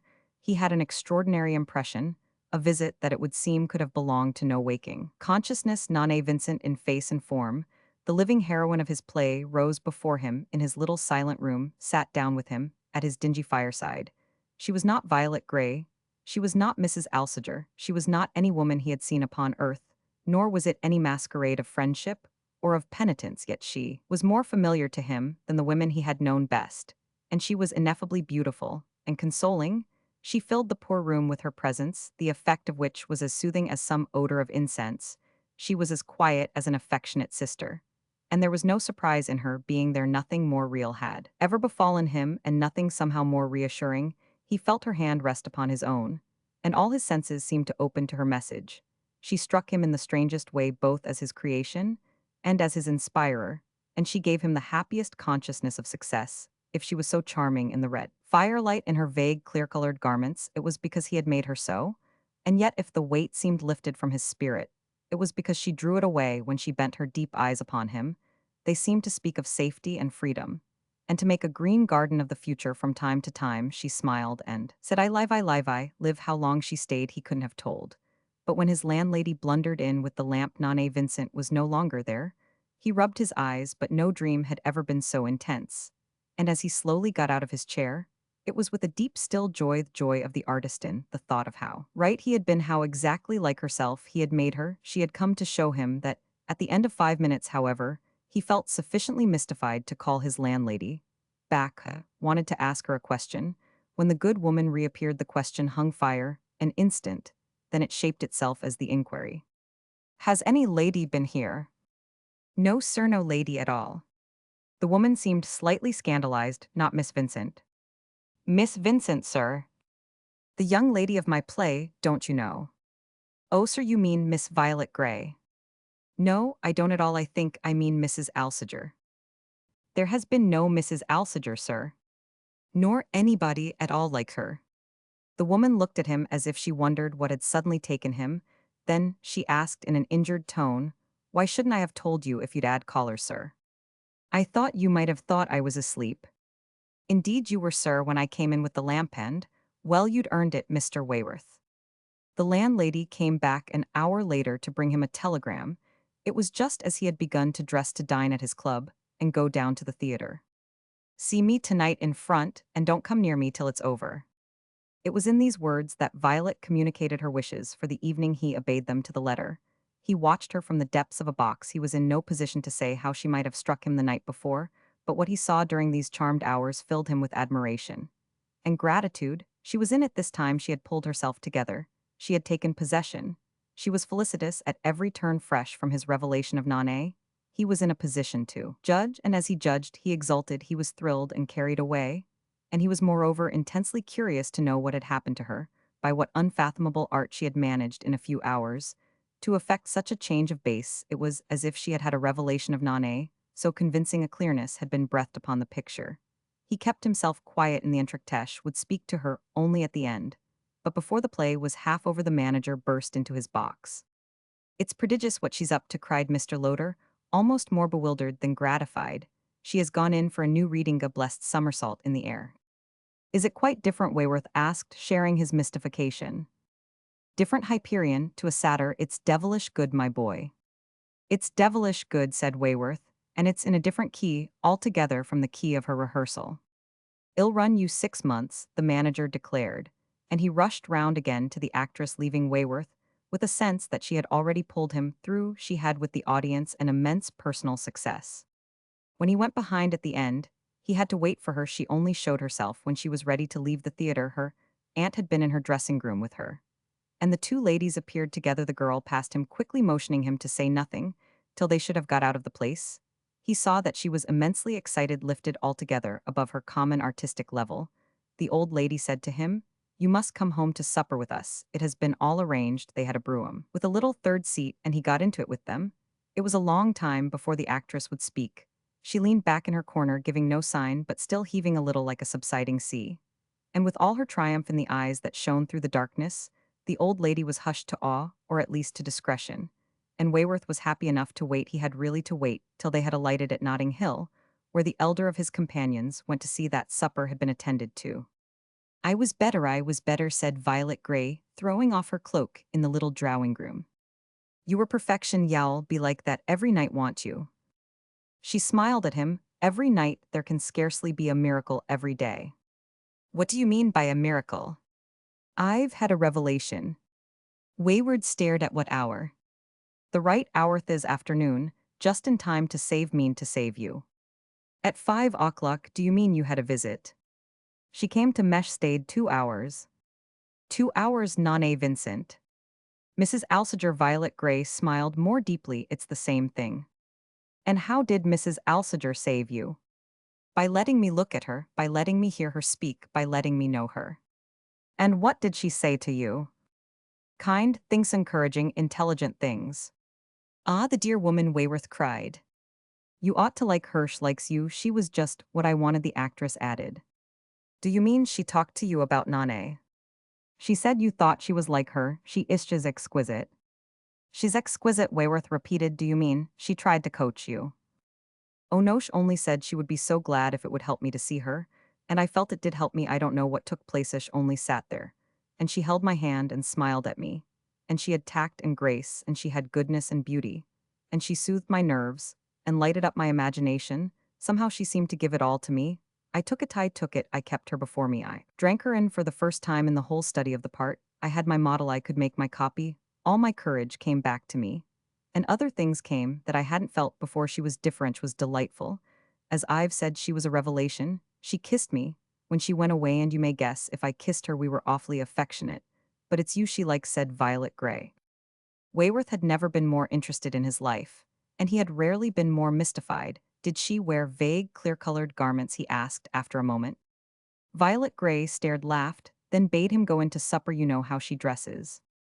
He was very well pleased at supper, but he was silent, and a little solemn. He said he would go to see Mrs. Alsager the next day. He did so, but he was told at her door that she had returned to Torquay. She remained there all winter, all spring. And the next time he saw her, his play had run 200 nights, and he had married Violet Gray. His plays sometimes succeed, but his wife is not in them now, nor in any others at these representations. Mrs. Alsager continues frequently to be present. P. 181. The Chaperone. Roman 1. An old lady in a high drawing room had had her chair moved close to the fire, where she sat knitting and warming her knees. She was dressed in deep mourning. Her face had a faded nobleness, tempered, however, by the somewhat illiberal compression assumed by her lips, in obedience to something that was passing in her mind. She was far from the lamp, but though her eyes were fixed upon her active needles, she was not looking at them. What she really saw was quite another train of affairs. The room was spacious and dim. The thick London fog had oozed into it, even through its superior defenses. It was full of dusky, massive, valuable things. The old lady sat motionless, save for the regularity of her clicking needles, which seemed as personal to her, and as expressive as prolonged fingers. If she was thinking something out, she was thinking it thoroughly. When she looked up on the entrance of a girl of 20, it might have been guessed that the appearance of this young lady was not an interruption of her meditation, but rather a contribution to it. The young lady, who was charming to behold, was also in deep mourning, which had a freshness, if mourning can be fresh, an air of having been lately put on. She went straight to the bell beside the chimney-piece, and pulled it, while in her other hand she held a sealed and directed letter. Her companion glanced in silence at the letter. Then she looked still harder at her work. The girl hovered near the fireplace without speaking, and after a dignified interval, the butler appeared in response to the bell. The time had been sufficient to make the silence between the ladies seem long. The younger one asked the butler to see that her letter should be posted, and after he had gone out, she moved vaguely about the room, as if to give her grandmother, for such was the elder personage, a chance to begin a colloquy of which she herself preferred not to strike the first note, as equally with herself her companion was on the face of it capable of holding out the tension, though it was already late in the evening, might have lasted long. But the old lady, after a little, appeared to recognize a trifle ungraciously the girl's superior resources. Have you written to your mother? Yes, but only a few lines to tell her I shall come and see her in the morning. Is that all you've got to say? Asked the grandmother. I don't quite know what you want me to say. I want you to say that you've made up your mind. Yes, I've done that, Granny. You intend to respect your father's wishes. It depends upon what you mean by respecting them. I do justice to the feelings by which they were dictated. What do you mean by justice? The old lady retorted. The girl was silent a moment, then she said, You'll see my idea of it. I see it already. You'll go and live with her. I shall talk the situation over with her tomorrow, and tell her that I think that will be best. Best for her, no doubt. What's best for her is best for me. And for your brother and sister, as the girl made no reply to this, her grandmother went on what's best for them, is that you should acknowledge some responsibility in regard to them, and considering how young they are, try and do something for them. They must do as I've don't they must act for themselves, they have their means now and they're a free. Free they're a mere children. Let me remind you that Eric is older than Roman 1. He doesn't like his mother, said the old lady, as if that were an answer. I never said he Roman 999, and she adores him. Oh, your mother's adorations. Don't abuse her now, the girl rejoined after a pause. The old lady forbore to abuse her, but she made up for it the next moment by saying it will be dreadful for Edith. What will be dreadful? Your desertion of her. The desertion's on her side. Her consideration for her father does her honor. Of course I am a brute en parlance plus, said the girl, we must go our respective ways, she added in a tone of extreme wisdom and philosophy. Her grandmother straightened out her knitting, and began to roll it up. Be so good as to ring for my maid, she said. After a minute the young lady rang, and there was another wait and another conscious hush before the maid came. Her mistress remarked, of course, then y'all not come to me, you know. What do you mean by coming to you? I can't receive you on that footing. Shall not come with me if you mean that. I don't mean that, said the old lady, getting up as her maid came in. This attendant took her work from her, gave her an arm, and helped her out of the room, while Rose Tramore, standing before the fire, and looking into it, faced the idea that her grandmother's door would now under all circumstances be closed to her. She lost no time, however, in brooding over this anomaly. It only added energy to her determination to act. All she could do tonight was to go to bed, for she felt utterly weary. She had been living in imagination in a prospective struggle, and it had left her as exhausted as a real fight. Moreover, this was the culmination of a crisis of weeks of suspense, of a long, hard strain. Her father had been laid in his grave 5 days before, and that morning, his will had been read in the afternoon. She had got Edith off to St. Leonard's with their Aunt Julia, and then she had had a wretched talk with Eric. Lastly, she had made up her mind to act in opposition to the formidable will, to a clause which embodied, if not exactly a provision, a recommendation singularly emphatic. She went to bed, and slept the sleep of the just. Oh, my dear, how charming! I must take another house. It was in these words that her mother responded to the announcement Rose had just formally made, and with which she had vaguely expected to produce a certain dignity of effect in the way of emotion. There was apparently no effect at all, and the girl was wise enough to know that this was not simply on account of the general line of non-illusion taken by the extremely pretty woman before her, who looked like her elder sister. Mrs. Tramore had never manifested to her daughter the slightest consciousness that her position was peculiar, but the recollection of something more than that fine policy was required to explain such a failure to appreciate Rose's sacrifice. It was simply a fresh reminder that she had never appreciated anything, that she was nothing but a tinted and stippled surface. Her situation was peculiar. Indeed, she had been the heroine of a scandal which had grown dim, only because, in the eyes of the London world, it paled in the lurid light of the contemporaneous. That attention had been fixed on it for several days 15 years before. There had been a high relish of the vivid evidence as to his wife's misconduct, with which in the divorce court Charles Tramore had judged well to regale a cynical public. The case was pronounced awfully bad, and he obtained his decree. The folly of the wife had been inconceivable, in spite of other examples. She had quitted her children. She had followed the other fellow abroad. The other fellow hadn't married her. Not having had time, he had lost his life in the Mediterranean by the capsizing of a boat before the prohibitory term had expired. Mrs. Tramore had striven to extract from this accident something of the austerity of widowhood, but her mourning only made her deviation more public. She was a widow whose husband was awkwardly alive. She had not prowled about the continent on the classic lines. She had come back to London to take her chance, but London would give her no chance, would have nothing to say to her. As many persons had remarked, you could never tell how London would behave. It would not receive Mrs. Tramore again on any terms, and when she was spoken of, which now was not often, it was inveterately said of her that she went nowhere. Apparently, she had not the qualities for which London compounds, though in the cases in which it does compound, you may often wonder what these qualities are. She had not at any rate been successful. Her lover was dead, her husband was liked, and her children were pitied for in payment for a topic London will parenthetically pity. It was thought interesting and magnanimous that Charles Tramore had not married again. The disadvantage to his children of the miserable story was thus left uncorrected, and this rather oddly was counted as his sacrifice. His mother, whose arrangements were elaborate, looked after them a great deal, and they enjoyed a mixture of laxity and discipline under the roof of their Aunt Miss Tramore, who was independent, having, for reasons that the two ladies had exhaustively discussed, determined to lead her own life. She had set up a home at St. Leonard's, and that contracted shore had played a considerable part in the upbringing of the little Tramores. They knew about their mother, as the phrase was, but they didn't know her, which was naturally deemed more pathetic for them than for her. She had a house in Chester Square, and an income, and a Victoriate served all purposes, as she never went out in the evening, and flowers on her windowsills, and a remarkable appearance. Of youth, the income was supposed to be, in part, the result of a bequest from the man for whose sake she had committed the error of her life. And in the appearance of youth, there was a slightly impertinent implication that it was a sort of afterglow of the same connection. Her children, as they grew older, fortunately showed signs of some individuality of disposition. Edith, the second girl, clung to her Aunt Julia Eric. The son clung frantically to Polo, while Rose, the elder daughter, appeared to cling mainly to herself. Collectively, of course, they clung to their father, whose attitude in the family group, however, was casual and intermittent. He was charming and vague.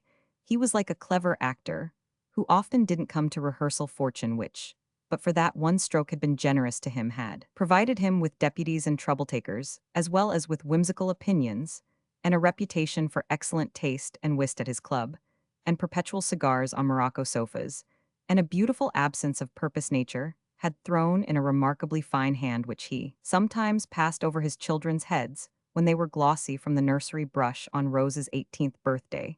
He said to her that she might go to see her mother on condition that her visits should be limited to an hour each time, and to 4 in the year she was to go alone. The other children were not included in the arrangement.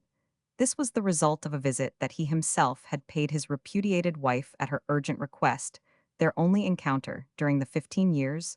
The girl knew as much as this from her Aunt Julia, who was full of telltale secrecies. She availed herself eagerly of the license, and in course of the period that elapsed before her father's death, she spent with Mrs. Tramore exactly 8 hours, by the watch. Her father, who was as inconsistent and disappointing as he was amiable, spoke to her of her mother only once afterwards.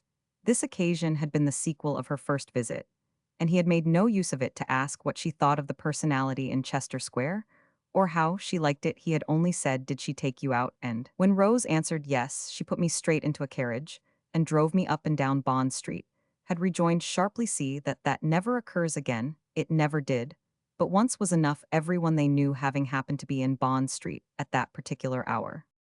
After this, the periodical interview took place in private in Mrs. Tramore's beautiful little waisted drawing-room. Rose knew that, rare as these occasions were, her mother would not have kept her all to herself, had there been anybody she could have shown her to. But in the poor lady's social void, there was no one. She had, after all, her own correctness, and she consistently preferred isolation to inferior contacts, so her daughter was subjected only to the maternal. It was not necessary to be definite in qualifying that the girl had by this time a collection of ideas gathered by impenetrable processes.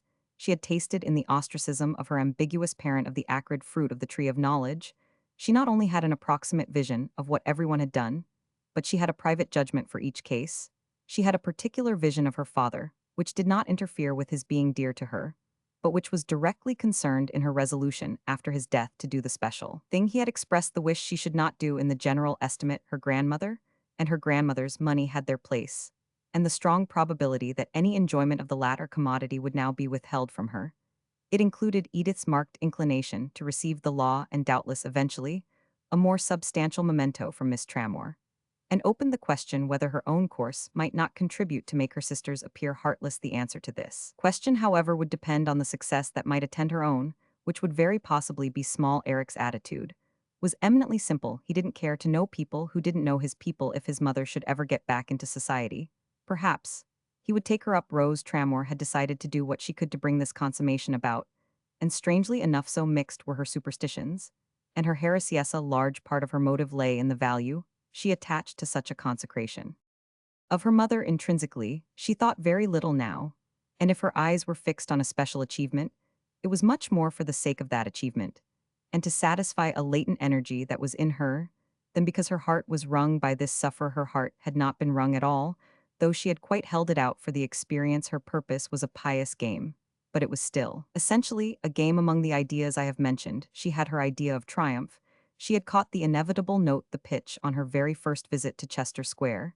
She had arrived there in intense excitement, and her excitement was left on her hands in a manner that reminded her of a difficult air she had once heard sung at the opera. When no one applauded the performer, that flatness had made her sick. And so did this in another way. A part of her agitation proceeded from the fact that her Aunt Julia had told her, in the manner of a burst of confidence, something she was not to repeat, that she was in appearance the very image of the lady in Chester Square. The motive that prompted this declaration was between Aunt Julia and her conscience, but it was a great emotion to the girl to find her. Entertain her so beautiful. She was tall and exquisitely slim. She had hair more exactly, to Rose Tramor's taste, than any other she had ever seen, even to every detail in the way it was dressed, and a complexion and a figure of the kind that are always spoken of as lovely. Her eyes were irresistible, and so were her clothes, though the clothes were perhaps a little more precisely the right thing than the eyes. Her appearance was marked to her daughter's sense by the highest distinction, though it may be mentioned that this had never been the opinion of all the world.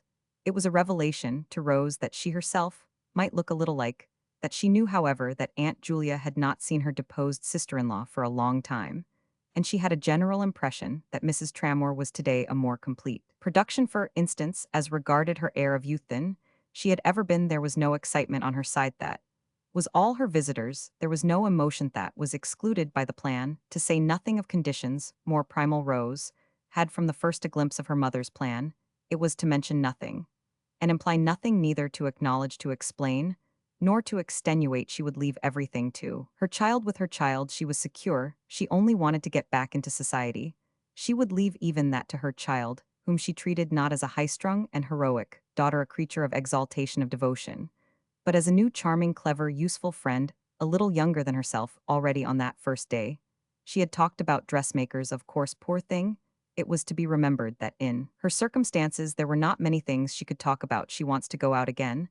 That's the only thing in the wide world she wants, Rose had promptly, compendiously said to herself.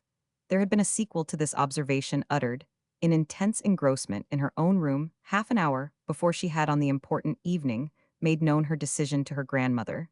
Then ill take her out. Shall drag you down, shall drag you down. Julia Tramore permitted herself to remark to her niece the next day, in a tone of feverish prophecy. As the girl's own theory was that all the dragging there might be would be upward, and moreover administered by herself, she could look at her aunt with a cold and inscrutable eye.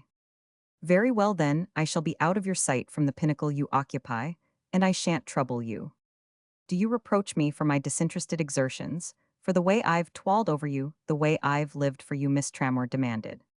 Don't reproach me for being kind to my mother, and I won't reproach you for anything. Shall keep you out of everything, shall make you miss everything, Miss Tramore continued. Then shall make me miss a great deal. That's odious, said the girl. You're too young for such extravagances, her aunt declared. And yet Edith, who is younger than I, seems to be too old for them. How do you arrange that? My mother's society will make me older, Rose replied. Don't speak to me of your mother, you have no mother. Then if I am an orphan, I must settle things for myself. Do you justify her? Do you approve of her? Cried Miss Tramore, who was inferior to her niece in capacity for retort, and whose limitations made the girl appear pert. Rose looked at her a moment in silence, then she said, turning away, I think she's charming. And do you propose to become charming in the same manner? Her manner is perfect, it would be an excellent model, but I can't discuss my mother with you. You'll have to discuss her with some other people, Miss Tramore proclaimed, going out of the room. Rose wondered whether this were a general or a particular vaticination. There was something her aunt might have meant by it, but her aunt rarely meant the best thing she might have meant. Miss Tramore had come up from St. Leonard's, in response to a telegram from her own parent. For an occasion like the present brought with it, for a few hours, a certain relaxation of their descent. Do what you can to stop her, the old lady had said, but her daughter found that the most she could do was not much. They both had a baffled sense that Rose had thought the question out a good deal further than they, and this was particularly irritating to Mrs. Tramore, as consciously the cleverer of the two, a question thought out as far as she could think. It had always appeared to her to have performed its human uses. She had never encountered a ghost emerging from that extinction. Their great contention was that Rose would cut herself off, and certainly, if she wasn't afraid of that, she wasn't afraid of anything. Julia Tramore could only tell her mother how little the girl was afraid. She was already prepared to leave the house, taking with her the possessions or her share of them that had accumulated there during her father's illness. There had been a going and coming of her, made a thumping about of boxes, and ordering of four-wheelers. It appeared to old Mrs. Tramore that something of the objectionableness, the indecency of her granddaughter's prospective connection, had already gathered about the place. It was a violation of the decorum of bereavement which was still fresh there. And from the indignant gloom of the mistress of the house you might have inferred not so much that the daughter was about to depart as that the mother was about to arrive. There had been no conversation on the dreadful subject at luncheon. For at luncheon, at Mrs. Tramore's, her son never came to it. There were always, even after funerals and other miseries, stray guests of both sexes, whose policy it was to be cheerful and superficial. Rose had sat down, as if nothing had happened, and nothing worse, that is, than her father's death. But no one had spoken of anything that anyone else was thinking of. Before she left the house, a servant brought her a message from her grandmother. The old lady desired to see her in the drawing-room. She had on her bonnet, and she went down as if she were about to step into her cab. Mrs. Tramore sat there with her eternal knitting, from which she forbore even to raise her eyes, as after a silence that seemed to express the fullness of her reprobation, while Rose stood motionless. She began, "I wonder if you really understand what you're doing." "I think so. I am not so stupid." "I never thought you were, but I don't know what to make of you now. You're giving up everything." The girl was tempted to inquire whether her grandmother called herself everything, but she checked this question, answering, instead, that she knew she was giving up much. "You're taking a step of which you will feel the effect to the end of your days," Mrs. Tramore went on. "In a good conscience, I hardly hope," said Rose. "Your father's conscience was good enough for his mother. It ought to be good enough for his daughter." Rose sat down. She could afford toas if she wished to be very attentive, and were still accessible to argument, but this demonstration only ushered in, after a moment, the surprising words, "I don't think Papa had any conscience." "What in the name of all that's unnatural do you mean?"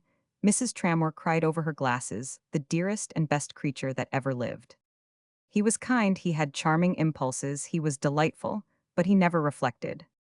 Mrs. Tramore stared as if at a language she had never heard. A farrago, a gallimatias. Her life was made up of items, but she had never had to deal intellectually with a fine shade. Then, while her needles, which had paused an instant, began to fly again, she rejoined, "Do you know what you are, my dear? You're a dreadful little prig.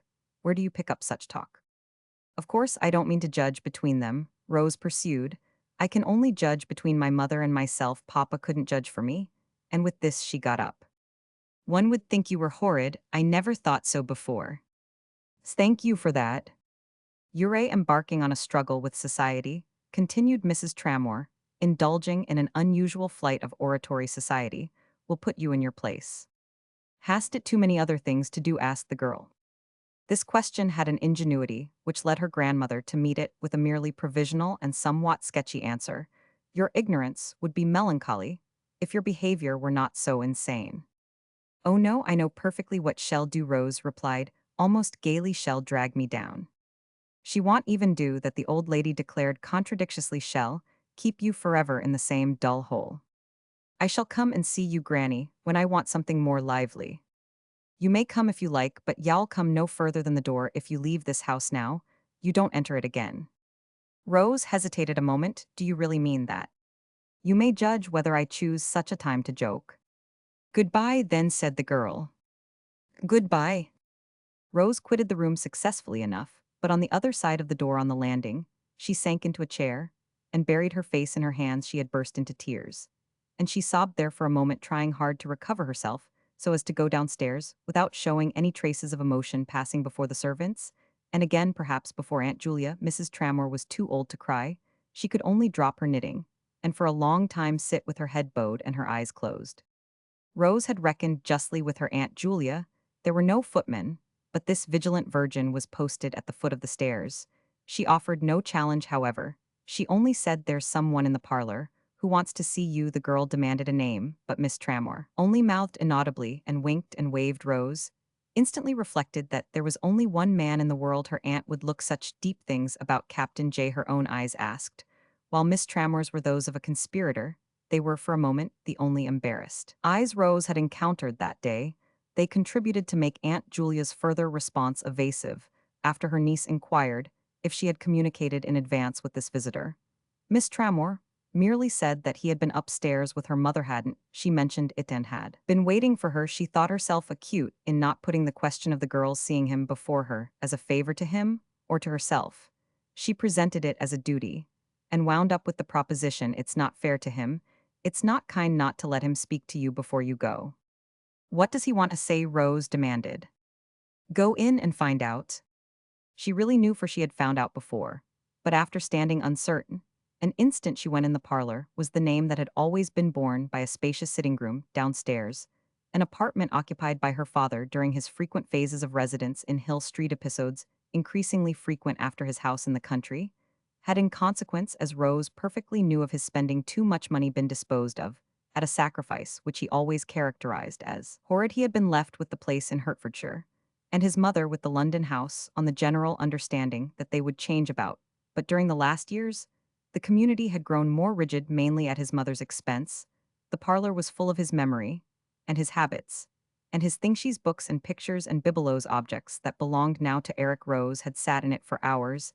Since his death it was the place in which she could still be nearest to him, but she felt far from him as Captain J. rose erect on her opening the door. This was a very different presence. He had not liked Captain J. She herself had, but not enough to make a great complication of her father's coldness this afternoon. However, she foresaw complications at the very outset. For instance, she was not pleased with his having arranged such a surprise for her with her grandmother. And her aunt, it was probably Aunt Julia who had sent for him. Her grandmother wouldn't have done it. It placed him immediately on their side. And Rose was almost as disappointed at this, as if she had not known it was quite where he would naturally be. He had never paid her a special visit. But if that was what he wished to do, why shouldn't he have waited till she should be under her mother's roof? She knew the reason, but she had an angry prospect of enjoyment in making him express it. She liked him enough after all if it were measured by the idea of what she could make him do. In Bertram J. the elements were surprisingly mingled. You would have gone astray in reading him if you had counted on finding the compliments of some of his qualities. He would not, however, have struck you in the least as incomplete, for in every case in which you didn't find the compliment you would have found the contradiction. He was in the Royal Engineers, and was tall, lean, and high-shouldered. He looked every inch a soldier. Yet there were people who considered that he had missed his vocation in not becoming a parson. He took a public interest in the spiritual life of the army. Other persons, still on closer observation, would have felt that his most appropriate field was neither the army nor the church, but simply the world, social, successful, worldly world. If he had a sword in one hand and a Bible in the other, he had a court guide concealed somewhere about his person. His profile was hard and handsome. His eyes were both cold and kind. His dark straight hair was imperturbably smooth and prematurely streaked with gray. There was nothing in existence that he didn't take seriously. He had a first-rate power of work and an ambition as minutely organized as a German plan of invasion. His only real recreation was to go to church. But he went to parties when he had time. If he was in love with Rose Tramor, this was distracting to him, only in the same sense as his religion, and it was included in that department of his extremely subdivided life. His religion, indeed, was of an encroaching, annexing sort. Seen from in front, he looked diffident and blank, but he was capable of exposing himself in a way to speak only of the paths of peace, wholly inconsistent with shyness. He had a passion, for instance, for open-air speaking, but was not thought on the whole to excel in it, unless he could help himself out with a hymn in conversation. He kept his eyes on you with a kind of colorless candor, as if he had not understood what you were saying, and in a fashion that made many people turn red-weighted before answering. This was only because he was considering their remarks in more relations than they had intended. He had in his face no expression, whatever save the one just mentioned, and was in his profession already very distinguished. He had seen Rose Tramor for the first time on a Sunday of the previous March at a house in the country, at which she was staying with her father, and 5 weeks later, he had made her by letter an offer of marriage. She showed her father the letter, of course, and he told her that it would give him great pleasure that she should send Captain J about his business. My dear child, he said, we must really have someone who will be better fun than that. Rose had declined the honor very considerately and kindly, but not simply because her father wished it, she didn't herself wish to detach this flower from the stem, though when the young man wrote again, to express the hope that he might happy so long, was he willing to wait and ask if he might not still sometimes see her? She answered even more indulgently than at first she had shown her father her former letter, but she didn't show him this one, she only told him what it contained, submitting to him, also that of her correspondent Captain J. Moreover, wrote to Mr. Tramore, who replied sociably, but so vaguely, that he almost neglected the subject under discussion, a communication that made poor Bertram ponder long. He could never get to the bottom of the superficial, and all the proprieties and conventions of life were profound to him. Fortunately for him, old Mrs. Tramore liked him, he was satisfactory to her long-sightedness, so that a relation was established under cover of which he still occasionally presented himself in Hill Street, presented himself nominally to the mistress of the house. He had had scruples about the veracity of his visits, but he had disposed of them. He had scruples about so many things that he had had to invent a general way to dig a central drain. Julia Tramore happened to meet him when she came up to town, and she took a view of him more benevolent than her usual estimate of people, encouraged by her mother. The fear of agreeing with that lady was a motive, but there was a stronger one in this particular case, in the fear of agreeing with her niece, who had rejected him. His situation might be held to have improved when Mr. Tramore was taken so gravely ill that, with regard to his recovery, those about him left their eyes to speak for their lips. And in the light of the poor gentleman's recent death, it was doubtless better than it had ever been. He was only a quarter of an hour with the girl, but this gave him time to take the measure of it, after he had spoken to her about her bereavement, very much as an especially mild missionary might have spoken to a beautiful Polynesian. He let her know that he had learned from her companions the very strong step she was about to take. This led to their spending together 10 minutes, which to her mind threw more light on his character than anything that had ever passed between them.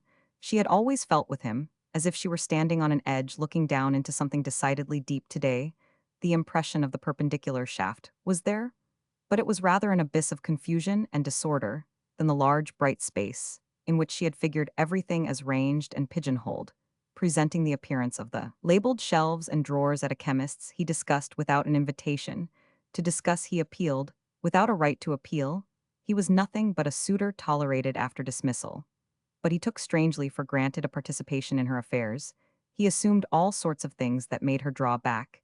He implied that there was everything now to assist them in arriving at an agreement, since she had never informed him that he was positively objectionable, but that this symmetry would be spoiled if she should not be willing to take a little longer to think of certain consequences. She was greatly disconcerted when she saw what consequences he meant, and at his reminding her of them, what on earth was the use of a lover if he was to speak only like one's grandmother and one's aunt? He struck her as much in love with her, and as particularly careful at the same time as to what he might say. He never mentioned her mother, he only alluded indirectly, but earnestly, to the step. He disapproved of it altogether, took an unexpectedly prudent politic view of it. He evidently also believed that she would be dragged down, in other words, that she would not be asked out. It was his idea that her mother would contaminate her so that he should find himself interested in a young person discredited and virtually unmarriageable. All this was more obvious to him than the consideration that a daughter should be merciful. Where was his religion if he understood mercy so little? And where were his talent and his courage if he were so miserably afraid of trumpery social penalties? Rose's heart sank when she reflected that a man supposed to be first-rate hadn't guessed that rather than not do what she could for her mother, she would give up all the engineers in the world. She became aware that she probably would have been moved to place her hand in his on the spot if he had come to her saying, "Your idea is the right one, put it through at every cost." She couldn't discuss this with him, though he impressed her as having too much at stake for her to treat him with mere disdain. She sickened at the revelation that a gentleman could see so much in mere vulgarities of opinion, and though she uttered as few words as possible, conversing only in sad smiles and headshakes, and in intercepted movements toward the door, she happened, in some unguarded lapse from her reticence, to use the expression that she was disappointed in him. He caught at it, and seeming to drop his fieldglass, pressed upon her with nearer, tenderer eyes.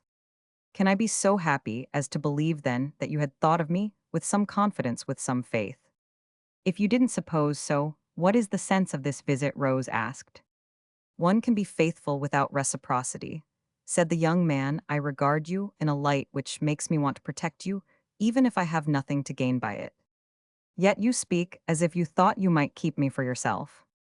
For yourself, I don't want you to suffer, nor to suffer yourself by my doing, so said Rose, looking down.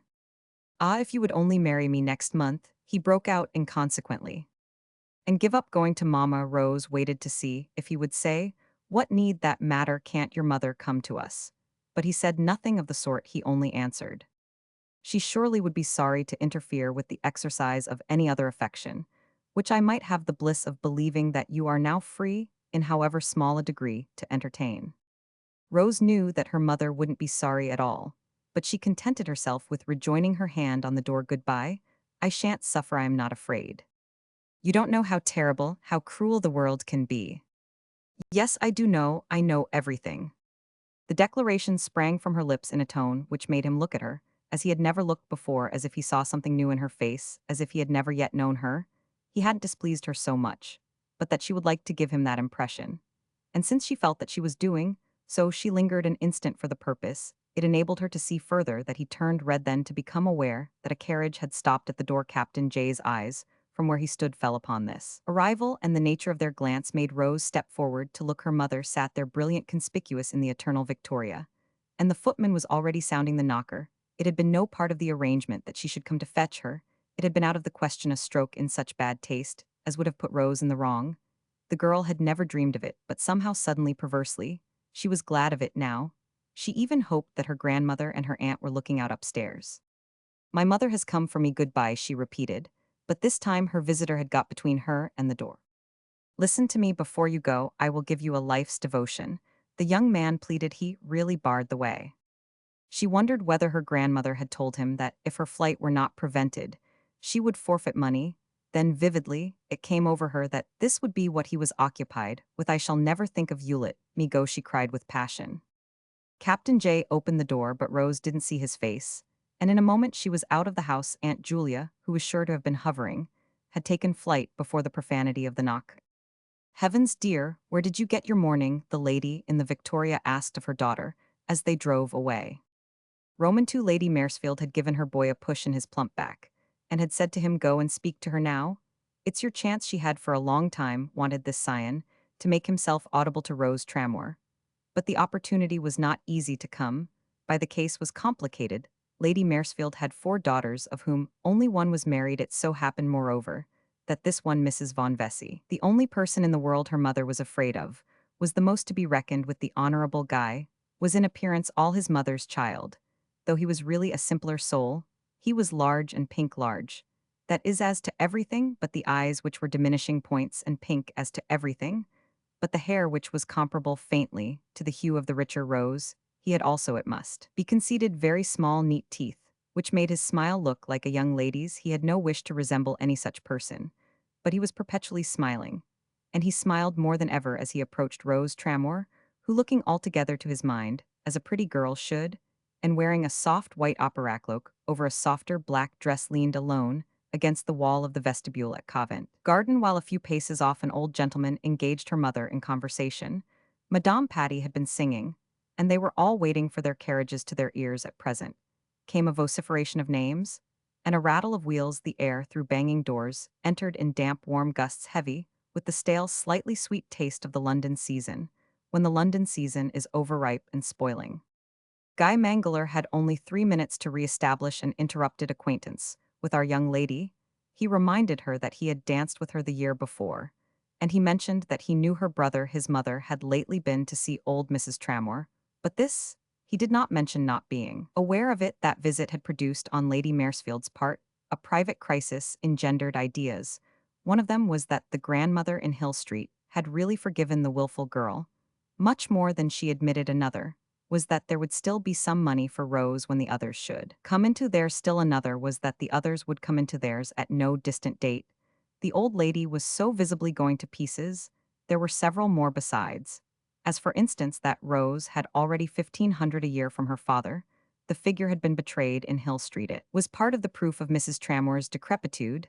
Then, there was an equal amount that her mother had to dispose of, and on which the girl could absolutely count, though of course it might involve much waiting, as the mother, a person of gross insensibility, evidently wouldn't die of cold shouldering. Equally definite, to do it justice, was the conception that Rose was in truth remarkably good-looking, and that what she had undertaken to do showed, and would show even should it fail cleverness of the right sort, was exactly the quality that Lady Maresfield prefigured as indispensable in a young lady to whom she should marry her second son, over whose own deficiencies she flung the veil of a maternal theory, that his cleverness was of a sort that was wrong those who knew him less well, were content to wish that he might not conceal it for such a scruple. This enumeration of his mother's views does not exhaust the list, and it was in obedience to one too profound to be uttered even by the historian that, after a very brief delay, she decided to move across the crowded lobby. Her daughter Bessie was the only one with her Maggie was dining. With the Vaughn Vessies and Fanny was not of an age. Mrs. Tramore, the younger, showed only an admirable backer face, was to her old gentleman, and Bessie had drifted to some other people, so that it was comparatively easy for Lady Maresfield to say to Rose in a moment, "My dear child, are you never coming to see us?" "We shall be delighted to come, if y'all ask us," Rose smiled. Lady Maresfield had been prepared for the plural number, and she was a woman whom it took many plurals to disconcert. "I am sure Guy is longing for another dance with you," she rejoined, with the most unblinking irrelevance. "I'm afraid we're not dancing again, quite yet," said Rose, glancing at her mother's exposed shoulders, but speaking as if they were muffled in crape. Lady Maresfield leaned her head on one side, and seemed almost wistful. "Not even at my sister's ball. She's to have something next week. Shall write to you." Rose Tramore, on the spot, looking bright but vague, turned 3 or 4 things over in her mind. She remembered that the sister of her interlocutress was the proverbially rich Mrs. Bray, a bankeress, or a breweress, or a builderess, who had so big a house that she couldn't fill it unless she opened her doors or her mouth very wide. Rose had learnt more about London society during these lonely months with her mother than she had ever picked up in Hill Street. The younger Mrs. Tramore was a mine of Comerages, and she had no need to go out to bring home the latest intelligence. At any rate, Mrs. Bray might serve as the end of a wedge. "Oh, I dare say we might think of that," Rose said. "It would be very kind of your sister." "Guy'll think of it, won't you, Guy?" asked Lady Maresfield. "Rather," Guy responded with an intonation as fine as if he had learnt it at a music hall, while at the same moment the name of his mother's carriage was bawled through the place. Mrs. Tramore had parted with her old gentleman. She turned again to her daughter. Nothing occurred but what always occurred, which was exactly this absence of everything, a universal lapse. She didn't exist even for a second to any recognizing eye. The people who looked at her, of course. There were plenty of those were. Only the people who didn't exist for hers. Lady Maresfield surged away on her son's arm. It was this noble matron herself who wrote the next day, enclosing a card of invitation from Mrs. Bray, and expressing the hope that Rose would come and dine, and let her ladyship take her. She should have only one of her own girls. Gwendolen Vesey was to take the other. Rose handed both the note and the card in silence to her mother. The latter exhibited only the name of Miss Tramore. "You had much better go, dear," her mother said in answer, to which Miss Tramore slowly tore up the documents, looking with clear meditative eyes out of the window. Her mother always said you had better. Guther had been other incidents, and Rose had never even once taken account of the observation. She would make no first advances, only plenty of second ones, and condoning no discrimination would treat no omission as venial. She would keep all concessions till afterwards. Then she would make them one by one. Fighting society was quite as hard as her grandmother had said it would be, but there was a tension in it which made the dreariness, vibrateth dreariness of such a winter, as she had just passed. Her companion had cried at the end of it, and she had cried all through. Only her tears had been private, while her mother's had fallen once for all at luncheon, on the bleak Easter Maunday. Produced, by the way, a silent survey of the deadly square brought home to her that every creature but themselves was out of town, and having tremendous fun. Rose felt that it was useless to attempt to explain simply by her mourning this severity of solitude, for if people didn't go to parties, at least a few didn't for 6 months after their father died. This was the very time other people took for coming to see them. It was not too much to say that, during this first winter of Rose's period with her mother, she had no communication whatever with the world. It had the effect of making her take to reading the new American books. She wanted to see how girls got on by themselves. She had never read so much before, and there was a legitimate indifference in it. When topics failed with her mother, they often failed after the first days, and then, while she bent over instructive volumes, this lady, dressed as if for an impending function, sat on the sofa and watched her. Rose was not embarrassed by such an appearance, for she could reflect that a little before her companion had not even a girl who had taken refuge in queer researches to look at. She was moreover used to her mother's attitude by this time. She had her own description of it was the attitude of waiting for the carriage if they didn't go out. It was not that Mrs. Tramore was not ready in time, and Rose had even an alarmed prevision of their some day, always arriving first. Mrs. Tramore's conversation at such moments was abrupt, inconsequent, and personal. She sat on the edge of sofas and chairs, and glanced occasionally at the fit of her gloves. She was perpetually gloved, and the fit was a thing it was melancholy to see wasted as people do, who are expecting guests to dinner. Rose used almost to fancy herself at times a perfunctory husband on the other side of the fire. What she was not yet used t'other was still a charm in it was her mother's extraordinary tact during the years they lived together. They never had a discussion, a circumstance, all the more remarkable since, if the girl had a reason for sparing her companion, that, of being sorry for her Mrs. Tramore, had none for sparing her child. She only showed, in doing so, a happy instinct, happiest thing. About her she took in perfection a course which represented everything and covered everything. She utterly abjured all authority. She testified to her abjuration in hourly ingenious touching ways in this manner. Nothing had to be talked over, which was a mercy.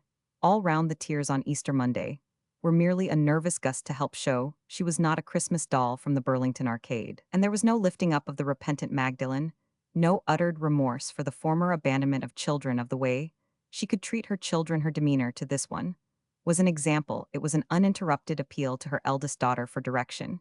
She took the law from Rose in every circumstance. And if you had noticed these ladies without knowing their history, you would have wondered what tie was fine enough to make maturity so respectful to youth. No mother was ever so filial as Mrs. Tramore, and there had never been such a difference of position between sisters. Not that the elder one fond, which would have been fearful, she only renounced whatever she had to renounce, if the amount was not much.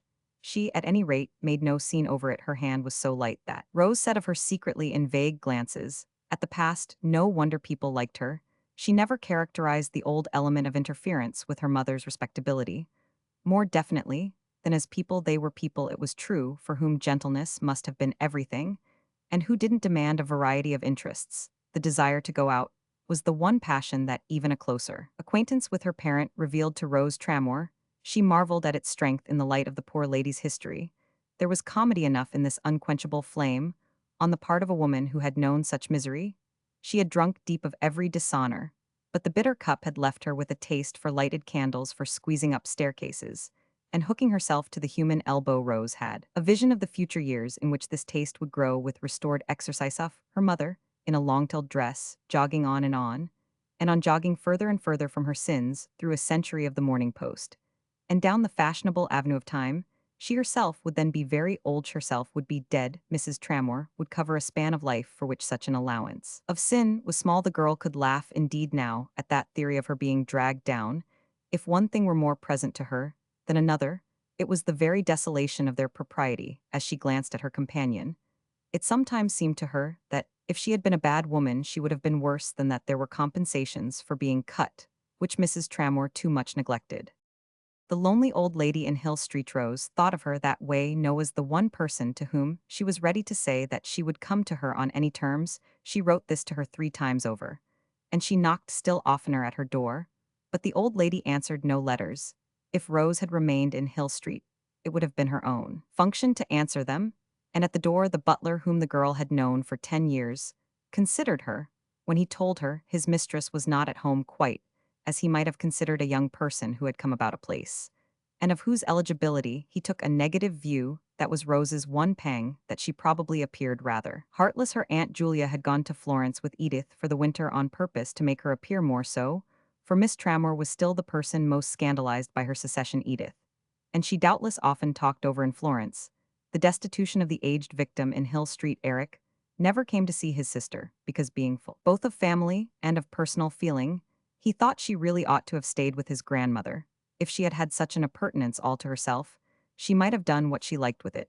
But he couldn't forgive such a want of consideration for anything of his. There were moments when Rose would have been ready to take her hand from the plow and insist upon reintegration, if only the fierce voice of the old house had allowed people to look her up. But she read ever so clearly that her grandmother had made this a question of loyalty to 70 years of virtue. Mrs. Tramore's forlornness didn't prevent her drawing room from being a very public place in which Rose could hear certain words reverberate, "Leave her alone." It's the only way to see how long shall hold out the old woman's visitors were people who didn't wish to quarrel. And the girl was conscious that if they had not let her alone, that is, if they had come to her from her grandmother's, might perhaps not have held out. She had no friends quite of her own, she had not been brought up to have them, and it would not have been easy in a house which two such persons as her father and his mother divided between them. Her father disapproved of crude intimacies, and all the intimacies of youth were crude. He had married at 25, and could testify to such a truth. Rose felt that she shared even Captain J with her grandmother. She had seen what he was worth. Moreover, she had spoken to him at that last moment in Hill Street, in a way which, taken with her former refusal, made it impossible that he should come near her again. She hoped he went to see his protectress. He could be a kind of substitute and administer comfort. It so happened, however, that the day after she threw Lady Maresfield's invitation into the waste paper basket, she received a visit from a certain Mrs. Donovan, whom she had occasionally seen in Hill Street. She vaguely knew this lady for a busybody, but she was in a situation which even busybodies might alleviate. Mrs. Donovan was poor, but honest, so scrupulously honest that she was perpetually returning visits. She had never received, she was always clad in weather-beaten sealskin, and had an odd air of being prepared for the worst, which was borne out by her denying that she was Irish. She was of the English Donovans. "Dear child, want you go out with me?" she asked. Rose looked at her a moment, and then rang the bell. She spoke of something else, without answering the question, and when the servant came, she said, "Please tell Mrs. Tramore that Mrs. Donovan has come to see her." "Oh, that'll be delightful, only you mustn't tell your grandmother," the visitor exclaimed. "Tell her what?" "That I come to see your mamma." "You don't," said Rose.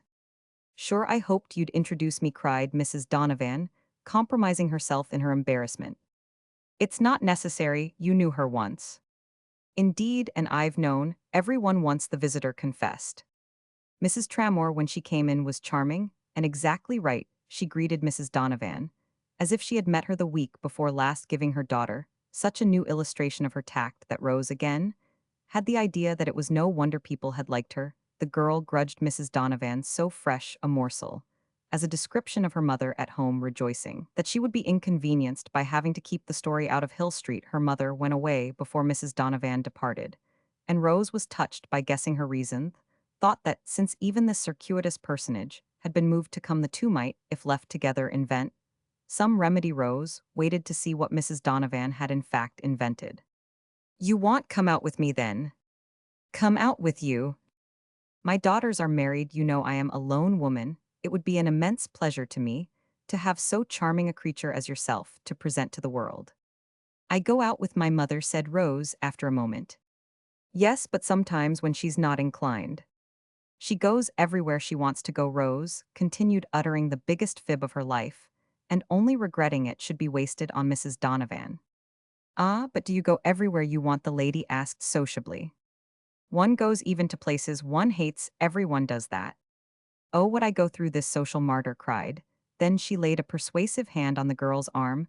"Let me show you at a few places first, and then, well, see, I'll bring them all here."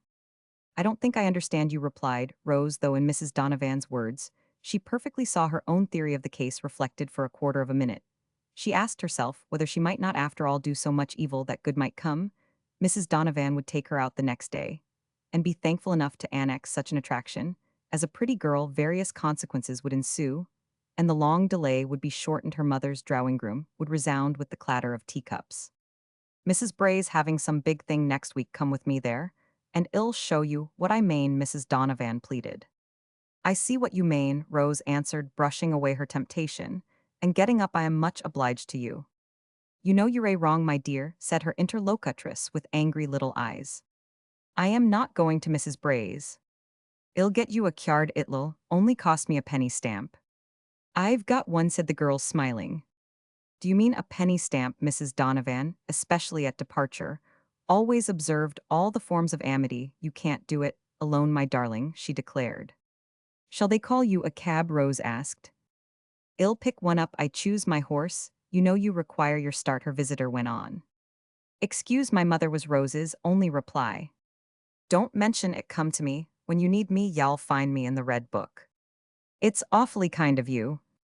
Mrs. Donovan lingered a moment on the threshold. Who will you have now, my child? She appealed. I won't have anyone. Rose turned away blushing for her. She came on speculation, she said afterwards to Mrs. Tramore. Her mother looked at her a moment in silence. You can do it if you like, you know. Rose made no direct answer to this observation. She remarked instead, see what our quiet life allows us to escape. We don't escape it. She has been here an hour. Once in 20 years, we might meet her 3 times a day. Oh, I'd take her with the rest, sighed Mrs. Tramore, while her daughter recognized that what her companion wanted to do was just what Mrs. Donovan was doing. Mrs. Donovan's life was her ideal. On a Sunday 10 days later, Rose went to see one of her old governesses of whom she had lost sight for some time, and who had written to her that she was in London unoccupied, and Roman 99. This was just the sort of relation into which she could throw herself now, with inordinate zeal. The idea of it, however, not preventing a foretaste of the queer expression in the excellent lady's face when she should mention with whom she was living.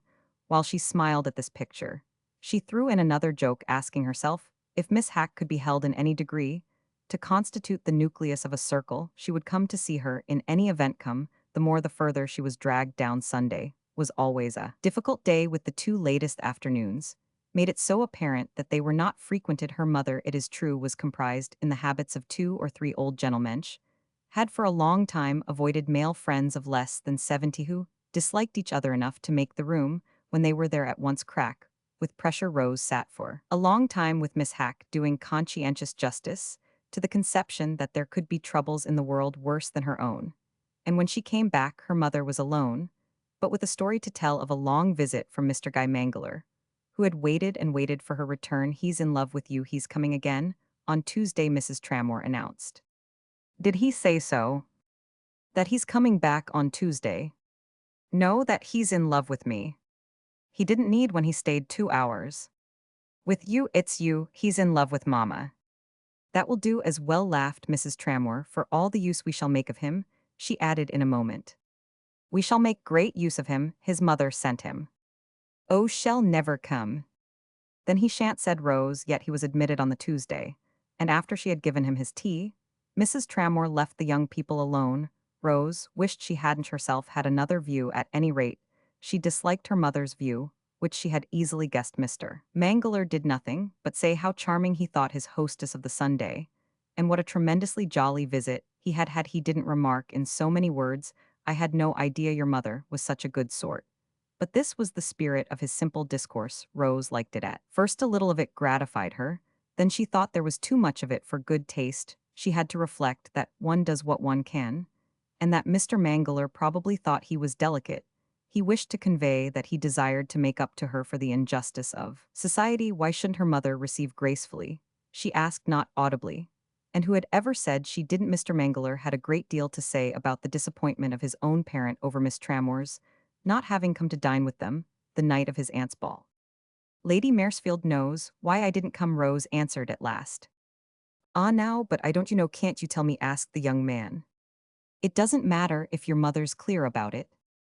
Oh, but why make such an awful mystery of it when I am dying to know? He talked about this, he chaffed her about it for the rest of his visit. He had at last found a topic after his own heart. If her mother considered that he might be the emblem of their redemption, he was an engine of the most primitive construction. He stayed, and stayed. He struck Rose, as on the point of bringing out something for which he had not quite, as he would have said, the cheek. Sometimes she thought he was going to begin. By the way, my mother told me to propose to you at other moments. He seemed charged with the admission. I say, of course, I really know what you're trying to do for her, nodding at the door. Therefore, hadn't we better speak of it frankly so that I can help you with my mother, and more particularly with my sister Gwendolen, who's the difficult one? The fact is, you see, they won't do anything for nothing if y'all accept me. They'll call.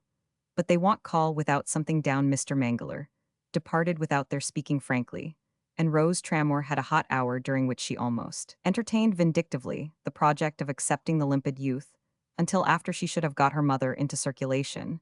The cream of the vision was that she might break with him later. She could read that this was what her mother would have liked.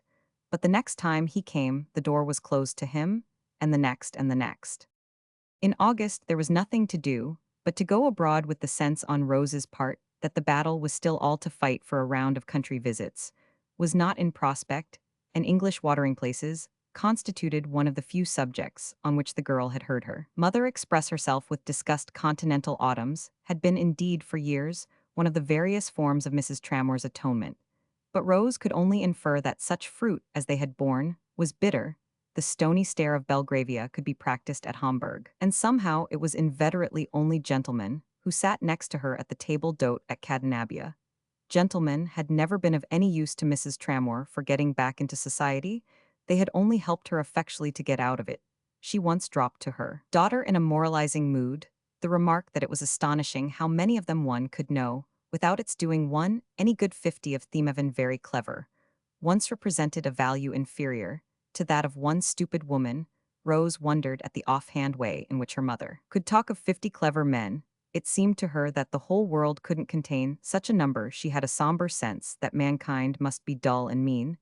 These cogitations took place in a cold hotel in an eternal Swiss rain, and they had a flat echo in the Transalpine valleys as the lonely ladies went vaguely down to the Italian lakes and cities. Rose guided their course at moments with a kind of aimless ferocity.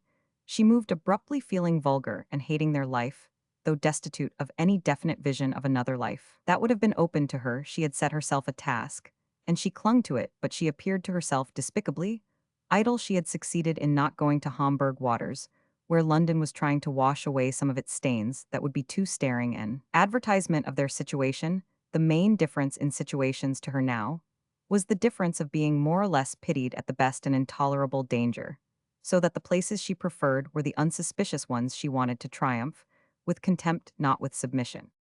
One morning in September, coming with her mother out of the marble church at Milan, she perceived that a gentleman who had just passed her on his way into the cathedral, and whose face she had not noticed, had quickly raised his hat with a suppressed ejaculation.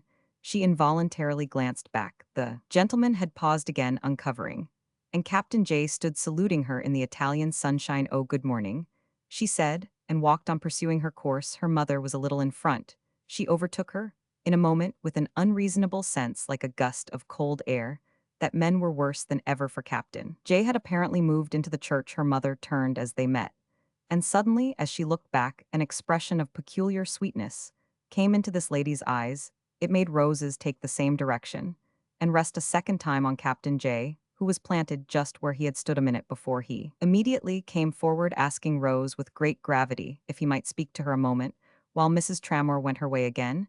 He had the expression of a man who wished to say something very important, yet his next words were simple enough, and consisted of the remark that he had not seen her for a year. "Is it really so much as that?" asked Rose. "Very nearly. I would have looked you up, but in the first place, I have been very little in London, and in the second, I believed it wouldn't have done any good." "You should have put that first," said the girl. "It wouldn't have done any good." He was silent over this a moment in his customary deciphering way, but the view he took of it did not prevent him from inquiring, as she slowly followed her mother, if he might walk with her now. She answered with a laugh that it wouldn't do any good, but that he might do as he liked. He replied without the slightest manifestation of levity that it would do more good than if he didn't, and they strolled together, with Mrs. Tramore well before them, across the big amusing piazza, where the front of the cathedral makes a sort of builded light. He asked a question or two, and he explained his own presence, having a month's holiday, the first clear time for several years.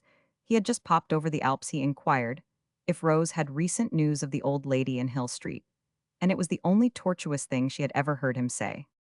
"I have had no communication of any kind from her since I parted with you under her roof." "Hasn't she mentioned that?" said Rose. "I haven't seen her. I thought you were such great friends." Bertram J hesitated a moment. "Well, not so much now." "What has she done to you?" Rose demanded. He fidgeted a little, as if he were thinking of something that made him unconscious of her question. Then, with mild violence, he brought out the inquiry. "Miss Tramore, are you happy?" She was startled by the words, for she on her side had been reflecting that he had broken with her grandmother, and that this pointed to a reason. It suggested at least that he wouldn't now be so much like a mouthpiece for that cold ancestral tone. She turned off his question, said it never was a fair one, as you gave yourself away. However, you answered it when he repeated "you give yourself away," as if he didn't understand. She remembered that he had not read the funny American books. This brought them to a silence, for she had enlightened him only by another laugh, and he was evidently preparing another question which he wished carefully to disconnect from the former presently just as they were coming near Mrs. Tramore. It arrived in the words, "Is this lady your mother?" on Rose's assenting, with the addition that she was traveling with her. He said, "Will you be so kind as to introduce me to her?" They were so close to Mrs. Tramore that she probably heard, but she floated away with a single stroke of her paddle and an inattentive poise of her head. It was a striking exhibition of the famous tact for Rose, delayed to answer, which was exactly what might have made her mother wish to turn. And indeed, when at last the girl spoke, she only said to her companion, "Why do you ask me that?" "Because I desire the pleasure of making her acquaintance." Rose had stopped, and in the middle of the square, they stood looking at each other. "Do you remember what you said to me the last time I saw you?" "Oh, don't speak of that. It's better to speak of it now than to speak of it later." Bertram J. looked round him as if to see whether anyone would hear, but the bright foreignness gave him a sense of safety, and he unexpectedly exclaimed, "Miss Tramore, I love you more than ever." "Then you ought to have come to see us," declared the girl, quickly walking on. "You treated me the last time as if I were positively offensive to you." "So I did, but you know my reason." "Because I protested against the course you were taking. I did the young man rang out, as if he still a little stuck to that. His tone made Rose say gaily, "Perhaps you do so yet." "I can't tell till I've seen more of your circumstances," he replied with eminent honesty. The girl stared. Her light laugh filled the air, and "It's in order to see more of them, and judge that you wish to make my mother's acquaintance." He colored at this, and he evaded. Then he broke out with a confused, "Miss Tramore, let me stay with you a little," which made her stop again. "Your company will do us great honor, but there must be a rigid condition attached to our acceptance of it." "Kindly mention it," said Captain J., staring at the facade of the cathedral. "You don't take us on trial." "On trial?" "You don't make an observation to men, not a single one, ever in the matter that in Hill Street we had our last words about."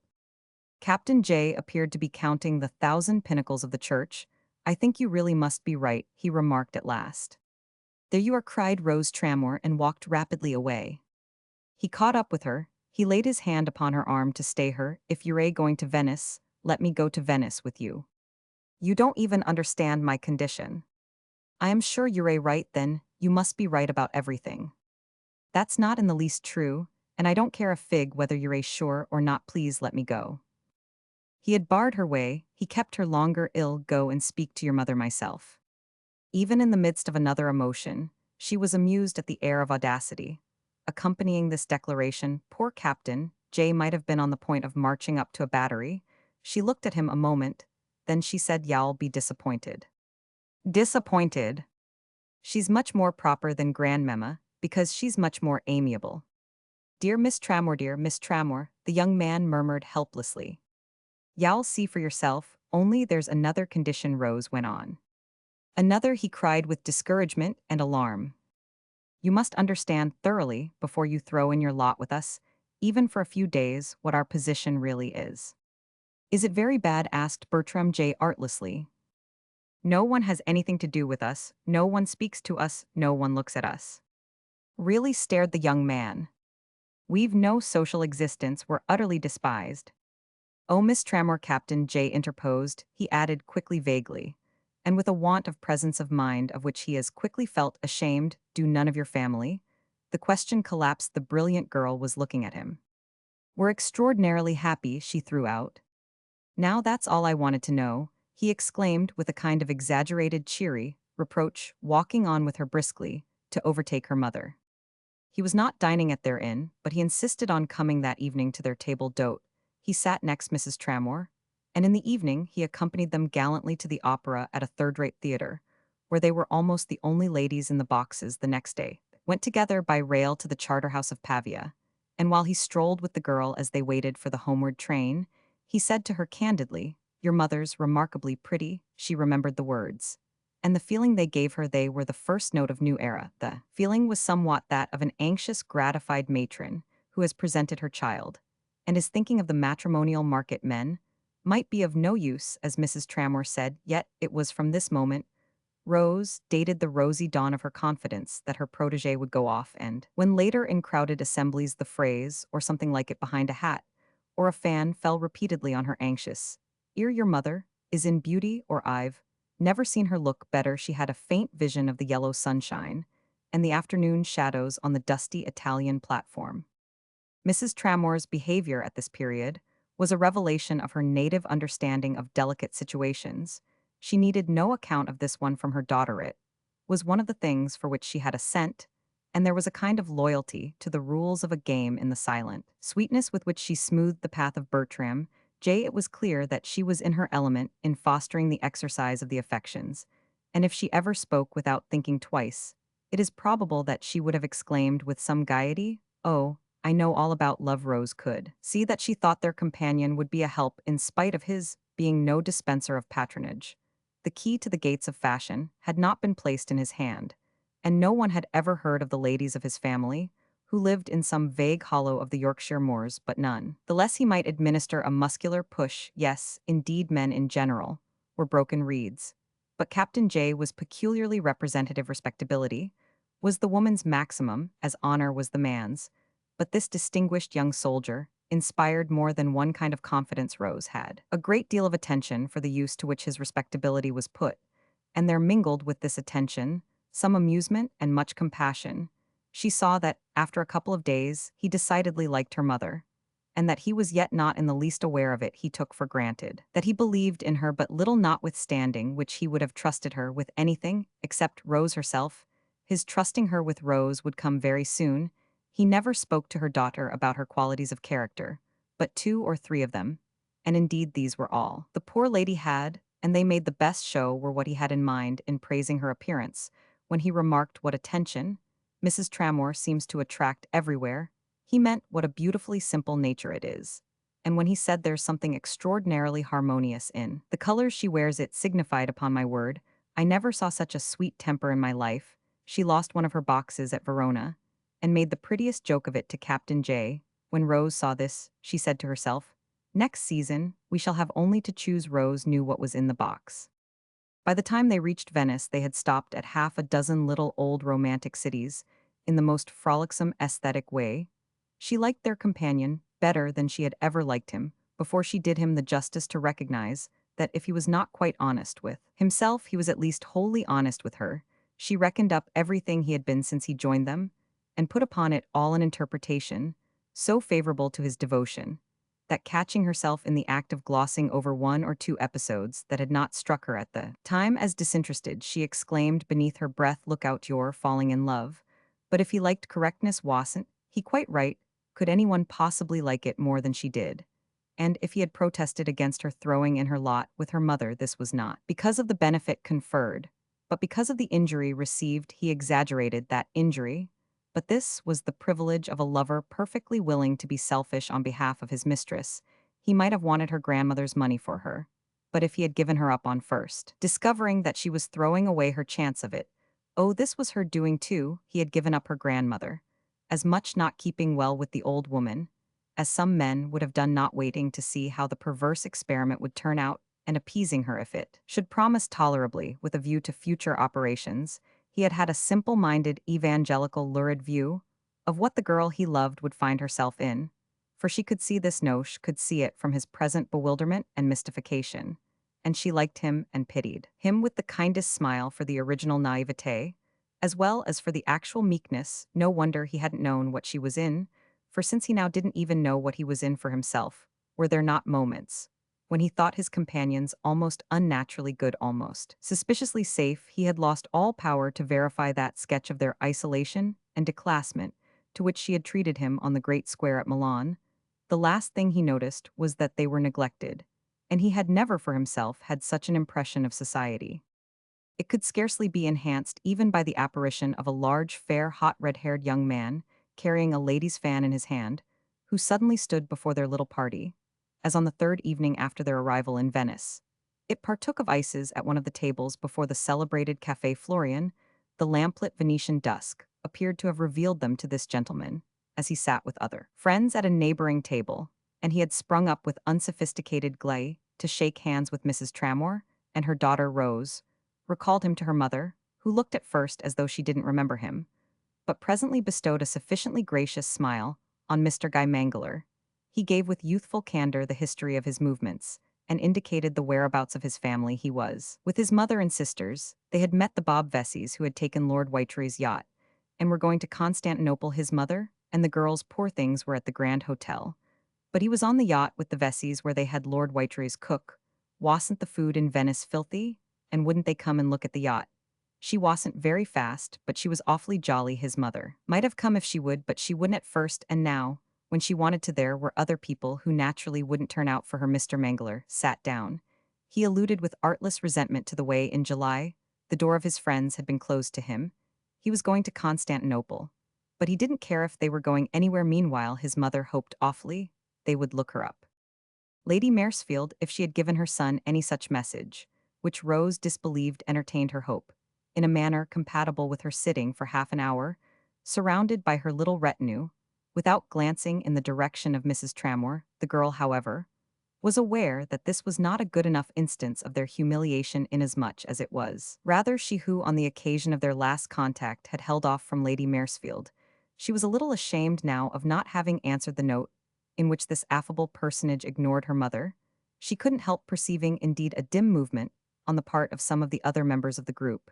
She made out an attitude of observation in the high-plumed head of Mrs. Vaughan Vesey. Mrs. Vesey, perhaps, might have been looking at Captain J, for as this gentleman walked back to the hotel with our young lady, they were at the Britannia, and young Mangler, who clung to them, when in front with Mrs. Tramore. He revealed to Rose that he had some acquaintance with Lady Maresfield's eldest daughter, though he didn't know and didn't particularly want to know her ladyship. He expressed himself with more acerbity than she had ever heard him use. Christian charity so generally governed his speech about the young donkey who had been prattling to them. They separated at the door of the hotel. Mrs. Tramore had got rid of Mr. Mangler, and Bertram J was in other quarters. "If you know Mrs. Vesey, why didn't you go and speak to her?" "I am sure she saw you," Rose said. Captain J replied even more circumspectly than usual, "Because I didn't want to leave you." "Well, you can go now, you're free," Rose rejoined. "Thank you, I shall never go again." "That won't be civil," said Rose. "I don't care to be Roman 153, I don't like her." "Why don't you like her?" "You ask too many questions." "I know I do," the girl acknowledged. Captain J had already shaken hands with her, but at this, he put out his hand again. "She's too worldly," he murmured, while he held Rose Tramore's a moment. "Ah, you dear," Rose exclaimed almost audibly, as with her mother she turned away. The next morning, upon the Grand Canal, the gondola of our three friends encountered a stately barge, which, though it contained several persons, seemed pervaded mainly by one majestic presence. During the instant the gondolas were passing each other, it was impossible either for Rose Tramore or for her companions not to become conscious that this distinguished identity had markedly inclined itself, a circumstance commemorated the next moment, almost within earshot of the other boat, by the most spontaneous cry that had issued for many a day from the lips of Mrs. Tramore. "Fancy, my dear Lady Maresfield has bowed to us." "We ought to have returned it," Rose answered, but she looked at Bertram J, who was opposite to her. He blushed, and she blushed, and during this moment was born a deeper understanding than had yet existed between these associated spirits. It had something to do with their going together that afternoon, without her mother, to look at certain out-of-the-way pictures as to which Ruskin had inspired her with a desire to see sincerely. Mrs. Tramore expressed the wish to stay at home, and the motive of this wish, a finer shade than any that even Ruskin had ever found a phrase for, was not translated into misrepresenting words by either the mother or the daughter. At San Giovanni in Bragora, the girl and her companion came upon Mrs. Vaughan Vesey, who with one of her sisters was also endeavoring to do the earnest thing. She did it to Rose, she did it to Captain J, as well as to Gimbellini. She was a handsome, long-necked, aquiline person of a different type from the rest of her family, and she did it remarkably well. She secured our friends, it was her own expression, for luncheon on the morrow on the yacht, and she made it public to Rose that she would come that afternoon to invite her mother. When the girl returned to the hotel, Mrs. Tramore mentioned, before Captain J, who had come up to their sitting-room, that Lady Maresfield had called. "She stayed a long time, at least it seemed long," laughed Mrs. Tramore. The poor lady could laugh freely now, yet there was some grimness in a colloquy that she had with her daughter after Bertram J had departed. Before this happened, Mrs. Vesey's card, scrawled over in pencil and referring to the morrow's luncheon, was brought up to Mrs. Tramore. They mean it all as a bribe, said the principal recipient of these civilities. As a bribe, Rose repeated. She wants to marry you to that boy. They've seen Captain J, and they're frightened. Well, dear Mama, I can't take Mr. Mangler for a husband. Of course not, but oughtn't we to go to the luncheon? Certainly, well, go to the luncheon, Rose said. And when the affair took place on the morrow, she could feel for the first time that she was taking her mother out. This appearance was somehow brought home to everyone else, and it was really the agent of her success, for it is of the essence of this simple history that in the first place that success dated from Mrs. Vesey's Venetian dejeuner, and in the second reposed by a subtle social logic on the very anomaly that had made it dubious. There is always a chance in things, and Rose Trammore's chance was in the fact that Gwendolen Vesey was, as someone had said, awfully modern, an immense improvement on the exploded science of her mother, and capable of seeing what a draw there would be in the comedy, if properly brought out of the reversed positions of Mrs. Tramore and Mrs. Tramore's diplomatic daughter with a first-rate managerial eye. She perceived that people would flock into any room and, all the more into one of Herstow C. Rose, bring in her dreadful mother. She treated the cream of English society to this thrilling spectacle later, in the autumn when she once more secured both the performers for a week at Brimble. It made a hit on the spot. The very first evening the girl was felt to play her part so well the rumor of the performance spread every one wanted to see it. It was an entertainment of which that winter in the country, and the next season in town, persons of taste desired to give their friends the freshness. The thing was to make the Tramores come late. After everyone had arrived, they were engaged for a fixed hour, like the American imitator.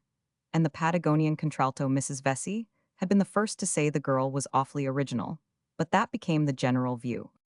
Gwendolen Vesey had with her mother one of the few quarrels in which Lady Maresfield had really stood up to such an antagonist. The elder woman had to recognize in general, in whose veins it was, that the blood of the Manglers flowed on account of this very circumstance of her attaching more importance to Miss Tramore's originality. Her originality behind her ladyship had gone so far as unintelligently to exclaim, than to the prospects of the unfortunate Guy.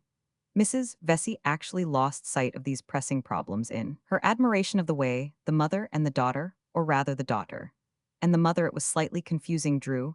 It was Lady Maresfield's version of the case that the brazen girl, she was shockingly coarse, had treated poor Guy abominably. At any rate, it was made known just after Easter that Miss Tramore was to be married to Captain J. The marriage was not to take place till the summer, but Rose felt that before this the field would practically be won. There had been some bad moments, there had been several warm corners and a certain number of cold shoulders, and closed doors and stony stairs, but the breach was effectually made. The rest was only a question of time. Mrs. Tramore could be trusted to keep what she had gained, and it was the dowagers, the old dragons with prominent fangs and glittering scales, whom the trick had already mainly caught by this time. There were several houses into which the liberated lady had crept alone. Her daughter had been expected with her, but they couldn't turn her out because the girl had stayed behind, and she was fast acquiring a new identity, that of a parental connection with the heroine of such a romantic story. She was at least the next best thing to her daughter, and Rose foresaw the day when she would be valued principally as a memento of one of the prettiest episodes in the annals of London. At a big official party in June, Rose had the joy of introducing Eric to his mother. She was a little sorry it was an official party. There were some other such queer people there, but Eric called, observing the shade the next day, but one. No observer probably would have been acute enough to fix exactly the moment at which the girl ceased to take out her mother, and began to be taken out by her. A later phase was more distinguishable, that at which Rose forbore to inflict on her companion duality that might become oppressive. She began to economize her force. She went only when the particular effect was required. Her marriage was delayed by the period of mourning consequent upon the death of her grandmother, who, the younger Mrs. Tramore averred, was killed by the rumor of her own new birth. She was the only one of the dragons who had not been tamed. Julia Tramore knew the truth about this, was determined such things should not kill her. She would live to do something she hardly knew what. The provisions of her mother's will were published in the Illustrated News, from which it appeared that everything that was not to go to Eric and to Julia was to go to the fortunate Edith. Miss Tramore makes no secret of her own intentions as regards this favorite. Edith is not pretty, but Lady Maresfield is waiting for her. She is determined. Gwendolen Vesey shall not get hold of her. Mrs. Vesey, however, takes no interest in her at all. She is whimsical as befits a woman of her fashion. But there are two persons she is still very fond of: the delightful Bertram Jay's the fondness of this pair, it must be added, is not wholly expended in return. They are extremely united, but their life is more domestic than might have been expected from the preliminary signs. It owes a portion of its concentration to the fact that Mrs. Tramore has now so many places to go to that she has almost no time to come to her daughters. She is under her son-in-law's roof, a brilliant but a rare apparition, and the other day he remarked upon the circumstance to his wife. If it hadn't been for you, she replied, smiling, she might have had her regular place at our fireside. Good heavens, how did I prevent it? Cried Captain J, with all the consciousness of virtue. You ordered it otherwise, you goose. And she says in the same spirit whenever her husband commends her, which he does sometimes extravagantly, for the way she launched her mother nonsense, my dear, practically it was you. P. 249 Greville Fane. Coming in to dress for dinner, I found a telegram, Mrs. Stormer dying, can you give us half a column for tomorrow evening? Let her off easy. But not too easy. I was late, I was in a hurry, I had very little time to think. But at a venture I dispatched a reply, will do. What I can. It was not till I had dressed, and was rolling away to dinner that, in the hansom, I bethought myself of the difficulty of the condition. Attached the difficulty was not, of course, in letting her off easy, but in qualifying that indulgence I simply want. Qualify it, I said to myself. I didn't admire her, but I liked her, and I had known her so long that I almost felt heartless in sitting down at such an hour to a feast of indifference. I must have seemed abstracted, for the early years of my acquaintance with her came back to me. I spoke of her to the lady I had taken down, but the lady I had taken down had never heard of Greville Fane. I tried my other neighbor, who pronounced her books too vile. I had never thought them very good, but I should let her off easier than that. I came away early for the express purpose of driving to ask about her. The journey took time, for she lived in the Northwest District, in the neighborhood of Primrose Hill. My apprehension that I should be too late was justified in a fuller sense than I had attached to a tie, had only feared that the house would be shut up. There were lights in the windows, and the temperate tinkle of my bell brought a servant immediately to the door. But poor Mrs. Stormer had passed into a state in which the resonance of no earthly knocker was to be feared. A lady in the hall, hovering behind the servant, came forward.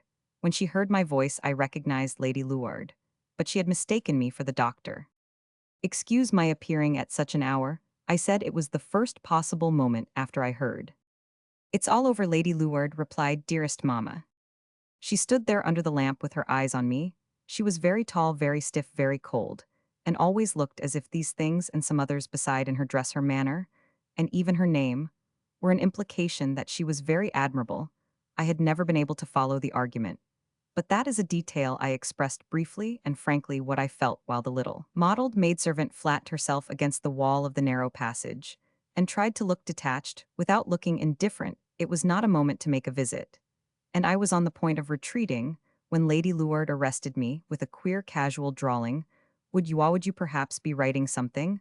I felt for the instant like an interviewer, which I was not, but I pleaded guilty to this intention, on which she rejoined, I am so very glad, but I think my brother would like to see you. I detested her brother, but it wasn't an occasion to act this out, so I suffered myself to be inducted, to my surprise, into a small back room, which I immediately recognized as the scene during the later years of Mrs. Stormer's imperturbable industry. Her table was there, the battered and blotted accessory to innumerable literary lapses, with its contracted space for the arms she wrote only from the elbow down, and the confusion of scrappy scribbled sheets, which had already become literary remains. Leland was also there, smoking a cigarette before the fire and looking impudent, even in his grief sincere, as it well might have been. To meet him, to greet him, I had to make a sharp effort, for the air that he wore to me as he stood before me was quite that of his mother's murderer. She lay silent for ever upstairs, dead as an unsuccessful book, and his swaggering erectness was a kind of symbol of his having killed her. I wondered if he had already, with his sister, been calculating what they could get for the poor papers on the table. But I had not long to wait to learn, for in reply to the scanty words of sympathy I addressed him, he puffed out, it's miserable, miserable, yes. But she has left 3 books complete. His words had the oddest effect. They converted the cramped little room into a seat of trade, and made the book wonderfully feasible. He would certainly get all that could be got for the 3. Lady Luard explained to me that her husband had been with them, but had to go down to the house to her brother. She explained that I was going to write something, and to me again. She made it clear that she hoped I would do Mamma justice. She added that she didn't think this had ever been done. She said to her brother, Don't you think there are some things he ought thoroughly to understand? And on his instantly exclaiming, "Oh, thoroughly," she went on rather austerely, "I mean about Mama's birth." Yes, and her connections, Leolin added. I professed every willingness, and for 5 minutes I listened. But it would be too much to say that I understood. I don't even now. But it is not important. My vision was of other matters than those they put before me. And while they desired there should be no mistake about their ancestors, I became more and more lucid about themselves. I got away as soon as possible, and walked home, through the great dusky empty London, best of all conditions for thought. By the time I reached my door my little article was practically compost ready, to be transferred on the morrow from the polished plate of fancy. I believe it attracted some notice, was thought graceful, and was said to be by someone else. I had to be pointed, without being lively. And it took some tact, but what I said was much less interesting than what I thought, especially during the half-hour I spent in my armchair by the fire smoking the cigar I always light before going to bed. I went to sleep there, I believe. But I continued to moralize about Greville Fane. I am reluctant to lose that retrospect altogether. And this is a dim little memory of it, a document not to serve. The dear woman had written 100 stories, but none so curious as her own. When first I knew her, she had published half a dozen fictions, and I believe I had also perpetrated a novel. She was more than a dozen years older than I, but she was a person who always acknowledged her relativity. It was not so very long ago, but in London, amid the big waves of the present, even a near horizon gets hidden. I met her at some dinner, and took her down, rather flattered at offering my arm to a celebrity. She didn't look like one with her matronly, mild, inanimate face, but I supposed her greatness would come out in her conversation. I gave it all the opportunities I could, but I was not disappointed when I found her only a dull, kind woman. This was why I liked Hirsch, rested me so from literature to myself. Literature was an irritation, a torment, but Greville Fane slumbered in the intellectual part of it like a Creole in a hammock. She was not a woman of genius, but her faculty was so special, so much a gift out of hand, that I have often wondered why she fell below that distinction. This was doubtless because the transaction in her case had remained incomplete. Genius always pays, for the gift feels the debt. And she was placidly unconscious of obligation. She could invent stories by the yard, but she couldn't write a page of English. She went down to her grave, without suspecting that though she had contributed volumes to the diversion of her contemporaries, she had not contributed a sentence to the language. This had not prevented bushels of criticism from being heaped upon her head. She was worth a couple of columns any day to the weekly papers, in which it was shown that her pictures of life were dreadful, but her style really charming. She asked me to come and see her, and I went. She lived then in Montpellier Square, which helped me to see how dissociated her imagination was from her character. An industrious widow devoted to her daily stint to meeting the butcher and baker, and making a home for her son and daughter. From the moment she took her pen in her hand, she became a creature of passion. She thought the English novel deplorably wanting in that element, and the task she had cut out for herself was to supply the deficiency. Passion in high life was the general formula of this work, for her imagination was at home only in the most exalted circles. She adored in truth the aristocracy, and they constituted for her the romance of the world, or what is more to the point, the prime material of fiction, their beauty and luxury, their loves and revenges, their temptations, and surrenders, their immoralities and diamonds, were as familiar to her as the blots on her writing table. She was not a belated producer of the old fashionable novel. She had a cleverness and a modernness of her own. She had freshened up the fly-blown tinsel. She turned off plots by the hundred, and so far as her flying quill could convey, her was perpetually going abroad. Her types, her illustrations, her tone were nothing if not cosmopolitan. She recognized nothing less provincial than European society. And her fine folk knew each other, and made love to each other from Doncaster to Bucharest. She had an idea that she resembled Balzac, and her favorite historical characters were Lucien de Rubempré and the Vidame de Pamiers. I must add that, when I once asked her who the latter personage was, she was unable to tell me.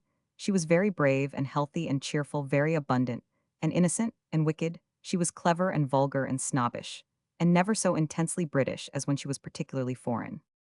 This combination of qualities had brought her early success, and I remember having heard with wonder and envy of what she got in those days. For a novel, the revelation gave me a pang. It was such a proof that practicing a totally different style, I should never make my fortune. And yet, when as I knew her better, she told me her real tariff, and I saw how rumor had quadrupled it, I liked her enough to be sorry. After a while, I discovered, too, that if she got less, it was not that I was to get any more. My failure never had what Mrs. Stormer would have called the banality of being relativate, was always admirably absolute. She lived at ease, however, in those daisies. Is exactly the word, though she produced 3 novels a year. She scorned me. When I spoke of difficulty, it was the only thing that made her angry if I hinted that a work of art required a tremendous licking into shape. She thought it a pretension, and a pose she never recognized the torment of form. The furthest she went was to introduce into one of her books in satire. Her hand was heavy, a young poet who was always talking about it. I couldn't quite understand her irritation on this score, for she had nothing at stake in the matter. She had a shrewd perception that form in prose, at least, never recommended anyone to the public. We were condemned to address. And therefore she lost nothing, putting her private humiliation aside. By not having any, she made no pretense of producing works of art, but had comfortable tea-drinking hours, in which she freely confessed herself a common pastry cook. Dealing in such tarts and puddings as would bring customers to the shop, she put in plenty of sugar, and of cochineal, or whatever it is that gives these articles a rich and attractive color. She had a serene superiority to observation and opportunity, which constituted an inexpugnable strength, and would enable her to go on indefinitely. It is only real success that wanes, it is only solid. Things that melt. Greville Fane's ignorance of life was a resource still more unfailing than the most approved receipt on her saying once that the day would come when she should have written herself out. I answered, "Ah, you look into fairyland. And the fairies love you? And they never change. Fairyland is always there, it always was from the beginning of time, and it always will be to the end. They've given you the key, and you can always open the door with me. It's different. I try in my clumsy way to be in some direct relation to life. Oh, bother your direct relation to life." She used to reply, for she was always annoyed by the phrase, which would not in the least prevent her from using it when she wished to try for style, with no more prejudices than an old sausage mill. She would give forth again with patient punctuality any poor verbal scrap that had been dropped into her. I cheered her with saying that the dark day at the end would be for the like of me, inasmuch as, going in our small way by experience and observation, we depended not on a revelation, but on a little tiresome process. Observation depended on opportunity, and where should we be when opportunity failed? One day she told me that, as the novelist's life was so delightful, and during the good years at least such a comfortable support, she had these staggering optimisms, she meant to train up her boy to follow it. She took the ingenious view that it was a profession like another, and that therefore everything was to be gained by beginning young and serving an apprenticeship. Moreover, the education would be less expensive than any other special course, inasmuch as she could administer it herself. She didn't profess to keep a school, but she could at least teach her own child. It was not that she was so very clever, but she confessed to me, as if she were afraid I would laugh at her, that he was. I didn't laugh at her for that, for I thought the boy sharp. I had seen him at sundry times. He was well grown and good-looking and unabashed, and both he and his sister made me wonder about their defunct papa, concerning whom the little I knew was that he had been a clergyman. I explained them to myself by suppositions and imputations, possibly unjust to the departed. So little were they, superficially at least, the children of their mother. There used to be on an easel in her drawing-room an enlarged photograph of her husband, done by some horrible posthumous process, and draped as to its florid frame with silken scarf which testified to the candor of Greville Fane's bad taste. It made him look like an unsuccessful tragedian. But it was not a thing to trust. He may have been a successful comedian. Of the 2 children, the girl was the elder, and struck me in all her younger years as singularly colorless. She was only very long, like an undecipherable letter. It was not till Mrs. Stormer came back from a protracted residence abroad that Ethel, which was this young lady's name, began to produce the effect, which was afterwards remarkable in her, of a certain kind of high resolution. She made one apprehend that she meant to do something for herself. She was long-necked and nearsighted and striking, and I thought I had never seen sweet 17 in a form so hard and high and dry. She was cold and affected and ambitious, and she carried an eyeglass with a long handle which she put up whenever she wanted not to see. She had come out, as the phrase is, immensely, and yet I felt as if she were surrounded with a spiked iron railing. What she meant to do for herself was to marry, and it was the only thing, I think, that she meant to do for anyone else. Yet who would be inspired to clamber over that bristling barrier? What flower of tenderness or of intimacy would such an adventurer conceive as his reward? This was for Sir Baldwin Luard to say, but he naturally never confided to me the secret. He was a joyless, jokeless young man, with the air of having other secrets as well, and a determination to get on politically that was indicated by his never having been known to commit himself as regards any proposition whatever beyond an exclamatory "oh, his wife," and he must have conversed mainly in prim ejaculations, but they understood sufficiently that they were kindred spirits. I remember being angry with Greville Fane when she announced these nuptials to me. As magnificent, I remember asking her what splendor there was in the union of the daughter of a woman of genius with an irredeemable mediocrity. "Oh, he's awfully clever," she said, but she blushed for the maternal fib. What she meant was that though Sir Baldwin's estates were not vast, he had a dreary house in South Kensington, and a still drearier hall somewhere in Essex, which was let the connection was a smarter one than a child of hers could have aspired to form, in spite of the social bravery of her novels. She took a very humble and dingy view of herself, so that of all her productions my daughter Lady Luard was quite the one she was proudest of. That personage thought her mother very vulgar, and was distressed and perplexed by the occasional license of her pen, but had a complicated attitude in regard to this indirect connection with literature. So far as it was lucrative, her ladyship approved of it, and could compound with the inferiority of the pursuit by doing practical justice to some of its advantages. I had reason to know my reason was simply that poor Mrs. Stormer told me that she suffered the inky fingers to press an occasional banknote into her palm. On the other hand, she deplored the peculiar style to which Greville Fane had devoted herself, and wondered where an author who had the convenience of so ladylike a daughter could have picked up such views. About the best society, she might know better with Leolin, and me Lady Luard had been known to remark. But it appeared that some of Greville Fane's superstitions were incurable. She didn't live in Lady Luard's society, and the best was not good enough for her. She must make it still better. I could see that this necessity grew upon her during the years she spent abroad. When I had glimpses of her in the shifting sojourns that lay in the path of my annual ramble, she betook herself from Germany to Switzerland, and from Switzerland to Italy. She favored cheap places, and set up her desk in the smaller capitals.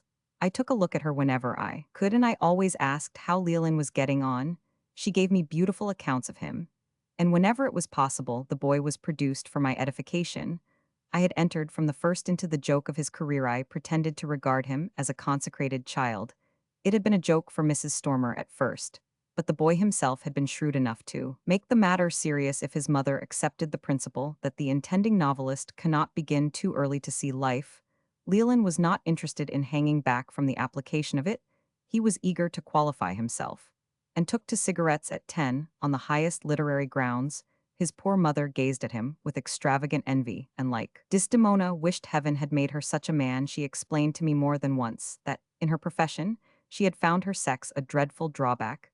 She loved the story of Madame George Sand's early rebellion against this hindrance, and believed that if she had worn trousers, she could have written as well as that Lady Leolin had for the career, at least the qualification of trousers. And as he grew older, he recognized its importance. By laying in an immense assortment, he grew up in gorgeous apparel, which was his way of interpreting his mother's system.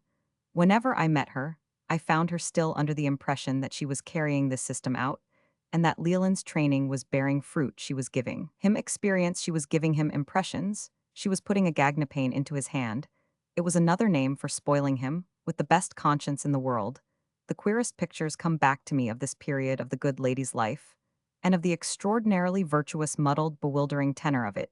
She had an idea that she was seeing foreign manners as well as her petticoats would allow, but in reality she was not seeing anything. Least of all, fortunately, how much she was laughed at. She drove her whimsical pen at Dresden and at Florence, and produced in all places, and at all times, the same romantic and ridiculous fictions. She carried about her box of properties, and fished out promptly the familiar tarnished old puppets. She believed in them when others couldn't, and as they were like nothing that was to be seen under the sun, it was impossible to prove by comparison that they were wrong. You can't compare birds and fishes. You could only feel that, as Greville Fane's characters had the fine plumage of the former species, human beings must be of the latter. It would have been droll if it had not been so exemplary to see her tracing the loves of the duchesses beside the innocent cribs of her children. The immoral and the maternal lived together in her diligent days on the most comfortable terms, and she stopped curling the mustaches of her guardsmen to pat the heads of her babes. She was haunted by solemn spinsters who came to tea from continental pensions, and by unsophisticated Americans who told her she was just loved in their country. I had rather be just paid there. She usually replied, for this tribute of transatlantic opinion was the only thing that galled her. The Americans went away thinking her coarse, though, as the author of so many beautiful love stories, She was disappointing to most of these pilgrims, who had not expected to find a shy stout, ruddy lady in a cap like a crumbled pyramid. She wrote about the affections and the impossibility of controlling them, but she talked of the price of pension and the convenience of an English chemist. She devoted much thought and many thousands of francs to the education of her daughter, who spent 3 years at a very superior school at Dresden, receiving wonderful instruction in sciences, arts, and tongues, and who, taking a different line from Leolin, was to be brought up wholly as a femme du monde. The girl was musical and philological. She made a specialty of languages, and learned enough about them to be inspired with a great contempt for her mother's artless accents. Greville Fane's French and Italian were droll, the imitative faculty had been denied her, and she had an unequaled gift, especially pen in hand, of squeezing big mistakes into small opportunities. She knew it, but she didn't care. Correctness was the virtue in the world that, like her heroes and heroines, she valued least. Ethel, who had perceived in her pages some remarkable lapses, undertook at one time to revise her proofs, but I remember her telling me a year after the girl had left school that this function had been very briefly exercised. "She can't read me," said Mrs. Stormer. "I offend her taste. She tells me that at Dresden at school I was never allowed." The good lady seemed surprised at this. Having the best conscience in the world about her lucubrations, she had never meant to fly in the face of anything, and considered that she groveled before the Rhadamanthus of the English literary tribunal, the celebrated and awful young person. I assured her as a joke that she was frightfully indecent. She hadn't, in fact, that reality any more than any other, my purpose being solely to prevent her from guessing that her daughter had dropped her not because she was immoral, but because she was vulgar. I used to figure her children closeted together, and asking each other, while they exchanged a gaze of dismay, why should she be sown so fearfully? Sohan, she has the advantage of our society, shouldn't we have taught her better? Then I imagined their recognizing with a blush and a shrug that she was unteachable, irreformable. Indeed, she was, poor lady. But it is never fair to read by the light of taste things that were not written by it. Greville Fane had in the topsy-turvy a serene good faith that ought to have been safe from illusion, like a stutter or a faux pas. She didn't make her son ashamed of the profession to which he was destined, however. She only made him ashamed of the way she herself exercised it. But he bore his humiliation much better than his sister, for he was ready to take for granted that he should one day restore the balance. He was a canny and farseeing youth with appetites and aspirations, and he had not a scruple in his composition.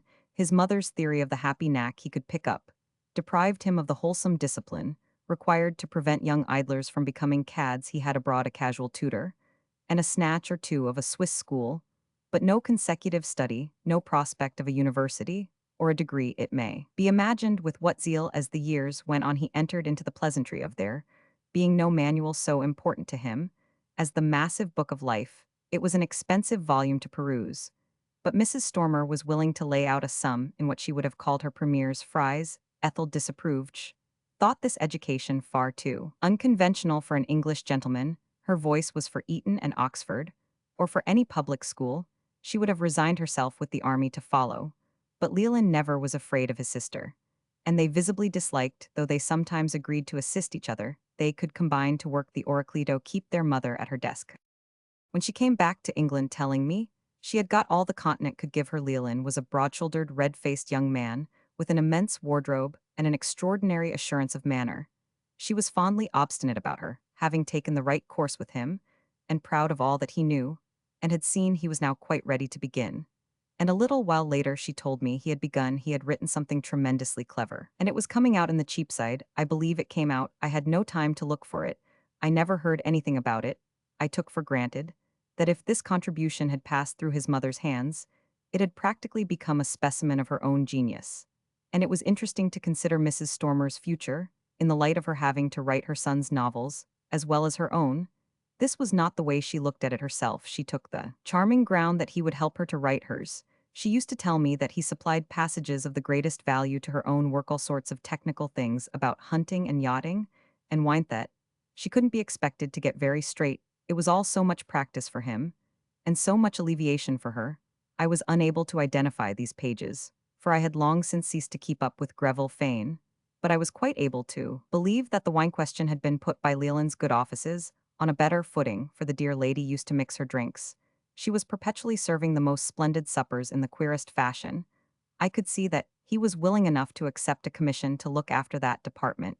It occurred to me, indeed, when Mrs. Stormer settled in England again, that by making a shrewd use of both her children, she might be able to rejuvenate her. Style Ethel had come back to gratify her young ambition, and if she couldn't take her mother into society, she would at least go into it herself, silently, stiffly, almost grimly.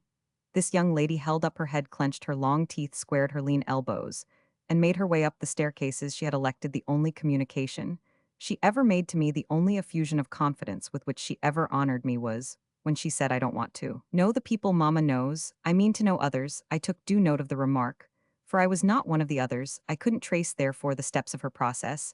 I could only admire it at a distance and congratulate her mother on the results.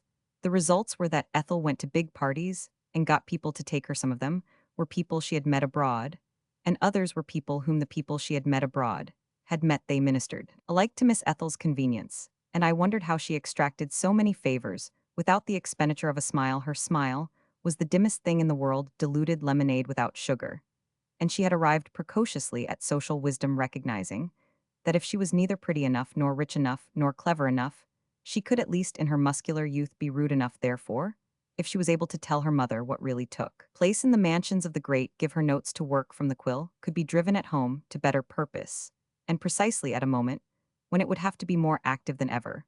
But if she did tell, it would appear that poor Mrs. Stormer didn't believe as regards many points. This was not a wonder. At any rate, I heard nothing of Greville Fane's having developed a new manner. She had only one manner from start to finish, as Leolin would have said. She was tired at last, but she mentioned to me that she couldn't afford to pause. She continued to speak of Leolin's work as the great hope of their future. She had saved no money, though the young man wore, to my sense, an aspect more and more professional, if you like, but less and less literary at the end of a couple of years. There was something monstrous in the impudence with which he played his part in the comedy. When I wondered how she could play her part, one had to perceive that her good faith was complete, and that what kept it so was simply her extravagant fondness. She loved the young impostor with a simple, blind, benighted love, and of all the heroes of romance who had passed before her eyes, he was by far the most brilliant. He was at any rate the most real. She could touch him, pay for him, suffer for him, worship him. He made her think of her princes and dukes. And when she wished to fix these figures in her mind's eye, she thought of her boy. She had often told me she was carried away by her own creations. And she was certainly carried away by Leolin. He vivified by potentialities, at least the whole question of youth and passion.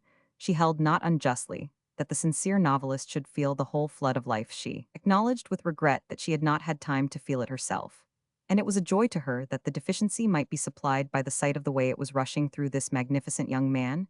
She exhorted him, I suppose, to let it rush. She wrung her own flaccid little sponge into the torrent. I knew not what passed between them in her hours of tuition, but I gathered that she mainly impressed on him that the great thing was to live, because that gave you material. He asked nothing better. He collected material, and the formula served as a universal pretext. You had only to look at him to see that with his rings and breastpins, his crossbarred jackets, his early embonpoint, his eyes that looked like imitation jewels, his various indications of a dense, full-blown temperament, his idea of life was singularly vulgar. But he was not so far wrong as that his response to his mother's expectations was not in a high degree practical. If she had imposed a profession on him from his tenderest years, it was exactly a profession that he followed. The two were not quite the same, inasmuch as his was simply to live at her expense. But at least she couldn't say that he hadn't taken a line. If she insisted on believing in him, he offered himself to the sacrifice. My impression is that her secret dream was that he should have a liaison with a countess, and he persuaded her without difficulty that he had one. I don't know what countesses are capable of, but I have a clear notion of what Leolin was. He didn't persuade his sister, who despised him. She wished to work her mother in her own way, and I asked myself why the girl's judgment of him didn't make me like her better. It was because it didn't save her after all from a mute agreement with him to go halves. There were moments when I couldn't help looking hard into his atrocious young eyes, challenging him to confess his fantastic fraud and give it up. Not a little tacit conversation passed between us in this way, but he had always the best of it. If I said, "Oh, come now with me, you needn't keep it up," plead guilty and ill, let you off, he wore the most ingenuous, the most candid expression, in the depths of which I could read, "Oh yes, I know. It exasperates you, that's just why I do it." He took the line of earnest inquiry, talked about Balzac and Flaubert, asked me if I thought Dickens did exaggerate and Thackeray ought to be called a pessimist. Once he came to see me at his mother's suggestion. He declared on purpose to ask me how far, in my opinion, in the English novel, one really might venture to go. He was not resigned to the usual pruderiesh suffered under them already. He struck out the brilliant idea that nobody knew how far we might go, for nobody had ever tried. Did I think he might safely try would it injure his mother? If he did, he would rather disgrace himself by his timidities than injure his mother, but certainly someone ought to try. Wouldn't I try? Couldn't I be prevailed upon to look at it as a duty? Surely the ultimate point ought to be fixed. Was worried, haunted by the question. He patronized me unblushingly, made me feel like a foolish amateur. A helpless novice inquired into my habits of work, and conveyed to me that I was utterly via Jew, and had not had the advantage of an early training. I had not been brought up from the germ. I knew nothing of life, didn't go at it on his system. He had dipped into French, few Latins, and picked up plenty of phrases, and he made a much better show in talk than his poor mother, who never had time to read anything, and could only be vivid with her pen. If I didn't kick him downstairs, it was because he would have alighted on her at the bottom. When she went to live at Primrose Hill, I called upon her, and found her weary and wasted. It had waned a good deal, the elation caused the year before by Ethel's marriage. The foam on the cup had subsided, and there was a bitterness in the draught. She had had to take a cheaper house, and she had to work still harder to pay even for that. Sir Baldwin was obliged to be close, his charges were fearful, and the dream of her living with her daughter, a vision she had never mentioned to me, must be renounced. I would have helped with things, and I could have lived perfectly in one room. She said I would have paid for everything, and after all, some one ain't I. But I don't fit in, and Ethel tells me there are tiresome people she must receive. I can help them from here, no doubt better than from there. She told me once, you know what she thinks of my picture of life. Mama, your picture of life is preposterous, no doubt it is, but she's vexed with me for letting my prices go down, and I had to write 3 novels to pay for all her marriage cost me. I did it very well, I mean. The outfit and the wedding, but that's why I'm here. At any rate, she doesn't want a dingy old woman in her house. I should give it an atmosphere of literary glory, but literary glory is only the eminence of nobodies. Besides, she doubts my glorish nose. I'm glorious only at Peckham and Hackney. She doesn't want her friends to ask if I've never known nice people. She can't tell them I've never been in society. She tried to teach me better once, but I couldn't learn. It would seem too as if Peckham and Hackney had had enough of me, for don't tell anyone I've had to take less for my last than I ever took for anything. I asked her how little this had been, not from curiosity, but in order to upbraid her more disinterestedly than Lady Luard had done for such concessions.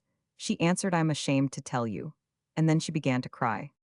I had never seen her break down, and I was proportionately moved. She sobbed like a frightened child over the extinction of her vogue, and the exhaustion of her vein. Her little workroom seemed indeed a barren place to grow flowers, and I wondered in the after years, for she continued to produce and publish by what desperate and heroic process she dragged them out of the soil. I remember asking her on that occasion what had become of Leolin, and how much longer she intended to allow him to amuse himself at her cost. She rejoined with spirit, wiping her eyes, that he was down at Brighton hard at work, was in the midst of a novel, and that he felt life so in all its misery and mystery that it was cruel to speak of such experiences as a pleasure. He goes beneath the surface, she said, and he forces himself to look at things from which he would rather turn away. Do you call that amusing yourself? You should see his face sometimes. And he does it for me as much as for himself. He tells me everything, comes home to me with his true eyes. We are artists together, and to the artist all things are pure. I've often heard you say so yourself. The novel that Leolin was engaged in at Brighton was never published, but a friend of mine and of Mrs. Stormer's, who was staying there, happened to mention to me later that he had seen the young apprentice to fiction driving in a dog-cart, a young lady with a very pink face. When I suggested that she was perhaps a woman of title with whom he was conscientiously flirting, my informant replied, she is indeed. But do you know what her title is? He pronounced it. It was familiar and descriptive, but I won't reproduce it here. I don't know whether Leolin mentioned it to his mother. She would have needed all the purity of the artist to forgive him.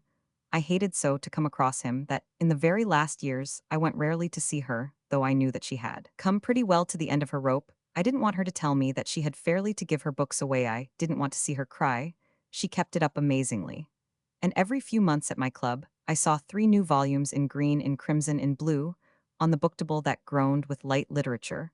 Once I met her at the Academy soiree, where you meet people you thought were dead, and she vouchsafed the information, as if she owed it to me in candor, that Leolin had been obliged to recognize insuperable difficulties in the question of form. He was so fastidious, so that she had now arrived at a definite understanding with him. It was such a comfort that she would do the form if he would bring home the substance that was now his position foraged. For her in the great world at a salary, he's my devil. Don't you see, as if I were a great lawyer, he gets up the case. And I argue it. She mentioned further that, in addition to his salary, he was paid by the piece. He got so much for a striking character, so much for a pretty name, so much for a plot, so much for an incident, and had so much promised him if he would invent a new crime. He has invented one, I said, and he's paid every day of his life. What is it? She asked, looking hard at the picture of the year baby's tub, near which we happened to be standing. I hesitated a moment. I myself will write a little story about it, and then you'll see.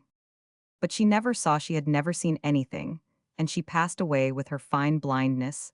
Unimpaired, her son published every scrap of scribbled paper that could be extracted from her table drawers, and his sister quarreled with him mortally about the proceeds, which showed that she only wanted a pretext, for they cannot have been great. I don't know what Leland lives upon unless it be on a queer lady many years older than himself, whom he lately married. The last time I met him, he said to me, with his infuriating smile, "Don't you think we can go a little further still, just a little? He really goes too far."